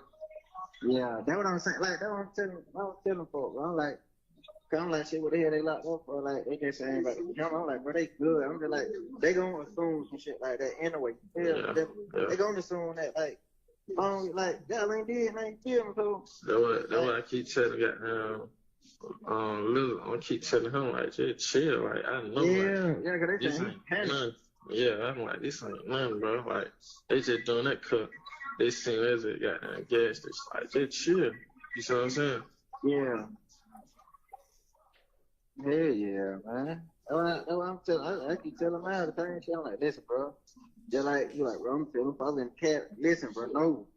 Just tell them before you want to talk, bro. Like, man, listen, bro. I told Baba, I'm like, hey, tell buddy, do the same thing I did when I went in there. I told him, hey, I want to see my lawyer. I'm going to say nothing else to me. So he got to do the same shit. Don't say not one word. Yeah. You down what they try to portray or what they say, man. Don't say shit. Yeah. I ain't know that though. I didn't. Tell man, but they tell them, they're like, hey, bro. But like, hip hop just called me. They're like, you heard? I'm like, yeah, nah. I'm like, shit, I know. I'm like, I keep in contact through You know what I'm saying? They folk. I ain't turn on the phone. I'm like, he'll understand that anyway, though. Yeah, I ain't doing that anyway. Yeah, I already know you ain't. I already know it. Yeah. Hey, though, boy, I need you. I know. I already know that. I told her that. I told her you got 1,000. She said 800 for 1,000. I told her like tell him I need 1,000, but anything in between, just got down. Oh no, yeah. She ain't doing that, but bro, you know I got. Yeah. I know, like, but I talked to one call today, and she told me to tell y'all to like be patient, cause she hadn't had I talked to her. She DM me. White. Yeah. She like, man, just tell them like, and no, we ain't gonna leave them folk like that down there. Like, just tell them to be patient. It was a day, good morning. Yeah. Yeah. Man, just tell them to be patient, bro. Bro, I got it. Well, I already know that part. I just like. I know like how that go. You know what I'm saying? I ain't really tripping on that. I ain't tripping. Like I've been just trying to keep Buddy calm. You know what I'm saying? Yeah, do that, bro. Yeah, bro. I don't really be liking that codependent shit. That shit had me all out. Like, I talk the phone. Like, I been on bro. Like, he got in FaceTime. Like, oh, what's up with Quay? Like, what the hell? I don't know Quay on the phone saying something. Like, I don't know if he on shit. Like, he told real, like, man, tell Buddy got to get his lawyer, bro. We did that shit for him. He paid, you know what I'm saying? What? Yeah, that was phone told me. He like, bro, tell him, chill out, man. Nah, I ain't know nothing about that. Yeah, then we out downstairs. He was like, yeah, they was on the cell phone, but I ain't even say nothing. I'm like, I know I ain't even upstairs. I'm like, ain't even got access to no phone.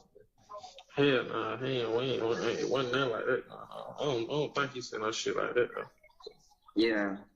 But then I thought what that was telling somebody what the hell she saying foreign farming. Who? She told him they something about foreign farming. Okay. Yeah. She really kind of telling me to be careful. I was a corn out. And they would a little nigga. I ran into the boy little blitz by myself. Yeah? Yeah, I ran into him. Yeah.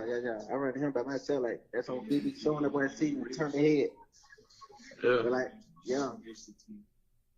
But like, we was on live and coding on nobody be on my page and shit.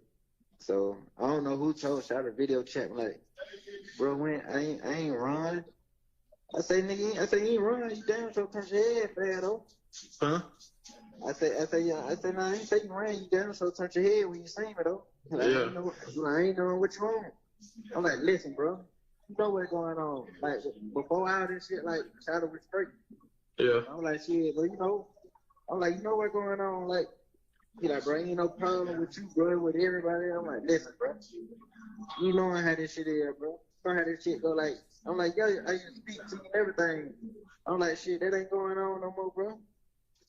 I'm like, y'all, nigga. I'm like, yeah, that's on TV. I'm like, man, I had a little corn right now. I told Corn to be quiet. Yeah.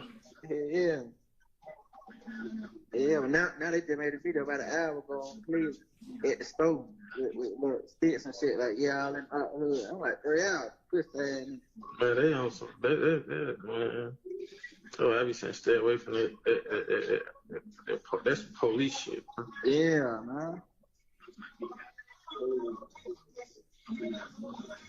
That's true that shit. I ain't with that. Yeah. Damn, man. It's all good. Everything. I know it. So you still ain't got nobody right now? Like they won't take no payment? They ain't really saying, but ain't really saying that. You just really like, just chill, be patient. Like same thing White tell you. Yeah. Okay. So I ain't been around like y'all say they ain't talking to nobody. Like they say they like, bro, I ain't never seen that nigga hurt like that. But that nigga hurt behind that shit. I think they said the one he really fucked with. Yeah, I know it. Yeah, man. Everyone want to talk your ass too, bro. Yeah. Yeah. What the hell? Nigga, what? supposed to. I heard. Yeah. No, I could be funny with free wife and husband. Yeah. Yeah.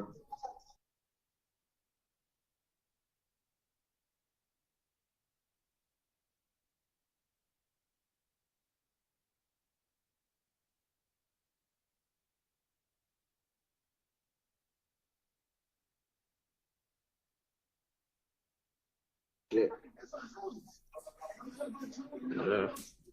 Yeah. Yeah, that I don't chill though. Something, I don't know. Yeah, I don't know what he on. Yeah. I'll tell him boy about this shit. I was like, man, he be like, you ain't gotta tell me. I already know. Like, home be got him tripping. Yeah. Like on the other one, like people like, man, you know, I stand on more. Man, I fought with, but home on the other. I think about that on some female shit. Man, well, I don't know, man.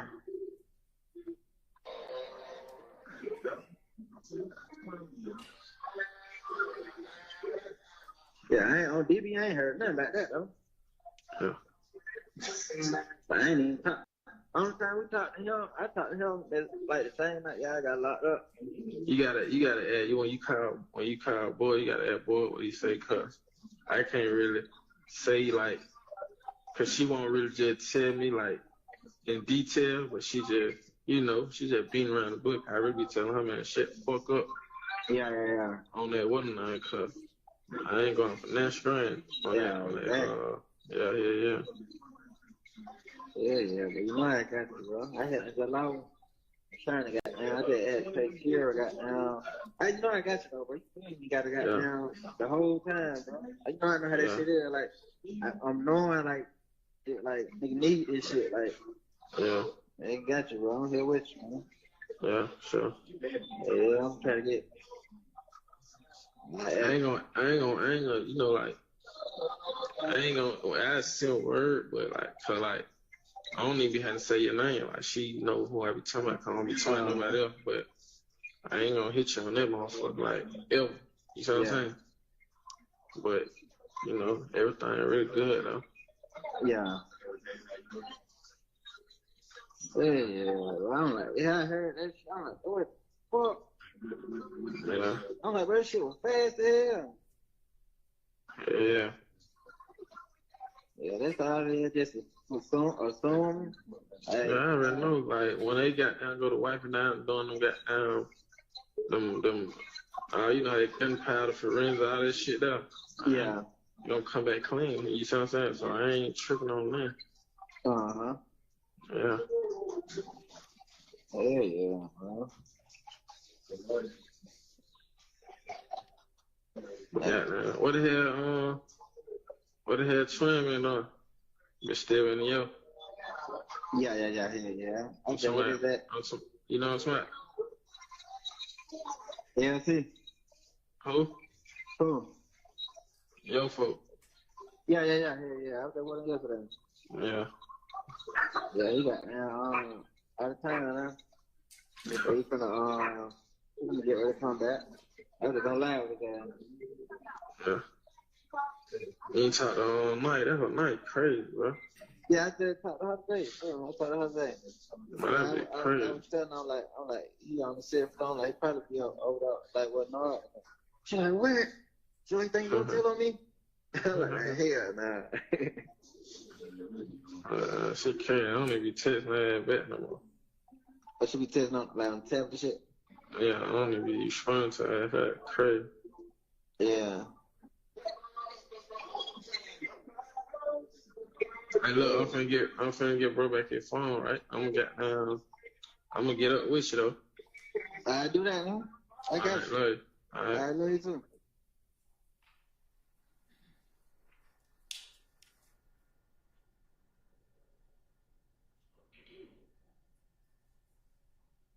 Your Honor, the call is complete. So I don't know if defense has any objections to this call. I think the court understands the state's position of this. We've labeled it as a co-conspirator statement in furtherance. Your Honor, Carrington Matthews again on behalf of Mr. Marquavius Huey. So there was a reference in this call again to a quay. And our position, as we stated earlier, is that it's a 403 issue that we're making at this time as we did previously. We believe that this is a confusion, creates a confusion of the issues with this, the use of the name quay constantly. The jury has heard the name quay in this trial up to this point. They have heard it. We did file a motion for severance at a previous date. It was denied. I'd like to renew our request for a severance on this issue for the record. And on the basis, again, it's a 403 issue with respect to this word name quay being repeatedly used. I think I've heard it like 3 times at least in these series of calls.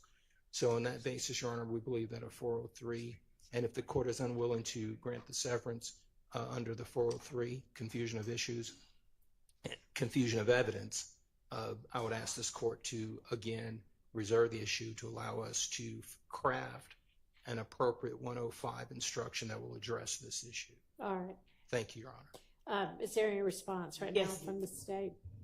Your Honor, Detective Viverito will clear up, I think, quite clearly that this is in reference to Defendant Nichols, not Defendant Huey, because when they're referencing, they're upset that on a phone call, Mr. Nichols says, we did this for Big Bro, talking about, in the state's theory, Defendant Williams, in terms about we did it, the murder of Shamel Drinks, who was, I've already described kind of the back and forth, but the testimony in the state's theory, so there won't be any argument at closing, and Detective Viverito, who is going to be introducing these wiretap calls, she will make crystal clear who that quay is referenced on the call. So there won't be any confusion. Okay, well, that'll cure any potential confusion. Just want to make sure that she does that. All right. Am I correct in my belief that the state intends to introduce this whole call? Sounds like it. Okay. So my immediate concern is around 5 minutes and 30 seconds. Mr. Garlington is talking at this point, not my client. I talked to Funk. I've been with Bruh, and he had me on FaceTime like, yo, what's up with Quay? And then Quay on the phone saying something like, I don't know if he on this SHIT, like, he told Rel, like, tell Buddy, god dang, get a lawyer, bruh. We did that SHIT for him. He paid, you know? You know what I'm saying? Okay, so we got Garlington having talked to Unfunk, who is Mr. Greer, who supposedly, and I'm trying to put it together, it's not completely clear, but he talks to someone named Rel, and then somehow this comes back to Quay, who, you know, Mr. I think that the state is asserting is Mr. Nichols. So we have like a game of telephone with 4 different steps leading to Garlington then saying this to my client. And then it should be noted, my client does not tacitly acknowledge, or I think we've been using tacit admission. He says that doesn't sound right. So it's not that. He pushes back, and it's just nested hearsay times 4 in what Mr. Garlington's saying. So I have a real problem with that, because obviously that is someone who is not testifying to my knowledge, the originator of this, and it's passed around a few times, and it goes directly to my client's innocence or guilt. And it's, you know, this little bit in itself strongly suggests that my client is guilty, because the implication is Quay said we did this for Buddy. I'm not concerned about the for Buddy part. I'm more concerned about the we did this part. So that's a major flag right there. And it's nested hearsay. It's 403, any probative value that could come from this, other than its value as hearsay with 4 steps, is negligible. Clearly, they could get out the facts that they're talking about attorneys without going into that segment right there that is extremely prejudicial to my client. So that's my first objection. I would also object that these other conversations about attorneys just generally are not furthering any conspiracy, but those don't. There's an extra level of concern regarding the time around 5:30. All right. Well, I think we've discussed the issue of attorneys potentially being provided by leaders already, and my ruling would be the same with regard to that. What is the state's response to the issue of it being hearsay inside of hearsay, the "we did this" part? So, Your Honor, that this is a classic co-conspirator statement. This is one co-conspirator providing reassurance to, providing direction to, and promoting cohesiveness with another co-conspirator in furtherance of the conspiracy itself, which is YSL, the criminal street gang. Right, but back up into this isn't just him, this is somebody else saying that, right? And yeah, Mr. Shard, at least, is saying that Mr. Stillwell pushes back on the assertion. And this was a lot, so I might have to hear it again. But yes, Your Honor. If that's accurate, then that seems like that couldn't be, oh yeah, this is an adoptive admission. So, Your Honor, a couple things. One, defendant Stillwell is quite upset that Mr. Nichols made that. So the fact that Garlington and defendant Stillwell are discussing that, they need to know what's said on jail calls. They need to know who's talking to the police. They need to know who may fold, and they need to keep tabs on both members in jail and outside. So when they referenced earlier about Mr. Farley and how is he doing, and he needs to, yeah, that's not the part that they're raising, that Mr. Sharp's raising an issue about right now. You're specifically discussing, Your Honor. So defendant Nichols saying we killed him for bro, and Mr. Sharp saying cannot come in this conversation with his client, Mr. Garlington, when they're discussing the intimate details of the murder that they did for bro. The state feels that, and this is why, and I will find the case on this, their conversation, Garlington and Shannon Stillwell, in all its contents, whether they knew this personally, they knew this from that statement, their conversation is fostering cohesion amongst them, because they both agree he shouldn't be saying that on the phone. And that's where co-conspirator 801D2E is a little bit unique, where this nested hearsay, if it's deemed a statement in furtherance of the conspiracy, keeping abreast of the crime, future, past and or future activities, fostering cohesion among street gang members, that type of analysis is incorrect. If you deem that statement and them discussing what one of the other co-defendants did in the murder that the state indicted both defendant Stillwell and Mr. Nichols with, and Mr. Garlington with, I think it is classic co-conspirator hearsay, which takes aside Mr. Sharp's objection. The nested hearsay is not an appropriate analysis if you deem that statement, which the state believes it is co-conspirator statement. That's the state's position on this nested double hearsay. I really need to see your case law. Yes, Your Honor. I think that's just an incorrect statement. I would be surprised that it just makes what would otherwise be a valid evidentiary objection disappear. Maybe it does. And so if it's hearsay, and I'd have to, like the court, I'd have to hear that little part again. But if they're saying that it's hearsay, that Mr. Nichols' statement about what they did is hearsay, and Mr. Stillwell is on the call. Right. Right? Yeah, this is Garlington and Stillwell. Right. And when he says that his client pushes back, he's not saying we didn't kill him. No, I don't know. But let's hear it again.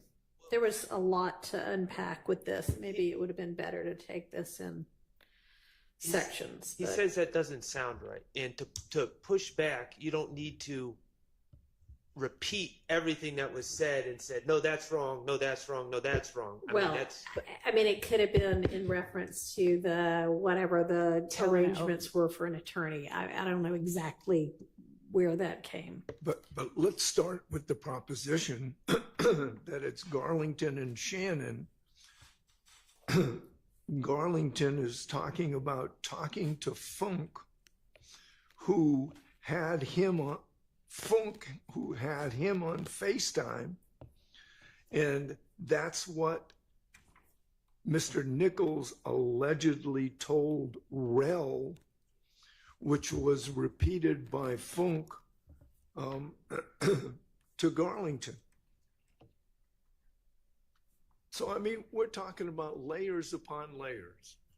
And this is the classic nested hearsay. You can't just say, if one statement, the first conversation comes in, everything else in the world comes in. It doesn't. Well, I don't think it does, but the state seems to think that there's law that says it does. So we're going to let them find that. And so can we play it for the pen? And if you just want to point me to wherever the original motion is or response is, I can read it on my own. But I mean, if that's easier than you trying to find it right now. Your Honor, I'm trying to find both the date and the motion itself. And they be patient. They were the date. Good morning. Yeah. Yeah. Man, just tell them to be patient, bro. Bro, I got it. Well, I already know that part. I know how that go. You know what I'm saying? I ain't really tripping on that. I ain't tripping. I've been just trying to keep Buddy calm. You know what I'm saying? Yeah, do that, bro. Yeah, bro. I don't really be liking that co-defendant shit. That shit be having me all out. I talk the phone. I be on bro. He got in FaceTime. Oh, what's up with Quay? Why the hell? I don't know Quay on the phone saying something. I don't know if he on shit. He told real, man, tell Buddy got there and get his lawyer, bro. We did that shit for him. He paid. You know what I'm saying? What? Yeah, that was Funk told me. He bro, tell him, chill out, man. Nah, I ain't know nothing about it. Yeah, then when y'all downstairs, he was like, they was on the cell phone, but I ain't even say nothing. So I'm like, I know I ain't even upstairs. Can you play just maybe the last 30 seconds again?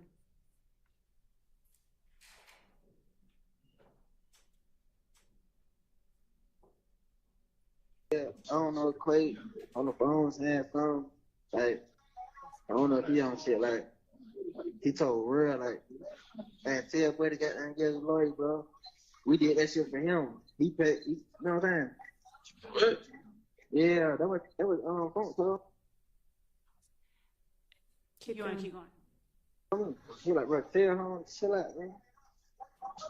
Nah, I ain't know nothing about it. Yeah, then when y'all downstairs, he was like, they was on the cell phone, but I ain't even say nothing. So I'm like, I know I ain't even upstairs. I'm like, ain't even got access to no phone.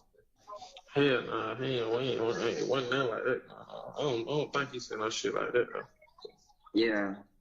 But then, I thought, what the hell is he saying? Foreign farming. Okay, thank you. So, Your Honor, our position is that what he is pushing back against, and it's the context of that statement that is the most important, because they're trying to relay to keep someone calm, and that they were talking to Onfunk, who was a is a co-defendant who pled guilty in this case, and they are alarmed at the fact that another member is potentially on a jail call saying that we did that for bruh. And that's the point at which Shannon is pushing back, saying like, what? Right. Like, I can't believe that. And then he's like, nah, you know, he didn't do that. And the other guy says, you know, I don't know, he could have been on a cell phone or what, but that's what I heard him say. So his alarm isn't at, he's lying on me. His alarm is that, and this is what we would argue, of course, anyone can make their own arguments at trial, but we believe that this is what the evidence shows, that the alarm is at the fact that this person on a jail phone is saying something highly incriminating to them and sharing this information between them all.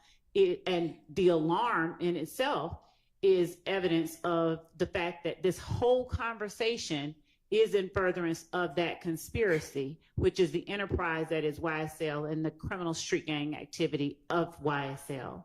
So none of it is hearsay when all of it is statements of a co-conspirator. It is their reaction to their It's belief. still hearsay, even if it's a statement of a co-conspirator. So, I mean, at some point, y'all are saying this isn't hearsay because we're not offering it for the truth. So I know that's not what you meant, but let's try to keep the terminology clear. You're right. You're very, very right. And I didn't mean to interrupt you. I just want to make clear, like, you know, we have got to all be clear about what we are saying and what we mean by what we're saying. Your Honor is absolutely right. All right. And so that is, we are saying that there is an exception. Right. And that this is the exception that it falls under. Okay. All right. And so, again, I understand that the conversation between Stillwell and Garlington might come in under a co-conspirator exception to hearsay. The thing that is at issue is the relaying of Nichols allegedly having said, you know, whatever he said, you need to line up a lawyer or whatever, you need to pay for it because we did this for Buddy. Right. And the concern is that either that part is being offered for its truth, or even if it's not, that certainly once the jury hears that, they take that as evidence that it is true. Understood. So I hear more clearly. Do I understand you to be arguing that that part of that is also co-conspirator exception, or no? I need to address that part of it. So one moment, Your Honor. Sure. Do I have the argument correct that y'all are propounding? Well, yes. And if, while they're gathering this, Mr. Atkins is listening, I hope. So can I respond? If we break this down, here's what the sentences were. Garlington says, I talked to Funk. I've been with bruh. I don't know who that is. And he, I don't know whether that refers to Funk or bruh. And he had me on FaceTime.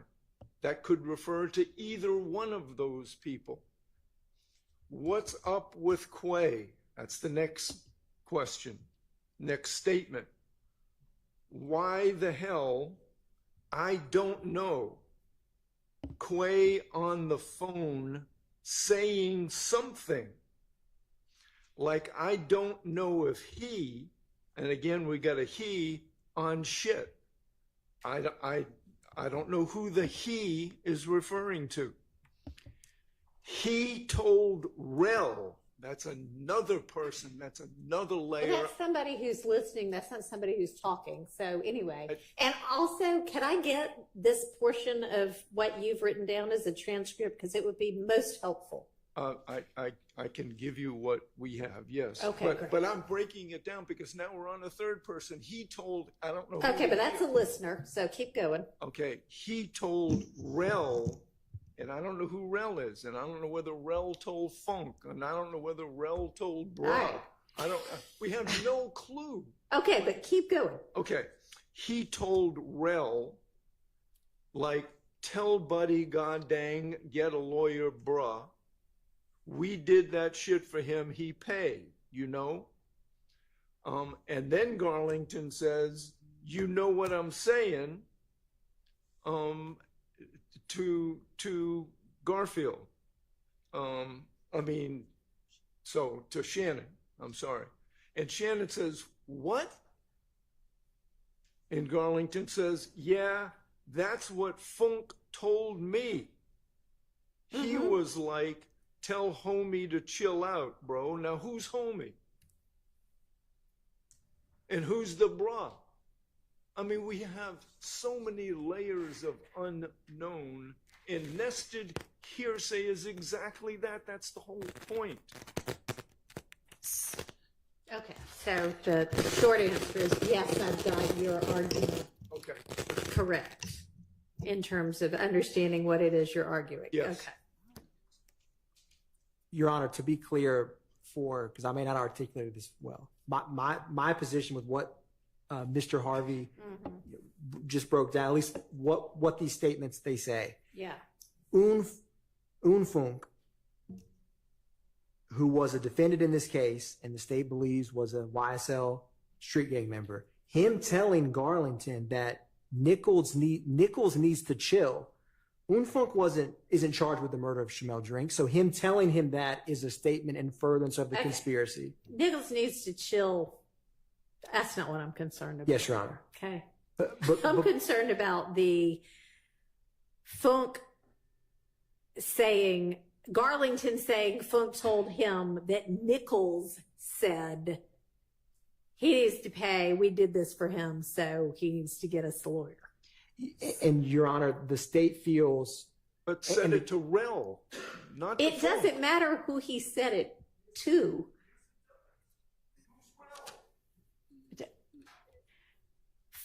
It sounds like Funk heard it regardless.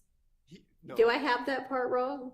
I think you do, because he said it to Rel. Rel said it to somebody else. Nichols said it to Rel. Well, allegedly. Allegedly, I understand. Yes.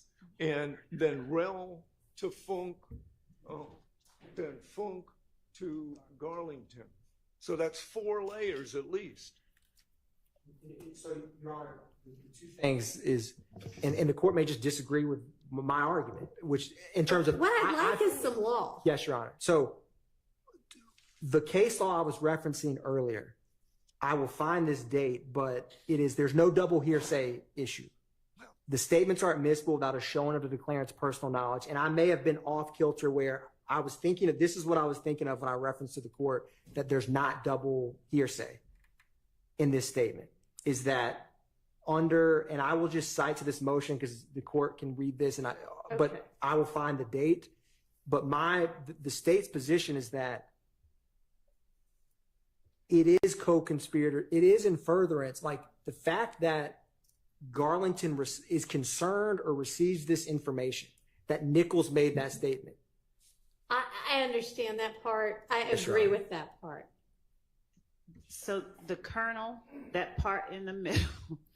You understand what my concern is, I do. Ms. Love. You seem to understand it before, and I'm sure Mr. Atkins understands it too. He's just too busy looking up trying to find the law.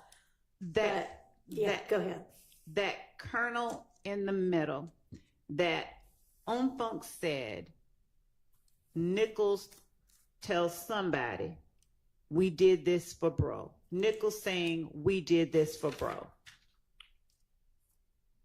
Nichols saying, we did this for bro. I'll start out by saying, at best or worst, whichever you might want to look at it, Nichols is implicating himself and not Shannon necessarily. He hadn't said Shannon did anything. He's saying, me and somebody else did this for bro. So that's to start there as to Mr. Sharp's argument that it necessarily implicates Shannon, who has to push back. Number 2, On Funk being a co-defendant of Mr. Nichols and a co-conspirator of Mr. Nichols relaying what Mr. Nichols told to him. Whether or not Mr. Nichols said it or not, it's statements that Umfunk is asserting Mr. Nichols gave to him, even though it's a statement against the penal interest of Mr. Nichols. The reliability of the statement, the statement itself being the hearsay issue, we believe is dealt with in that it would be Mr. Nichols, a co-conspirator of Umfunk, relaying something in confidence to Umfunk or saying something in confidence to somebody else who he considers a person reliable enough to share something that inculpatory with. Umfunk is not trying to harm Mr. Nichols, so he's not going out lying on Mr. Nichols. He's sharing this information in an effort to help Mr. Nichols, get him to shut up and stop talking. They all are trying to get him to stop talking. So in terms of the reliability of the information, nobody here has any reason to share inaccurate information. It only furthers their purposes to be truthful about what's happening so that they can further protect themselves and inoculate themselves from any harm coming from this man talking. So the harms and dangers of hearsay that are normally present when, the whole reason it's kept out is, we don't know if it's true or not, are handled and dealt with by the circumstantial, I hate to use this, guarantees of trustworthiness given that are present in the way that this statement comes about. It's told in a way, it's relayed in a way that indicates it's shared in order to help, not to harm Mr. Nichols, to help all of them and keep them safe. So it's layered co-conspirator hearsay, if you will, but that first relaying of information, the declarant, Mr. Nichols, saying it to Umfunk, it would be definitely a statement against penal interest. But Mr. Greer, who is Umfunk, sharing that information is a co-conspirator statement, which we believe gets us past this idea that this is nested hearsay. And as far as the 403 argument that is being made, in order for it to be so unduly prejudicial as to permit its exclusion, it would have to lure the fact finder into declaring guilt on a ground different from proof specific to the offense charged. And that just doesn't exist here. So we don't believe that they have met, that, and by they I mean the opponents of this information coming in, they have not met their burden of showing that this statement from Umfunk regarding Nichols telling on himself, and basically Nichols trying to get help for himself, like brother needs to pay for a lawyer. We did it for him. We don't believe. Hey, no, sir, Mr. Harvey, stop right now. Stop right now. Stop right now. Mr. Harvey, sit down.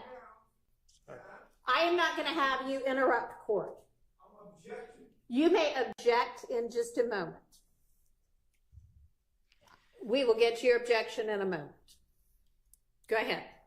Thank you, Your Honor. There has been no showing that this information is so substantially more prejudicial than probative that it should permit the exclusion of what we believe is obviously relevant evidence. Okay, thank you. Mr. Harvey, your objection.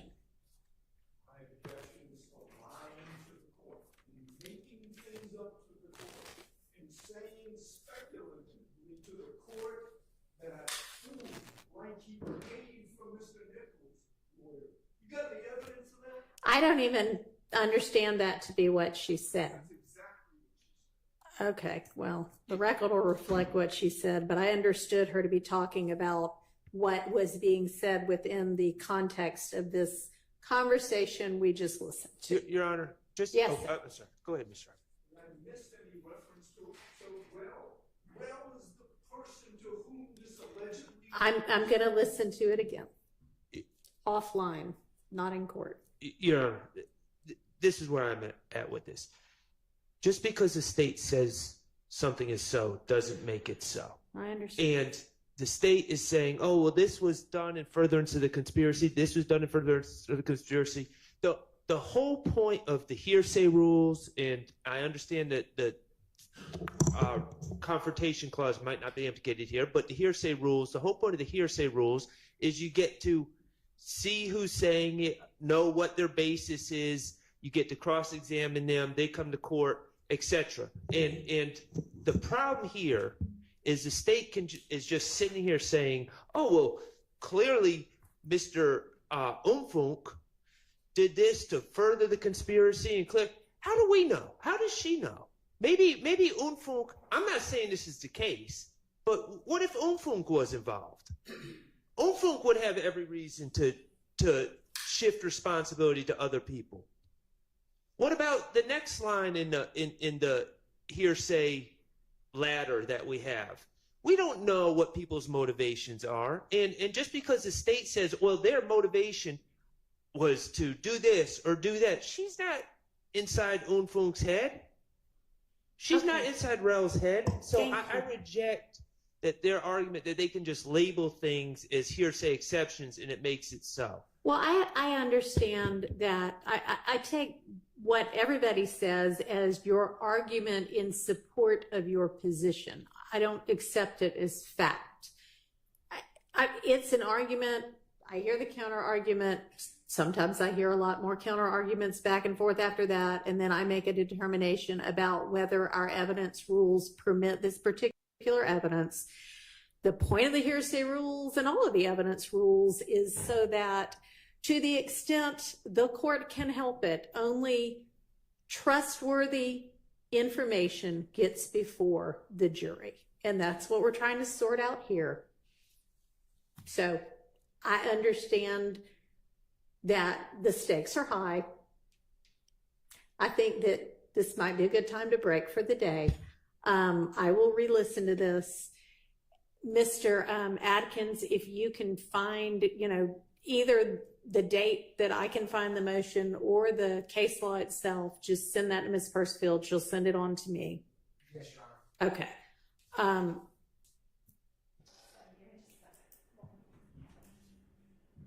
And I will try to get the court and send to Mr. Atkins what I read to the court as the transcript of that would be great. I appreciate that. Thank you. All right. All right. I know that y'all are all going to hate to hear this, but sometime during the day tomorrow, and I don't know when, and I don't know how long it's going to be, people are going to come in to work on what hopefully will be a fix to the sound issues we seem to have a lot of last week. And there are a couple of other things going on that the court needs to deal with as well, not with regard to this case, just in terms of scheduling tomorrow. It's going to be quite a challenge to figure out when we might actually be able to get here and use the courtroom for any, amount of time that will be worthwhile. And so we are not going to have a court day tomorrow. Y'all may have other cases to deal with, but to the extent you don't, please, continue to work on this case. We still have a lot of non-jury work to do. I think we did a good job this week of getting to the things that will be coming up in the next several weeks. So thank y'all, everybody, for working hard on that. And we're going to have to circle back on, the stuff that is still facing us in this wiretap and some other things. I understand the state is going to get witness 61 through the end, and the information about the exhibits generally coming in with those witnesses to the defense by Monday. And I will see everybody Monday at 8:45. We'll have the jury back with us then. Okay? Anything anybody needs to put on the record before we adjourn for the day? The question, Your Honor, we were internally, we wrote down the dates that the court said that we had admin days, but as I was speaking with one of the counsels for defendants, she and I, my team did not have the same recollection, was that there was another period of time that the court had mentioned that we would have the ability to further make these arguments. Was this the only week? This is the only week so far that I know of, that I have established. I mean, I didn't establish this week, but I have not established other dates that we're going to be in court without a jury. We are going to have to determine what those are because we clearly need some more of them. But the dates that I've given to y'all and to the jury so far are dates that the jury will be out and we also will be out. So I'll just have to, I know one of the things I need to do is figure out some more in court for us, but non-jury dates. And I anticipate some of them will be maybe the